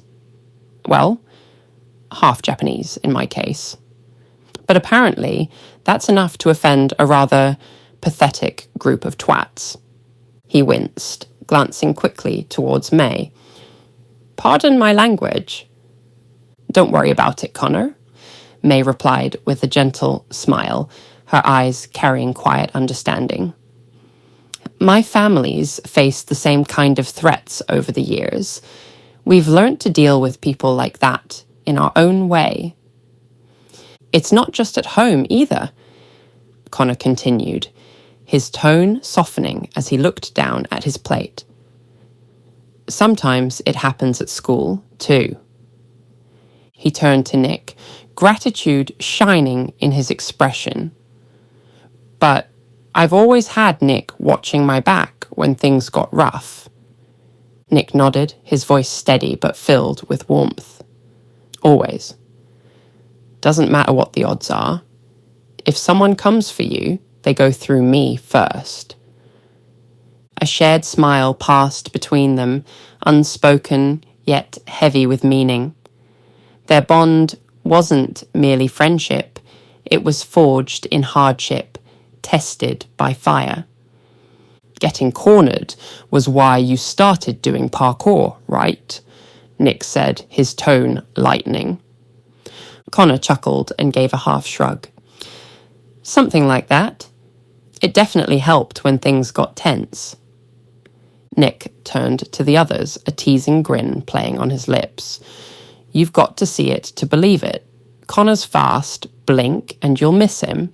He can scale walls, vault over fences, slide under barriers, dodge punches like he's starring in a kung fu film. I think that's a bit of an exaggeration, Connor laughed, though he clearly enjoyed the compliment. But hey, I'll take it. The room joined in his laughter, and for a brief, precious moment, the world outside, the danger, the fear, the weight of the unknown, simply didn't exist. In its place was warmth, laughter, and belonging. Then May glanced at the time and cleared her throat gently. We should probably get back to our meals. Wouldn't want all this wonderful food to go cold, would we? Good call, Nick said, reaching for the Lazy Susan as it spun lazily past, his eyes locked on the last few chicken balls. Right, let's finish this feast. The group leaned forward again, plates refilling, conversation flowing freely. Laughter echoed off the polished walls, punctuated by the soft clink of cutlery and the hum of gentle lo-fi music from the mansion speakers. The earlier tension of the day melted away, replaced by something purer, the simple joy of delicious food and good company. As the evening wore on, the platters emptied, leaving behind only crumbs, empty bowls, and satisfied sighs. Nick leaned back, one hand resting on his full stomach. May, that was incredible.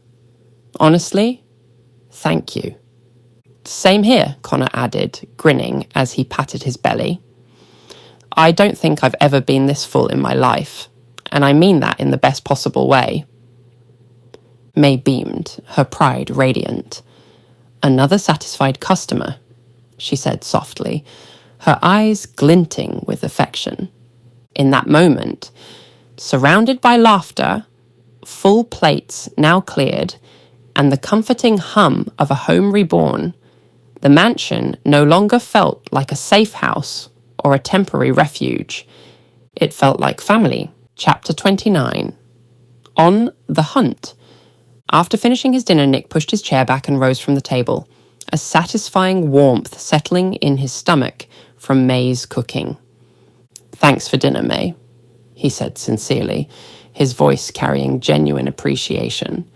It was absolutely brilliant. You're welcome, Nick, May replied with a soft smile.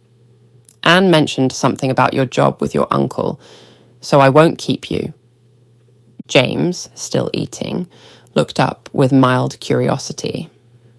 How long do you reckon you'll be in the office? Hard to say, Nick answered, already heading for the door, but I should be done before 11.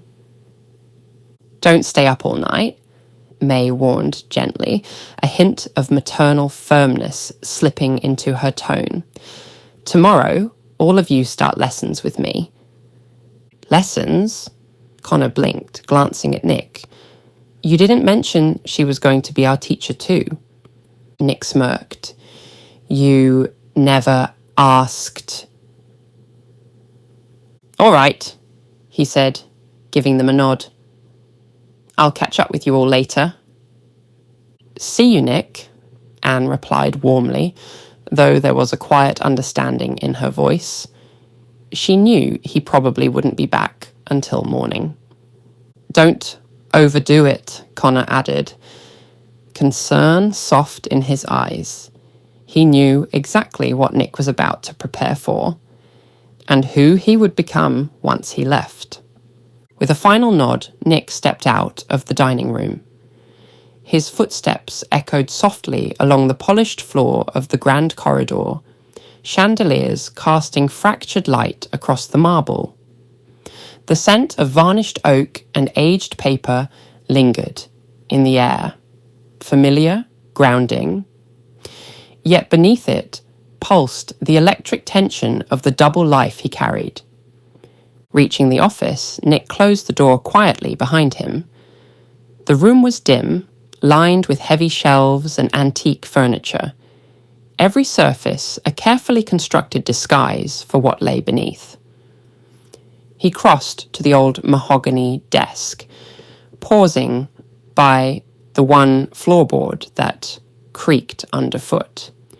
He tapped his foot 3 times in a deliberate rhythm. Click. A hidden mechanism stirred beneath the floor, gears turning in muted harmony. A circular platform slid into view, descending with a soft hydraulic hum to reveal the entrance to the mansion's secret underworld. Nick stepped onto it, and the platform lowered smoothly, the light from above fading until only the hum of machinery remained. When it stopped, he stepped off into the subterranean expanse beneath the estate. Overhead, lights flickered on automatically, bathing the space in clean, white luminescence. The air was cool, tinged with the metallic scent of machine oil. Though industrial by design, the base carried an undeniable warmth, a quiet, humming sense of purpose. Nick moved briskly through the chamber, entering the adjoining control room. One by one, monitors flared to life, casting blue light across his face. Maps of London's districts expanded across one wall. Another streamed surveillance feeds from drones and city cameras. Scrolling data filled the rest. Intelligent reports, encrypted messages, and crime network overlays, all feeding into the organized chaos of his war room. Taking his seat at the central console, Nick's fingers flew across the keyboard with mechanical precision. Layers of encrypted data peeled away under his touch, revealing the heartbeat of the city, criminal networks, gang movements, and hidden alliances buried within official records. This was his domain. This was where Zeus planned his next move. Apollo's smooth, ever-measured voice broke the hum of servers. "Sir, is this to become a nightly routine? Descending into the depths to pore over classified intelligence?" Nick didn't look up, still navigating through the flood of data. "Not every night," he replied evenly. "But I need to keep up appearances upstairs. They think I'm just working remotely for my uncle. Meanwhile, I'm combing the police database to flag active criminals operating across the city." The system before him was a masterpiece of Midas engineering. Stealth-coded and powerful enough to slip through government firewalls without leaving a trace. It allowed Nick to ghost through private servers, intercept secure transmissions, and map London's criminal web in real time. He was a phantom in the machine. He was watching over a city that never truly slept. He opened one of the flagged profiles. Subject: Jake Matei. The file was extensive, page after page filled with warning signs, behavioral patterns, and psychological red flags. Once a devout member of a pacifist environmental collective known as the Children of Gaia, Matei had taken a darker path after being expelled for coercive behavior and violent outbursts. His descent into extremism was meticulously documented. Bomb plots targeting civilian districts, anti-humanist manifestos laced with venom, and a trail of bodies that marked his transformation from idealist to murderer. Nick leaned back in his chair, the cold glow of the monitors catching the edge of his face as he read the timeline of escalating violence. "Religion and violence," he muttered under his breath. "A dangerous pairing, especially when one starts justifying the other." Apollo's voice broke the quiet hum of the servers, calm and inquisitive. "Forgive me for asking, sir, but are you not a man of faith yourself?" Nick paused, his eyes fixed on the screen, though his focus drifted inward. When he spoke again, his voice carried the weariness of someone who had wrestled long with belief and loss. "I believe people should be free to express their faith, whatever form it takes," he said slowly. "Faith can comfort, it can guide, it can even heal." He drew in a quiet breath, the tension in his jaw softening. "But when it's used as a weapon, when belief becomes an excuse to hurt, control, or terrorize, that's when it stops being sacred."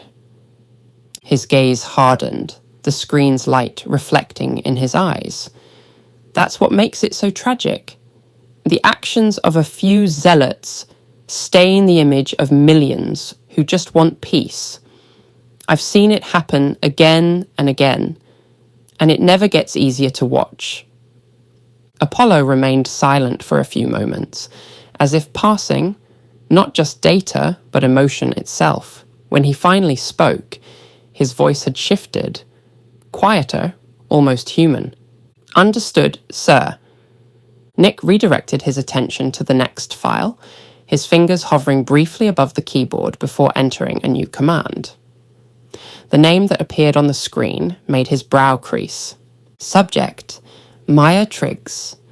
Lines of text scrolled across the monitors, painting a portrait as chilling as it was calculated. On the surface, Maya Triggs was a familiar face in the city's most exclusive nightclubs, an elegant socialite wrapped in designer fabric and champagne smiles. But beneath the polished facade lay something predatory.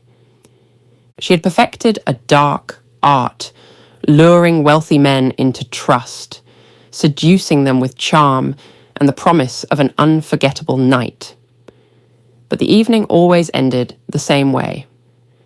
Nick leaned forward, jaw tightening as the report unfolded. Maya would spike her victims' drinks, just enough to leave them conscious but compliant, before escorting them to a rented hotel room under a fabricated identity. There, she would bind them to the bed, photograph them in compromising positions, and later threaten to leak the images unless they paid her staggering sums of money. The cruelty didn't stop with blackmail. The psychological aftermath was devastating. Several of her victims, men too frightened or ashamed to seek help, had taken their lives rather than face the scandal. The file spared no details. Transcripts of suicide notes, records of bankruptcies, and families torn apart by one woman's orchestrated malice. Nick exhaled sharply, disgust cutting across his face. "That's not someone I'd ever want to run into on a date," he muttered darkly. "She's using the Cosby tactic." "Correct," Apollo replied with clinical precision.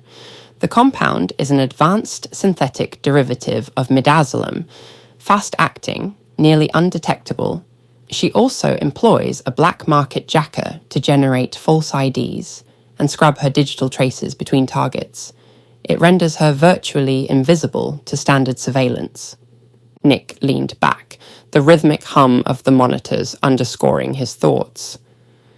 "If I ever have to go undercover near her," he said quietly, "I'll need to tread cautiously." His gaze lingered on the screen, the name Maya Triggs, glowing coldly against the dark interface. "People like her aren't just criminals," he said, voice low and resolute. "They're predators. They don't just steal money, they steal trust, dignity, and hope." A shiver traced his spine, not from fear, but from understanding. This was the true face of the war he fought. It wasn't only about bombs, bullets, or conspiracies. It was about the darkness that smiled, charmed, and walked unnoticed among the innocent. The final file Nick opened concerned a notorious boy racer named Thomas Gordon, though he liked to be called the Night Hawk. A thrill-seeker turned menace, Thomas was a central figure in the Midnight Marauders, a gang notorious for reckless street races that tore through the city with scant regard for safety. Their stunts had caused millions in damage and left a trail of injuries and, brutally, fatalities in their wake. Nick's shoulders tensed as he read. The deeper he dug, the heavier a knot grew in his chest. 5 years earlier, the Marauders had staged a race through Leicester Square. Attempting a high-speed drift, Thomas lost control and ploughed into the front of a small noodle bar. The impact killed a family of 4, crushing the youngest, a 2-year-old girl, instantly. The country had erupted with outrage. But the real injustice came in the courtroom. Despite the gravity of the crime, Thomas received a sentence many considered insultingly lenient. Whispers of corruption had swirled then. Now Nick saw them confirmed in black and white. Thomas's father was a senior executive at Golden Thread Apparel, a label favoured by the city's elite. Quietly, behind closed doors, strings had been pulled to spare the Gordons full public disgrace. Nick's face darkened with disgust. Justice for the rich, silence for the grieving. Fucking hell, he muttered. On the screen, Thomas Gordon smirked, free and unrepentant. A headline blared. Nighthawk rides again. Thomas Gordon, released from prison, vows to move on from tragedy. Below, images showed mourners outside the court, clutching framed photos of the family Thomas had killed. Their faces were carved with pain and fury as they denounced him as a murderer and demanded real justice. Nick's jaw clenched as he scrolled the article. The lawyer's hollow statements and the bland assurances of rehabilitation, each word fueled his anger. He's back out there, Nick thought. And if history's any guide, he won't stay quiet for long. Apollo, he said, turning to the console, send me any CCTV footage or traffic reports showing Thomas Gordon's current location. At once, sir, Apollo responded. Within seconds, feeds populated the screens. Apollo's voice cut through the base's hum. Sir, the Midnight Marauders are convening with Thomas Gordon in Peckham. They are planning a celebratory street race to mark his release. Nick's eyes flashed. Fury ignited in his chest. Not if I have anything to say about it. Nick leapt from his chair, urgency snapping through his limbs like electricity.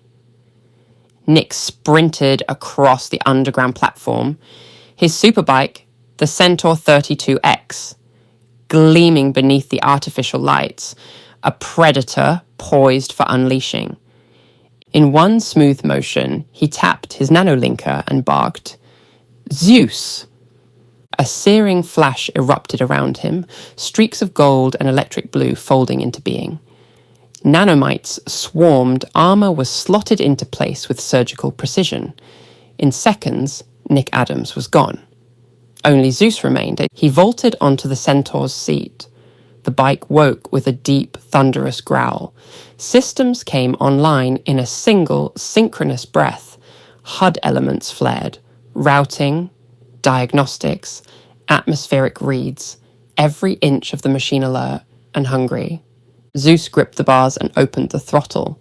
The Centaur screamed forward, tires clawing at the dust of the abandoned tunnel as the underground filled with the roar of horsepower and the promise of retribution.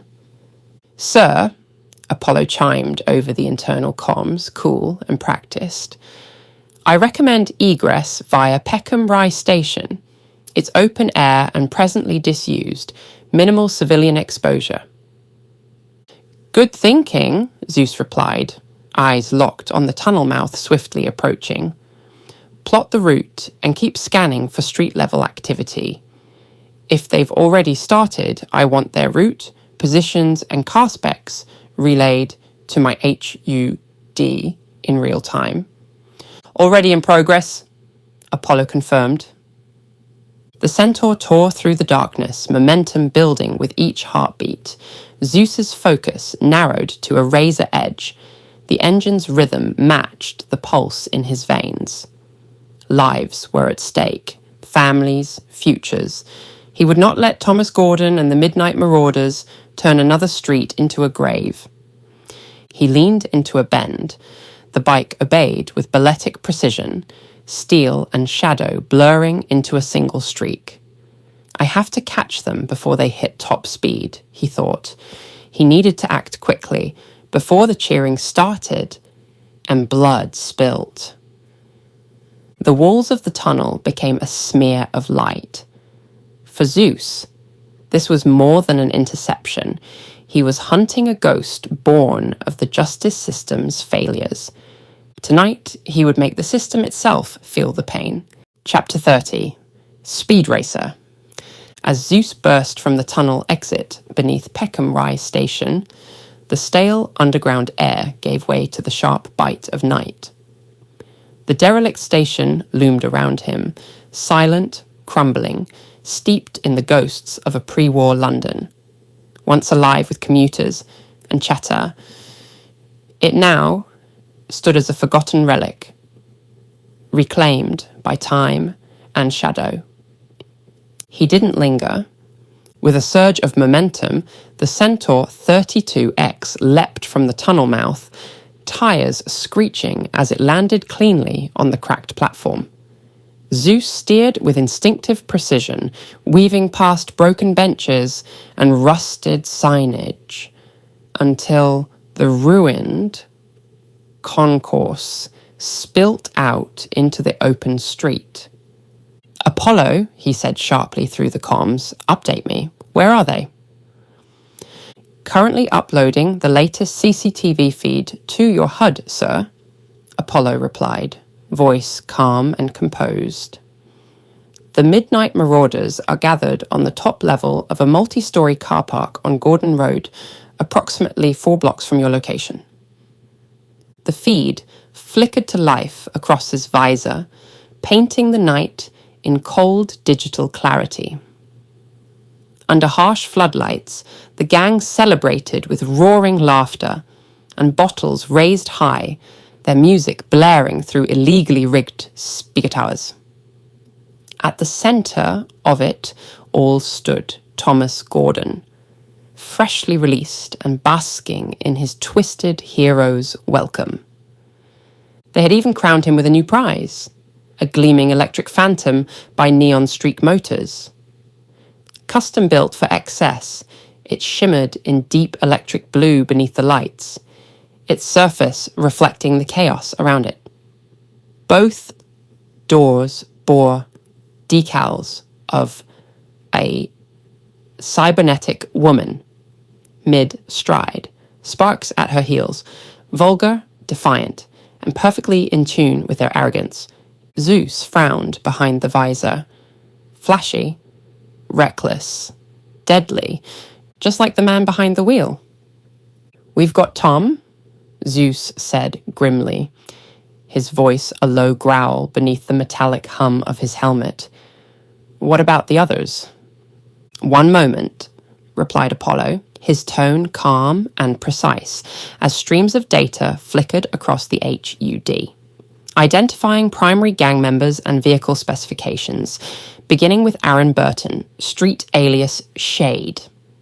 A secondary feed blinked into focus on Zeus's visor, locking onto a low-slung black sports car crouched beside the Phantom. Its engine pulsed like a waiting predator. "Shade's vehicle is an Exodus Raptor," Apollo continued. "Turbocharged, track-tuned, and illegally fitted with thermal intake mods. Jet black bodywork, metallic grey racing stripes. The design prioritizes instant torque and cornering agility. He'll be difficult to pursue in tight urban grids." Zeus narrowed his eyes. "Got it. Anyone else?" "Uploading now. The gang appears to be fielding 4 cars tonight, each one banned for street use." A new data window opened, pulsing red. "Next is Jessica, codename Firebird," Apollo said, his tone unchanging, even as the footage displayed a blaze of motion. "She commands an Apex Motors Viper, fiery red, with yellow flame decals licking across the sides. It's a machine built for speed and spectacle. A carbon fiber frame, a V10 engine, and aerodynamics that make it as deadly as it is beautiful. The Viper's not a car, it's a challenge on wheels, and she drives it like she owns the asphalt." The image flared vividly across Zeus's HUD. Fitting, he murmured. Then there's Milton Henson, alias Blade, Apollo continued.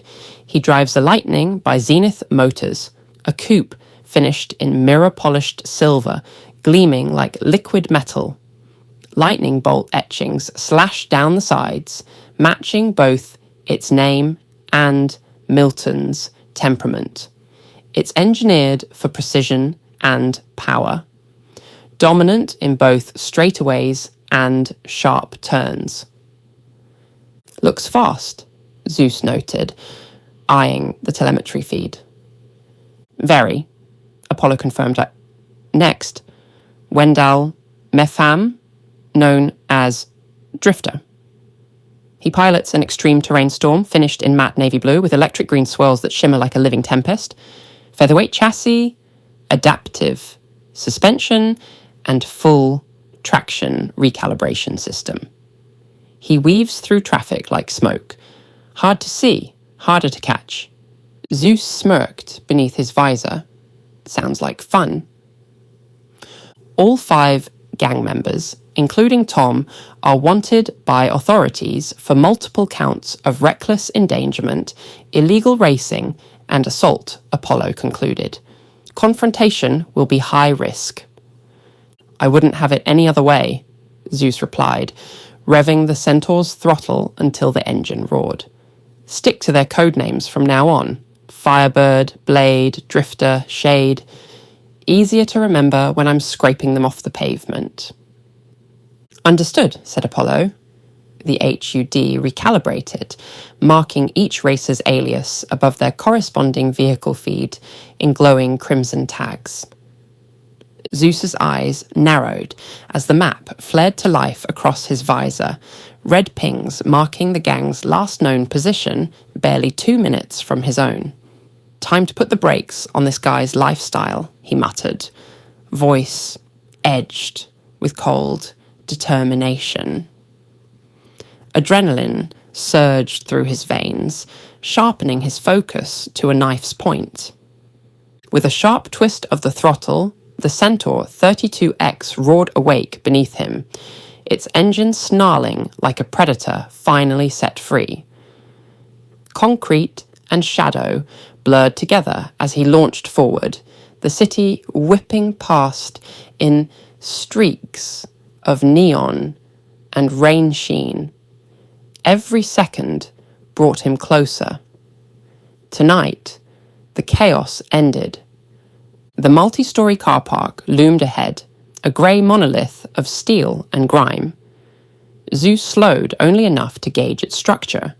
6 levels stacked tight, each broad enough to house 40 vehicles. Perfect terrain for a hunt. He eased off the throttle and slipped into the spiral ramp, gliding upward with surgical precision. The Centaur hugged every bend, tires whispering against the slick concrete as he weaved between parked relics of old London, a fleet of forgotten machines half buried in dust and decay. Distant engines rumbled overhead, the noise echoing down the shaft like a storm gathering strength. The higher he climbed, the thicker the air seemed to pulse with tension and the faint tang of burnt fuel. By the time Zeus reached the 3rd level, Apollo's voice crackled through the comms, slicing cleanly through the mounting din. Sir, the midnight marauders have begun their descent. The race is already underway. Almost immediately, the screech of tires and the thunderous roar of tuned engines erupted from above. The sound reverberated through the walls, raw, unrestrained, and violent. Zeus pulled into an empty bay, engine idling low, his form cloaked in shadow. Get ready, Apollo, he said quietly, flexing his fingers around the handlebars. This is where it gets fun. Moments later, the first car burst into view, Tom's electric Phantom, gliding through the gloom with surgical grace, its silent motor slicing through the chaos like a blade of glass. Behind him followed the rest of the pack, Drifters storm, carving the air in erratic bursts of motion, bodywork flickering with electric green streaks. Firebird's Viper roaring like a demon in red, its engine crackling with rage. Shade's Exodus Raptor, a streak of black steel, moving as if the darkness itself had taken form, and Blade's lightning blazing through the shadows in molten silver, a comet burning low across the asphalt. They thundered past in a furious storm of colour and motion, rubber screaming, exhausts spitting sparks, their laughter and shouts bleeding into the night. None of them noticed the silent rider crouched in the dark, watching, waiting. Zeus smirked beneath his visor. Showtime. He twisted the throttle.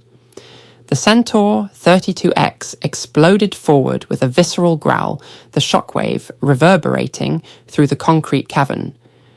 Tires screeched as he shot out of the bay and into pursuit, the HUD flaring with moving targets. The hunt was on, and this time, justice was riding shotgun. "Sir, I've isolated the gang's comms frequency," Apollo announced, steady as ever. "Patching it through now." A faint crackle filled Zeus's helmet before voices cut in, loud, crude, and disturbingly casual in their cruelty. "It's so good to have you back, Hawk," Blade said, all enthusiasm and no shame. "Racing's been dead without you since they banged you up." Tom's reply came next, bitter and slippery with contempt. "Glad to be out of that dump. They had to split me from the others.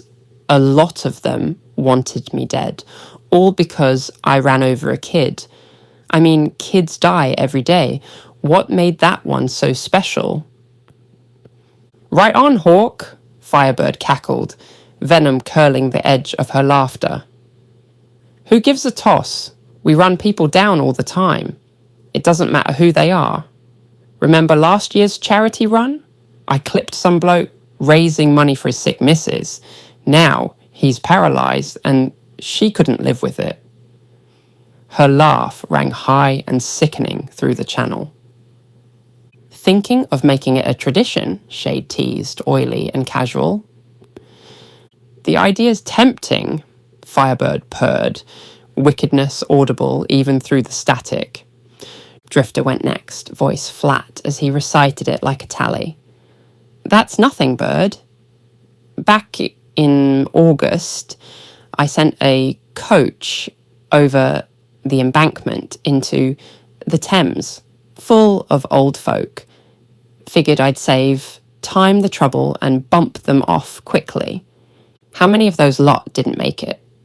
Tom asked, more amused than appalled. 20 odd. A few are still missing, probably washed out. Drifter's tone suggested it was the same as counting laps. "Brilliant," Tom said, with sick admiration. "This is why I love you lot. Racing gives us purpose. And now Dad's got me sprung, I can keep going. Told the governor to let me out, or he'd have the files he has of kids on his laptop go public." "No way," Blade barked. "The governor's a nonce. He's a dead man walking when the rest of the Nick hears that." "Oh, I'm not done yet," Tom said, smug and cold. "Dad said, join the family business, clean slate and all that. I said no. Why do you think I came back?" "And," Firebird cooed mockingly, "planning to be a good little boy and sell overpriced trousers to rich tossers?" "Fuck no," Tom snapped. "That's not my thing." Zeus listened, every foul confession a fresh burn beneath his chest plate. The casual cruelty, the way they treated human life like an afterthought, the corrupt official they could blackmail. It all made his stomach roll and his hands tighten on the controls. Each cruel anecdote only sharpened his focus. "All right, I've heard enough," he said at last, his voice a low blade. "Let's take these bastards down, Apollo." But reality reined him in. He couldn't use the Centaur's onboard weapons. The twin machine guns and missile pods were far too risky in a packed urban corridor. One stray round, one misfired blast, and bystanders would pay the price. "Sir," Apollo said, even and clinical, "I've found a low-risk method to neutralize their vehicles.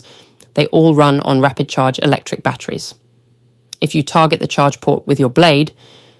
"How does that help?" Zeus cut in, weaving through stopped cars and a tangle of double-parked delivery vans. "Your blade outputs roughly 100,000 volts, Apollo explained. "Introducing that into the charge port will overload the cell management system. The battery protection routines will then trigger an emergency shutdown and the fail-safe braking sequence.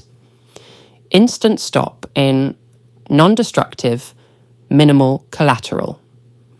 Zeus let a dry smile tug at his mouth beneath the visor.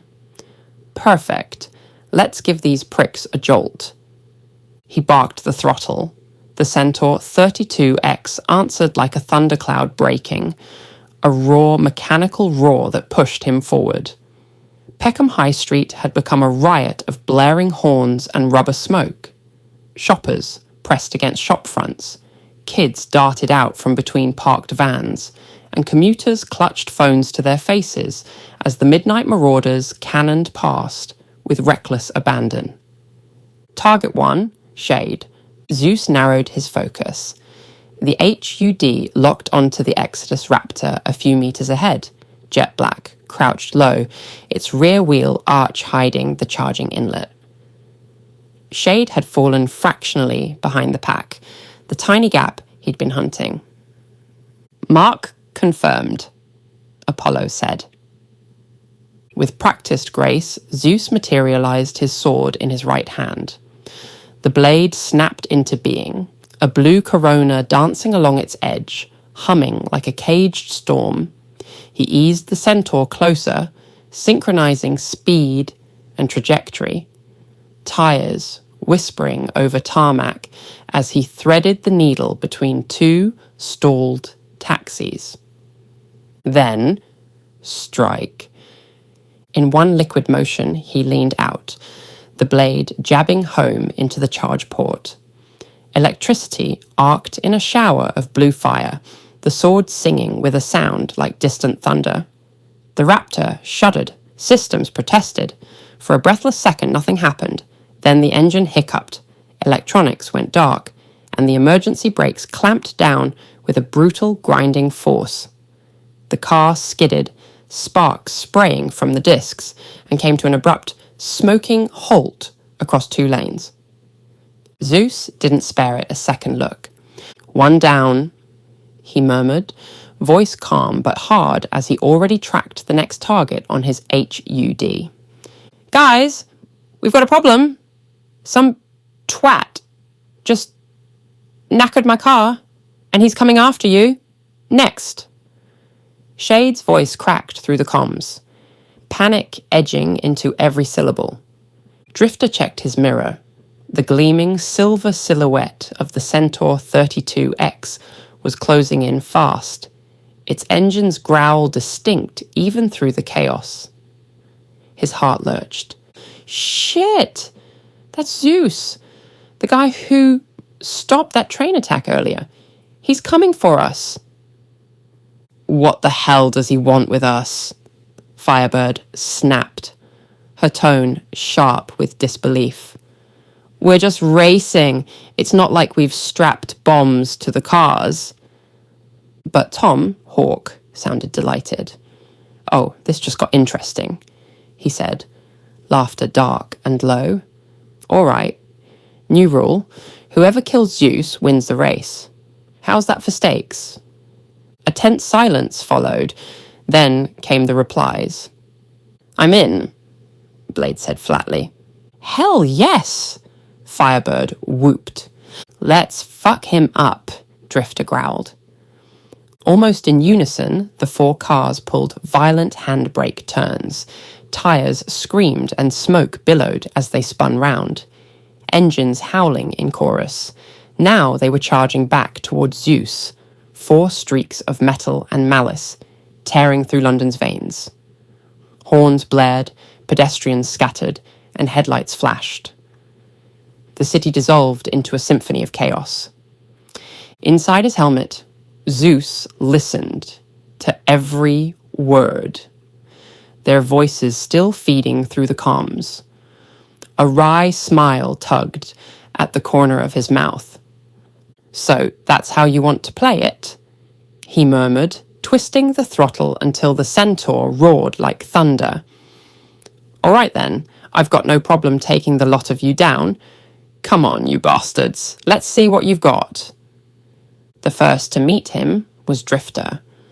The storm surged forward, and then, without warning, slammed on its brakes. Zeus reacted on instinct. He yanked the centaur hard to the side, tires shrieking as he narrowly avoided ramming into the car's rear. The backdraft of the near collision rippled his armour. Drifter's intent was clear. Force a crash. Then bolt during the wreckage. He wasn't getting that chance. Sir, Drifter is approaching from behind, and fast, Apollo warned, voice clipped with urgency. Zeus veered left, then right, the centaur gliding like liquid steel between lanes. Drifter stayed locked on, relentless. Sir, I suggest switching to autopilot, Apollo said quickly. I'll handle navigation. You handle him. Do it. Instantly, the centaur stabilized, its systems taking control. Zeus straightened, summoning his crackling energy blade and priming the wrist-mounted grapple. With a hiss and metallic snap, the line fired. The hook latched onto Drifter's windscreen, and before the man could react, Zeus vaulted forward. The tether went taut, flinging him through the air. He landed hard on the car's bonnet, metal groaning beneath his weight, sword poised and ready. Oi! You're going to dent my ride! Drifter shouted, his voice a blend of panic and bravado. He yanked open the glove box, fumbling for a gun, and fired. Bullets sparked harmlessly off Zeus's chest plate. He didn't flinch. Seriously? He said flatly. You brought a pea shooter to a race? The sword plunged down. A crack of blue lightning erupted as it speared the engine block. Sparks and smoke exploded outward. The storm's systems convulsed, then died. Drifter screamed as the wheel locked. The car lurched violently, tires screeching before it slammed into a barrier. Metal twisted, glass burst. The world turned upside down. Zeus didn't linger. With a quick voice command, the Centaur 32X came roaring back beside him. He disengaged the grapple and leapt from the crumpling bonnet, landing cleanly in the saddle. "Hope your insurance covers this," he called back dryly.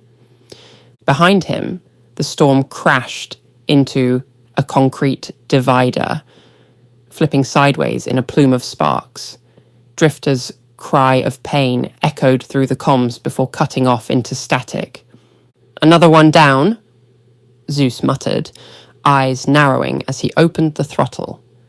The Centaur screamed forward into the neon blur. 3 more to go. Firebird was next. She tore down the open stretch, her crimson Viper howling like a banshee, engine screaming with fury as she pushed it to the limit. Zeus was right behind her, a streak of silver and blue closing in fast, relentless as fate. "He's right on my arse," she shouted over the comms, panic creeping into her tone. I can't shake him." "Don't worry, bird," came Blade's cool reply. "Help's on the way." A flash of metallic silver cut through the rain-glazed night as Blade's lightning slid into the adjacent lane, its engine snarling beside hers. "Let's box him in," he said.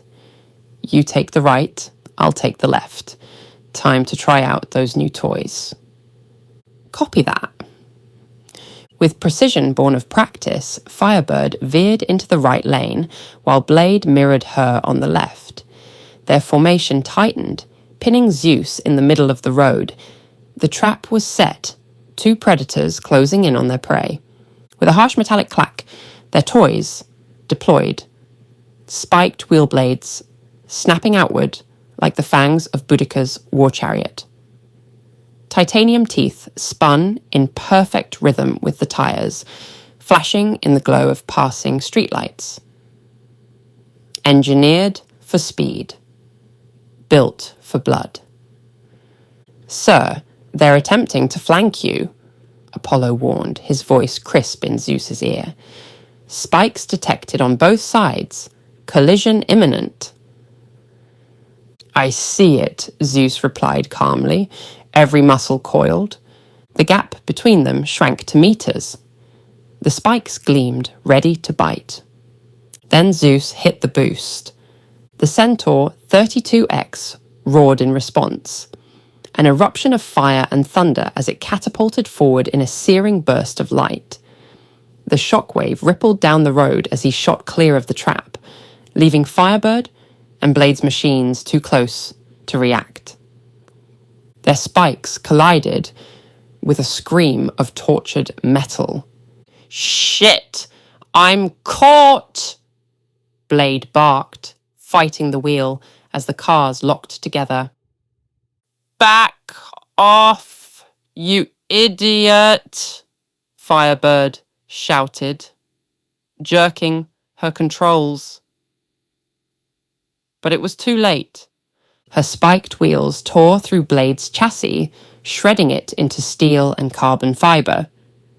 Blade's lightning bucked violently, smashing into the guardrail, and Firebird's Viper, unable to recover, slammed into his rear with catastrophic force. The explosion of sound was deafening. Sparks rained across the asphalt as the Viper spun out, smashing side first into a concrete divider. The impact sent a bloom of smoke and fire into the night, glass and metal scattering like shrapnel. From ahead, Zeus caught the blast, reflected in his rear-view HUD. He allowed himself a faint, dry smirk. Looks like chariots don't do well in traffic. He twisted the throttle, the Centaur's engine growling as he surged into the distance. Only one signal remained on his HUD now, Tom's Phantom, darting through the maze of streets ahead. The hunt was nearly over. Zeus closed the distance fast. Ahead, Tom's voice crackled through the open comms, thin, frantic, stripped of the swagger he'd once worn like armor. "Firebird, Blade, Drifter, come on, respond. Where the hell are you?" No answer. Only static. The silence pressed in on him like a verdict. For the first time all night, the realization hit. He was alone. Zeus decided it was time to make the moment count. "I'm afraid your friends can't help you now, Tom," he said, his voice cold and sharp through the comms, like steel dragged across glass. "It's just you and me. And I'm giving you a choice. Pull over and surrender, or I swear the next thing you'll be driving is an electric wheelchair." Tom's breath hitched. Entitlement battled fear in his trembling voice. What do you want from me, Zeus? Is it money?" "My dad can pay you. Whatever it takes. Just back off." "Your father's money won't protect you out here," Zeus replied, his tone low and lethal. His wrist module shifted with a faint click, the sword folding back into a sleek kinetic pistol. "I'm not here for your money. I'm here to make you answer for the lives you and your little club destroyed, including the girl you crushed in Leicester Square." That hit home. Tom's fear twisted into fury. "Fuck you, Zeus," he bellowed, voice cracking. "My dad will bury you and anyone who tries to touch me." He slammed the accelerator. The Phantom screamed forward, tearing down the slick tarmac, swerving through civilian traffic at murderous speed. Drivers slammed brakes and horns blared, chaos rippling through the streets like shockwaves. But Zeus was faster. The Centaur, 32X, devoured the distance between them, engine growling with controlled rage. He matched every weave, every desperate feint, his movements smooth, almost surgical. "Apollo," Zeus said evenly, eyes locked on the target. "Take the bike." "Understood, sir?" Autodrive engaged. The Centaur adjusted instantly, reading road conditions and stabilizing speed. Zeus rose from the seat, grappling module armed. He fired. The cable shot out with a snap, latching onto the Phantom's rear spoiler.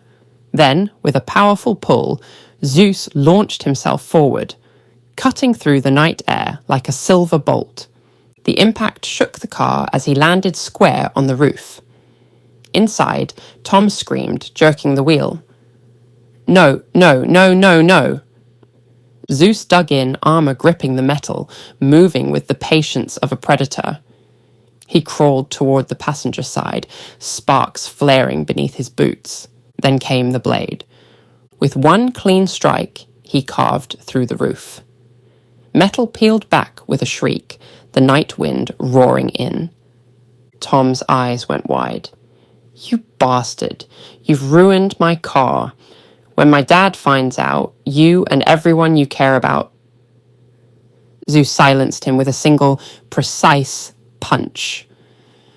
The blow cracked against Tom's jaw. His head snapped back, blood streaking his lip as he slumped unconscious in the seat. "Oh, do shut up," Zeus muttered. Sliding smoothly into the passenger side, Zeus grabbed the wheel, guiding the Phantom away from the chaos of the main road. The Centaur followed close behind on autopilot, its engine purring like a loyal hound. His heartbeat steadied. The mission was done. Tom Gordon, heir to corruption, killer of a child, and self-proclaimed king of the Midnight Marauders, was going back to where he belonged, back to his cell. And this time, Zeus intended to make sure he stayed there. As Zeus guided the car to a halt, a heavy silence settled over the wreck. The soft hum of the engine faded into stillness, replaced by the weight of consequence. This was victory, but justice, true justice, was still a distant summit. Apollo's voice broke the quiet. "Sir, I've notified the Metropolitan Police. They're on their way. I also recorded everything Tom and his associates said, including the part about the warden's blackmail." A grim smile tugged at Zeus's lips. "Nice work, Apollo. That kind of evidence could tear down an empire." "I've already begun transmitting the files to Stacey Watson at EMD News," Apollo replied. "The data stream is encrypted. There will be no trace leading back to us." "Good," Zeus said, his voice low but resolute. "Let's make sure the public gets a full dose of the truth on tonight's news. Consider it shock therapy." He shut off the engine and leaned back, drawing a long breath. The adrenaline was ebbing, leaving only the ache of purpose behind. In the quiet, he looked at Tom's unconscious form, slumped, broken, and stripped of arrogance at Quaig, and felt no triumph. Only clarity. Within this one fallen boy and the chaos he commanded lay the shape of something larger. Corrupt fathers bought justice, and a system that rewarded monsters until someone finally drew the line. They would see it. They had to see it. With a sharp motion, Zeus reached for the steering wheel and wrenched it free from the column, snapping metal and plastic in one clean pull. The car was dead now, its predator's roar silenced. Tom wouldn't be leaving the scene unless it was in cuffs and cuffs alone. He kicked open the door and stepped out into the night. Cool air met his armour, carrying the faint scent of ozone and burnt rubber. The city, moments ago a symphony of chaos, now lay still, its neon reflections shimmering across oil-slick tarmac. From somewhere in the distance came the wail of sirens, growing louder by the second. Ahead, the Centaur 32X rolled smoothly to a stop, guided by Apollo's autopilot, right on cue. Perfect timing, Zeus muttered, allowing a ghost of a smile to flicker beneath the visor. He mounted the bike, the engine growling beneath him, like a caged storm eager for release. With one twist of the throttle, the night stretched open before him, London flashing by in streaks of sodium and rainlight. Behind him, the ruins of the chase began to fade into the horizon, but the consequences were only just beginning to take shape. Every image from the past hour replayed in his mind. The roar of engines, the crash of metal, Tom's hollow bravado, and the terrified voice that came after. The child he'd killed. The lives he'd scarred. Zeus had made sure there'd be no next time. The truth was already moving through encrypted channels to the world above. Tom's reign of cruelty had ended, but for Zeus, the war was far from over. He guided the centaur down into the forgotten arteries beneath Peckham Rye, the tunnels swallowing the light behind him. The underground awaited, a labyrinth of shadow and purpose. Because justice, he realized, was never a finish line. It was a road, long, relentless, paved with ghosts. And tonight, for one fleeting moment, he'd taken another step along it. Chapter 31. Dual Lives and Hidden Struggles. Zeus rode with measured precision through the winding tunnels beneath his uncle's mansion, the echo of the Centaur 32X reverberating through the stone corridors like the dying refrain of a battle hymn. The rush of combat had long since faded, leaving behind a deeper exhaustion, not just in his muscles, but in his spirit. As the bike slowed onto the hidden platform, the air grew still. He dismounted with a muted sigh, feeling the weight of the night settle across his shoulders. Victory had never felt heavier. With a quick motion, he tapped the nanolinker. A cascade of light rippled across his body as the armor dissolved into motes of blue, replaced by denim, cotton, and skin. The Titan vanished, leaving only the boy behind. Zeus was gone.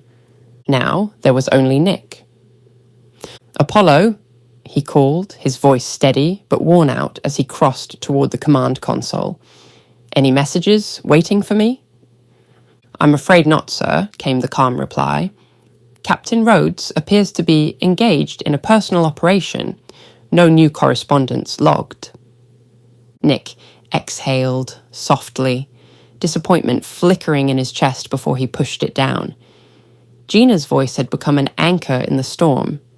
Her briefings, her advice, and her quiet humour, but silence had its own way of reminding him how alone he really was when the helmet came off. "Fair enough," he muttered, rubbing the back of his neck. "I should head upstairs. The others are probably wondering why I've been gone so long." He turned toward the elevator platform.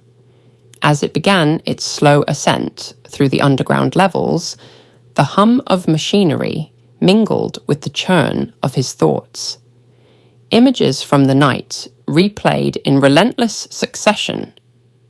The scream of engines, the shattering glass, the moment Tom's arrogance gave way to terror. The chase still throbbed behind his eyes, not as triumph, but as weight. A dull ache pulsed through his right shoulder, spreading across his arm. He winced, rolling the joint. The armor had protected him from the worst, but bruises and strains had a way of slipping through. Pain was part of the ritual, now. The proof that he was still human beneath the plating. Leonard in Canary Wharf. The Midnight Marauders tonight. The two incidents occurred less than 12 hours apart, and both were nearly fatal.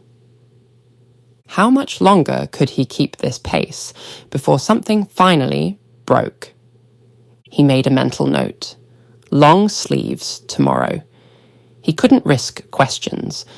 Not from Connor's curious grin, or Anne's intuition, or May's maternal eye. They couldn't know. No one could. For their safety and for his. The lift came to a halt, and with a faint mechanical hiss, the hidden floor in his uncle's office slid aside. Warm lamplight spilt into the shaft, soft and golden after the neon harshness of the city below. Nick stepped forward, trading steel and smoke for polished wood and the faint scent of books. The contrast was almost surreal. The mansion above felt like another universe, calm, civilized, a world untouched by chaos.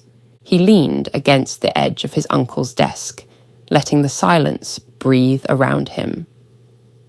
For a few seconds, he allowed himself the rare luxury of stillness. In a few minutes, he'd walk out of this room as if nothing had happened. No chasers, no blades, no screams, no scars. Just Nick Adams, a quiet boy in a grand house, pretending that homework and dinner conversations were all that filled his nights. Leaving the office behind, Nick walked the familiar marble corridors of the mansion, his footsteps barely whispering against the floor. The contrast between the cold subterranean tunnels below and the warmth of the home above never failed to jar him.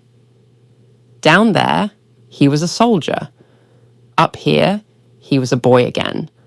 Or at least, that was the act he had to maintain.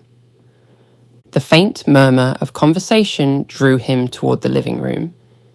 As he stepped inside, the scene that greeted him felt comfortingly ordinary. The lamps cast a soft amber glow. The television flickered quietly in the corner, and the air carried the faint scent of May's jasmine tea. Connor, Anne, James, and May were gathered around the large L-shaped sofa, each absorbed in their own small ritual. May sat upright, with her legs tucked beneath her, tablet balanced in her lap as she reviewed lesson plans, her brow creased in that familiar look of serene focus. Connor was by the bookcase, scanning the rows of pristine hardbacks, rare printed editions, some centuries old.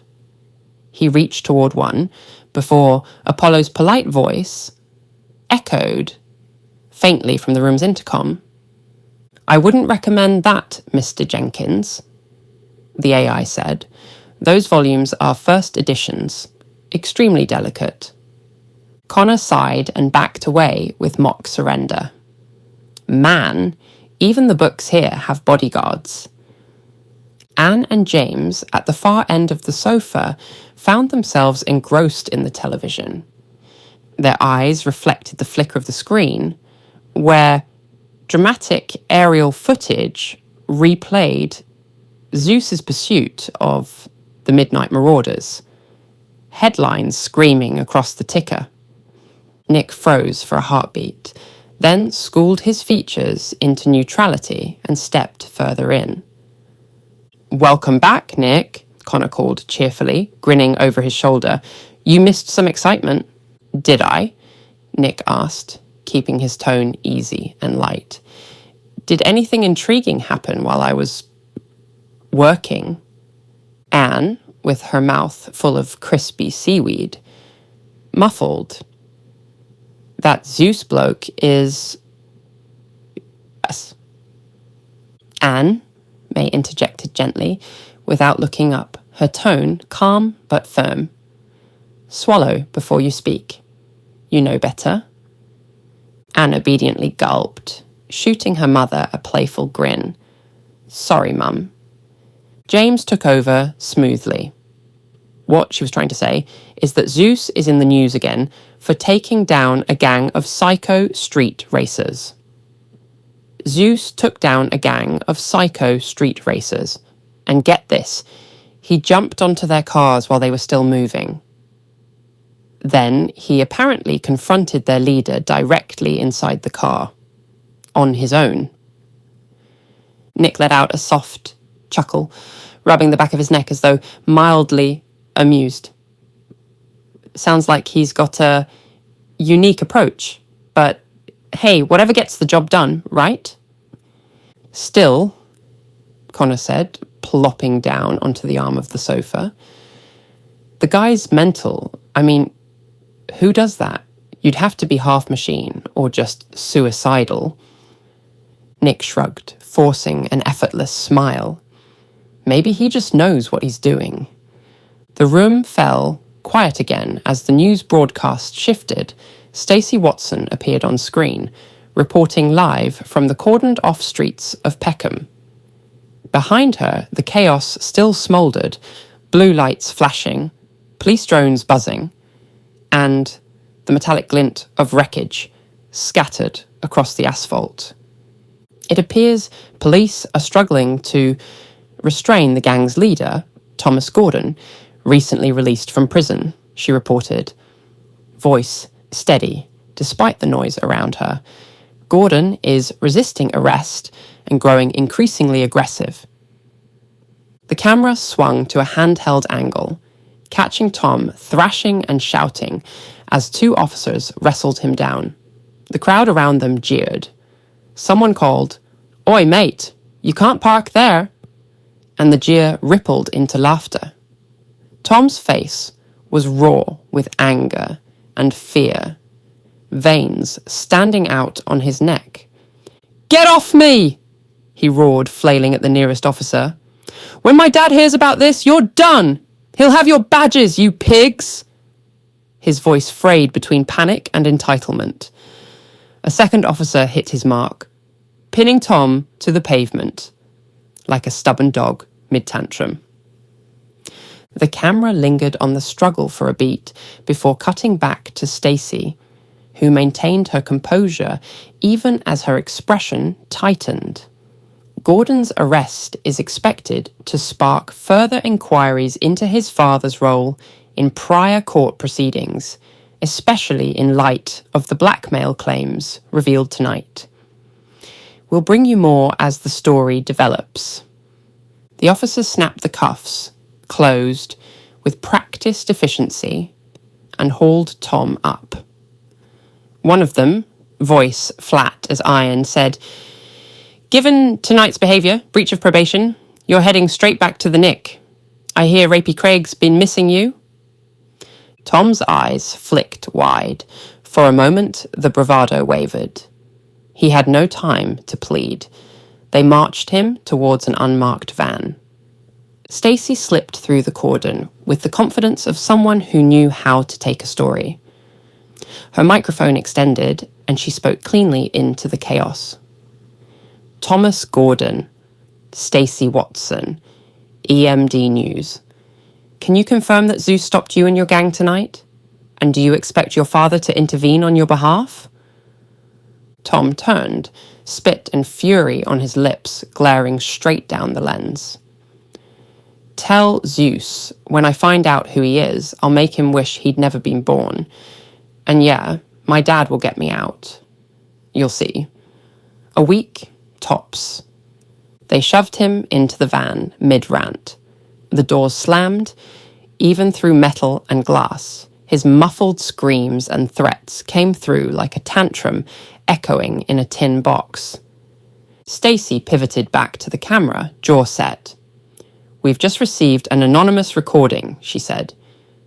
"Play it." She raised a tablet. Live on air. The audio showed Tom and his crew laughing, boasting, and confessing. The room heard Tom brag about his father blackmailing a prison warden with vile material to secure his early release. They heard him recount callous stories about running people down and turning disasters into trophies. Every word landed like a stone. In the living room at the mansion, the broadcast finished, and a hush fell. The weight of it sat on everyone's shoulders. Connor, reading manga from his phone, let out a low whistle. "That's it for him," he said. "Done. No coming back from that." James shook his head slowly, the flicker of the television reflecting off his amber eyes. After this, his old man's probably going to cut ties completely. Can't see the board of directors letting that kind of scandal slide. May finally looked up from her tablet, her tone measured but cutting. His father's the executive of a high-end fashion brand. Once this hits the morning markets, their shares will plummet. He'll be forced to resign in disgrace. Anne, who'd been quiet for a moment, gave a short, dark laugh. "And that prison warden," she said, shaking her head. "He's dead meat, a kiddie fiddler and a warden. Someone inside will make sure he never sees daylight again." The soft chuckle that followed wasn't cruel, just tired, edged with the kind of bitter amusement that came from knowing how twisted justice could be. Nick leaned back against the sofa, arms folded, taking it all in. He didn't speak. He didn't need to. The world was righting itself in small, imperfect ways, and that was enough for tonight. "Still," Connor said, breaking the silence with a sidelong glance at Nick, "I wonder who sent that recording." Nick met his eyes and allowed himself the faintest smile, half amusement, half secret. "My best guess? Zeus," he said lightly. "With all that fancy technology built into his armor, I'd bet he has some way to intercept communications. Maybe even spy in real time." Anne turned her head sharply, eyebrows raised. "Didn't take you for a tech nerd, Nick." A flicker of panic ran through him. He'd let the thought roll too easily off his tongue. He covered quickly, keeping his tone even. "Just something I read once. There was an article about modern soldiers, how they use built-in listening devices for intel during covert ops." Anne tilted her head, curious. "Really? Where was that from?" Nick hesitated for half a second. The Art of Warcraft. Bit of a niche read, but it's good." Connor, sensing the stumble, jumped in without missing a beat. "Yeah, I remember that. You were reading it in the library a few months back." Nick gave him a grateful look. "Exactly."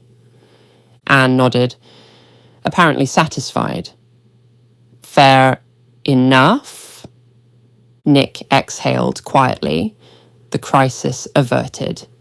Connor smirked and gave a small, knowing nod, the silent language of friendship and shared secrets. Turning to May, Nick shifted the conversation. "What are you working on, May?" Without glancing up, she replied, "Tomorrow's lessons. I can't decide whether to start with history or geography. If I choose history, we'll be reading The Exiled Prince, but I won't spoil it yet." Connor groaned theatrically. How long does homeschooling last each day? May finally looked up, eyes glinting with maternal amusement. Breakfast at 7. Lessons are from 8 until midday. There are no excuses for missing the 4 hours of study. Weekends and holidays are free. Connor let out a relieved sigh. Could be worse. But there will still be homework, May added smoothly. Connor slumped. Should have known there was a catch. Anne snickered. And don't even think about sleeping in. Mum wakes us up with the Hoover if we don't move. Ask Nick. It happened to him today.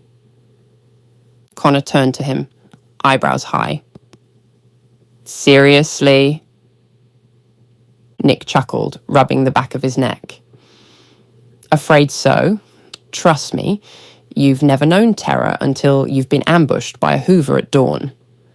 That set everyone laughing, the tension that had hung over the room finally breaking apart into easy warmth. Nick glanced up at the clock on the TV. 20:31. Somehow, the evening had slipped away. He stretched, the exhaustion finally catching up with him. Speaking of dawn, I should get some sleep. Today's been a long one. Night, mate, Connor called, still grinning. Sleep well, May said softly, her voice gentle but grounded. Nick gave a small nod and made his way out. The laughter and chatter faded behind him as he stepped into the quiet hallway. The light from the living room spilling faintly across the floor before the door eased shut.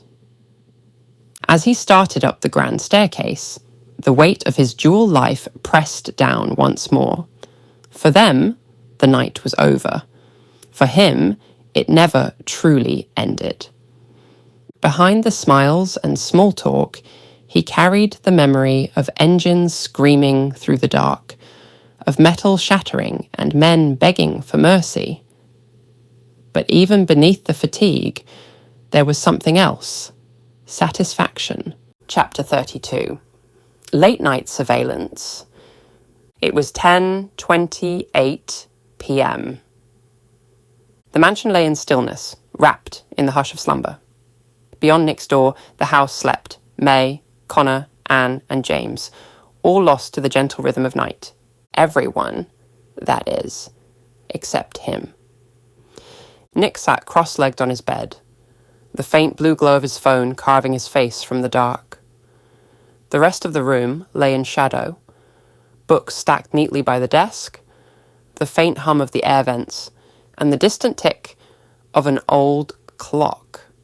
Sleep felt like a concept from another life, elusive, unnecessary, drowned out by the adrenaline still echoing through his body after the chase. But it wasn't just the thrill of battle that kept him awake. It was curiosity, or maybe obsession. One article after another scrolled past beneath his thumb, each headline more sensational than the last. Zeus strikes again. Vigilante, hero takes down street racing menace. Tom Gordon in custody, golden thread silent amid growing scandal. Public outcry grows. Should Zeus be rewarded or regulated? Reporters had camped outside the Gordon offices, demanding answers. None had come. The elder Gordon had chosen silence. For himself and for his company. Golden thread apparel, once the gold standard of luxury, was now trending under new tags. Corruption, cover-up, and paedophile ring. Meanwhile, the police had issued arrest warrants for the remaining midnight marauders. With their cars destroyed and faces plastered across the news, they had vanished underground. Bounty listings were already circulating. Enough credits to tempt half the city's mercenaries into the hunt. Nick's lips curved into a quiet, satisfied smile. He had done this. His actions were not those of a student, not as a boy playing soldier. As Zeus, the thought sent a small, proud thrum through his chest. The city was safer tonight, if only for a while. "Sir," Apollo's voice chimed gently through the earpiece, breaking the silence. "It's quite late. You'll need proper rest to perform adequately for tomorrow's lessons." Nick didn't look up. "I'll sleep soon," he murmured. "Just want to see how far the ripple goes, how much noise Zeus made tonight." There was a short pause, almost like a sigh from the machine. "Very well, sir, but do remember, your mind is as valuable a weapon as your armour. Without rest, it dulls." Nick gave a faint, distracted nod. Duly noted. He kept scrolling. Comments, think pieces, heated debates. To some, Zeus was a saviour. To others, he was a vigilante, playing God. A few fringe theorists insisted he was an AI experiment gone rogue, a ghost in the machine. Nick almost laughed at that one. But as pride warmed his chest, something colder lingered underneath. Unease. The world now knew the name Zeus. Eventually, someone would start digging for the man behind the mask. That was a problem for tomorrow. Tonight, he allowed himself a moment of quiet satisfaction. A silent guardian watching over a restless city. The blue light from his phone flickered across his worn eyes as the articles blurred into one steady glow. Nick scrolled to another article and froze. The headline burned across the screen. "Riot erupts at Blackwall Penitentiary. Warden targeted by inmates." He tapped it open. The footage filled the small screen.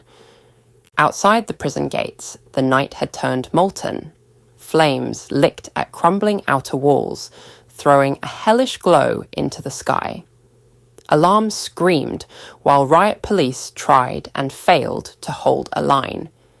Inside, the exercise yard had become a battlefield.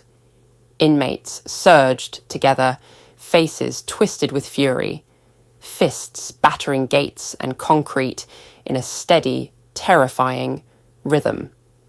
They were chanting, raw, guttural cries, calling the warden's name. The article's copy caught up quickly. The leak had dropped barely an hour earlier. The prison warden's long-buried crimes of paedophilia exposed for all to see. The fragile order that kept a prison functioning collapsed the instant the secret hit the airwaves. The video cut between angles, men climbing fences, security cameras shattered, and torches improvised from bedding and torn sheets. Rival gangs who'd spent years at each other's throats suddenly moved as one, not for turf or turf money, but with a single, pointed purpose: to find and punish the man who had abused his power for so long. Nick leaned forward, jaw tight. In the brutal code of prison life, there were crimes so despised they made murderers look merciful. Paedophiles lived at the very bottom of that hierarchy. The warden, unmasked, had become public enemy number one. This incident wasn't for chaos's sake. It was a hunt, organised and focused. The footage showed a guard tower overwhelmed. The searchlight spun madly before the frame went black. The mob was inside. Wherever the warden had managed to hide, he could not hide for long. For a second, Nick felt something like satisfaction. Not joy, more a keen, reluctant approval that one monster was finally exposed. Then the thought curdled. It was never that simple. He paused the video on a blurred, fire-lit shot of the yard and set the phone down. The victory he savoured earlier now sits under a heavier shadow. One blackmailer, an arrogant rich kid trying to buy himself out of trouble, had ripped open a wound that ran through the prison system. The consequences were multiplying in real time. Riots, cover-ups, inquiries, a stock market panic for golden thread apparel. And in the undercurrent of it all, the name Zeus whispered as both a reckoning and a threat. "Sir?" Apollo's voice was soft in his ear. "You appear troubled." Nick exhaled, slow and measured, just thinking about what happens when people like Tom pull at threads they don't understand. The fallout spreads further than they ever imagine. "Indeed," Apollo replied. "Your actions tonight may have saved lives, but they have also initiated consequences that cannot be undone." Nick nodded, though Apollo couldn't see it. "I'll have to answer for that in the morning." He thought of Uncle William's austere face, of Captain Rhodes's clipped warnings. They'd told him the world wasn't for playing vigilante in, that systems, however rotten, were also cages that could snap shut on the innocent when disturbed. They'd been right and wrong at the same time. The next article Nick opened hit closer than he expected. "Train hijacking foiled by Spartan intervention. Catastrophe averted." He exhaled through his nose. That one's still fresh. The report detailed the incident at length. The hijacked commuter train, the explosive payload designed to detonate on impact, and the Spartan strike team, led by Captain Gina Rhodes, who had intercepted it in time. The bomb had been disarmed and confiscated. The passengers were safe. A new statement from Superintendent Chappelle praised the unit's exceptional discipline and bravery. He also confirmed that in the wake of the attack, the Metropolitan Police were partnering with the private security giant Xerxes to overhaul London's transport security. With intelligence suggesting agents of the Black Death had already infiltrated the city, the changes would be sweeping. Airport-level scrutiny for every major station. From the following week on, passengers would pass through metal detectors, empty their pockets, and have their bags scanned. Security theatre down to the last detail. Nick raised an eyebrow and gave a quiet scoff. "If it's anything like an airport," he muttered, "they'll probably confiscate your mineral water and arrest you for making a joke." He leaned back against the headboard, adding dryly, "And if Xerxes are running it, they'll probably shoot you instead." He was about to scroll past when something else caught his eye. A set of stills embedded midway through the article. The images showed Leonard and several Black Death soldiers camouflaged in civilian clothing, their synthetic flesh disguises giving them an unsettlingly human look. Hats, sunglasses, unremarkable jackets, they blended perfectly. The only reason they'd been detected at all was because a CCTV operator in Stevenage had enhanced one frame just enough to catch the metallic glint beneath the skin of Leonard's jaw. Each man carried a metal briefcase. The article suggested they contained components for the bomb, later recovered from the train. Nick's chest tightened. A prickle of dread ran through him as the footage continued to roll. The group walking through Stevenage, heading straight for the station. Then he froze. Stevenage. Anne's words from earlier replayed in his head like a whisper. Leonard was after us. Victor stayed behind to stop him. Nick's breath caught. Apollo, he said sharply, pull every scrap of footage showing Leonard in Stevenage. All of it. Certainly, sir, the AI replied. May I ask why? Because Anne said Leonard came for them, and her stepdad stayed behind. I need to know what really happened. Understood, Apollo said, already retrieving the data. Uploading now. Nick's pulse thudded as the sequence began to play in reverse order, Leonard boarding the train, then leaving the platform, then arriving in Stevenage, until finally the feed stopped at the entrance of the Golden Phoenix, the bar Mei Shang once owned. Sir, Apollo said quietly, Victor Hunter installed an internal security system linked to off-site storage. The footage survived the fire. I'm transmitting it to you now. Nick swallowed hard. Play it! The screen flickered. The bar appeared dim and half empty, a scattering of stools, bottles lined behind the counter, and soft music in the background. Then Leonard entered, already armoured underneath his false skin. What followed made Nick's blood run cold. Victor Hunter stood his ground, unarmed, but unyielding. Leonard advanced, moving with the mechanical confidence of a predator. The first strike sent Victor crashing into a table. The second broke a chair against the wall. The fight wasn't a fight. It was a beating. Around them, Leonard's soldiers moved with chilling precision, dousing the bar in petrol, preparing to erase every trace. Eventually, Victor lay sprawled across the floor, coughing blood, yet still glaring defiantly up at his attacker. Leonard motioned, and one of the soldiers hauled Victor upright. I'm going to ask you one more time, Leonard said, his voice low and deliberate. Where is your family? Victor spat blood and forced a laugh.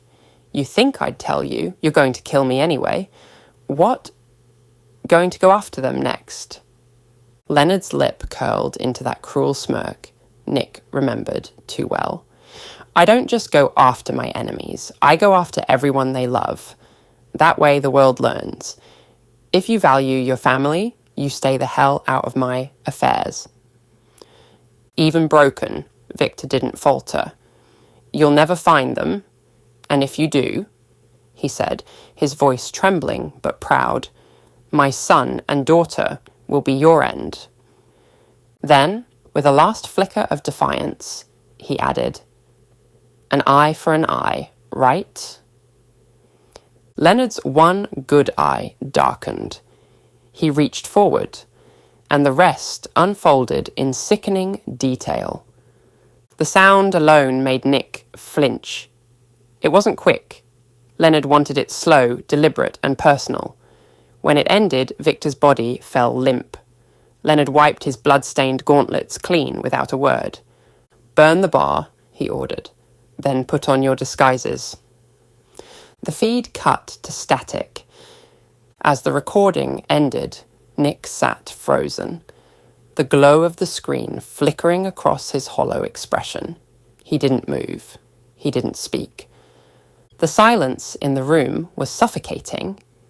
He had faced Leonard in combat and lived to tell the tale. But now he had seen what the monster was truly capable of. Victor Hunter's death wasn't just tragic. It was savage. And worse, it was personal. The reality sank in like a blade twisting in his chest. May's husband, Anne and James's father. He had watched their killer walk away smiling.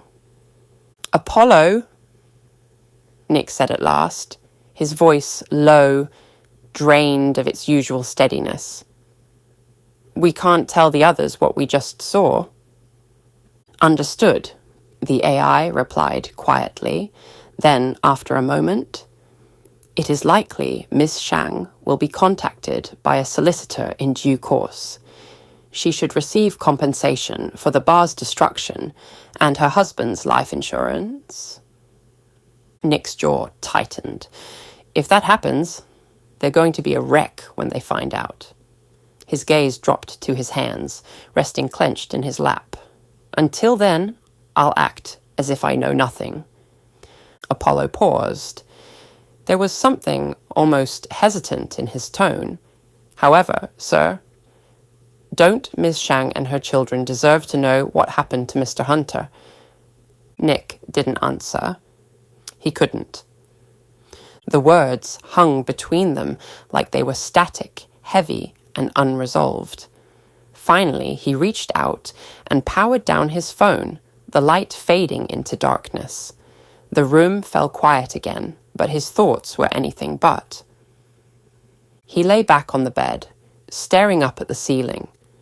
The weight of what he had seen pressed down until it hurt to breathe. Victor's sacrifice replayed in his mind. Every blow, every defiant word. He'd endured that nightmare to protect his family. And now, Nick carried the truth alone. He turned over, restless. Every time he closed his eyes, he saw Leonard's cold smirk and Victor's final stare. Not in defeat, but in defiance. The guilt gnawed at him. Should he tell them? Could he? To reveal it would destroy their peace. To hide it would destroy his. He rolled onto his back again, staring into the dark. The clock on his phone read 1:47. The night felt endless, thick with guilt, fear, and the unbearable gravity of secrets. Eventually, exhaustion claimed him, but not sleep. His eyes closed, yet his mind refused to follow. Trapped between what he'd seen and what he could never say. To be continued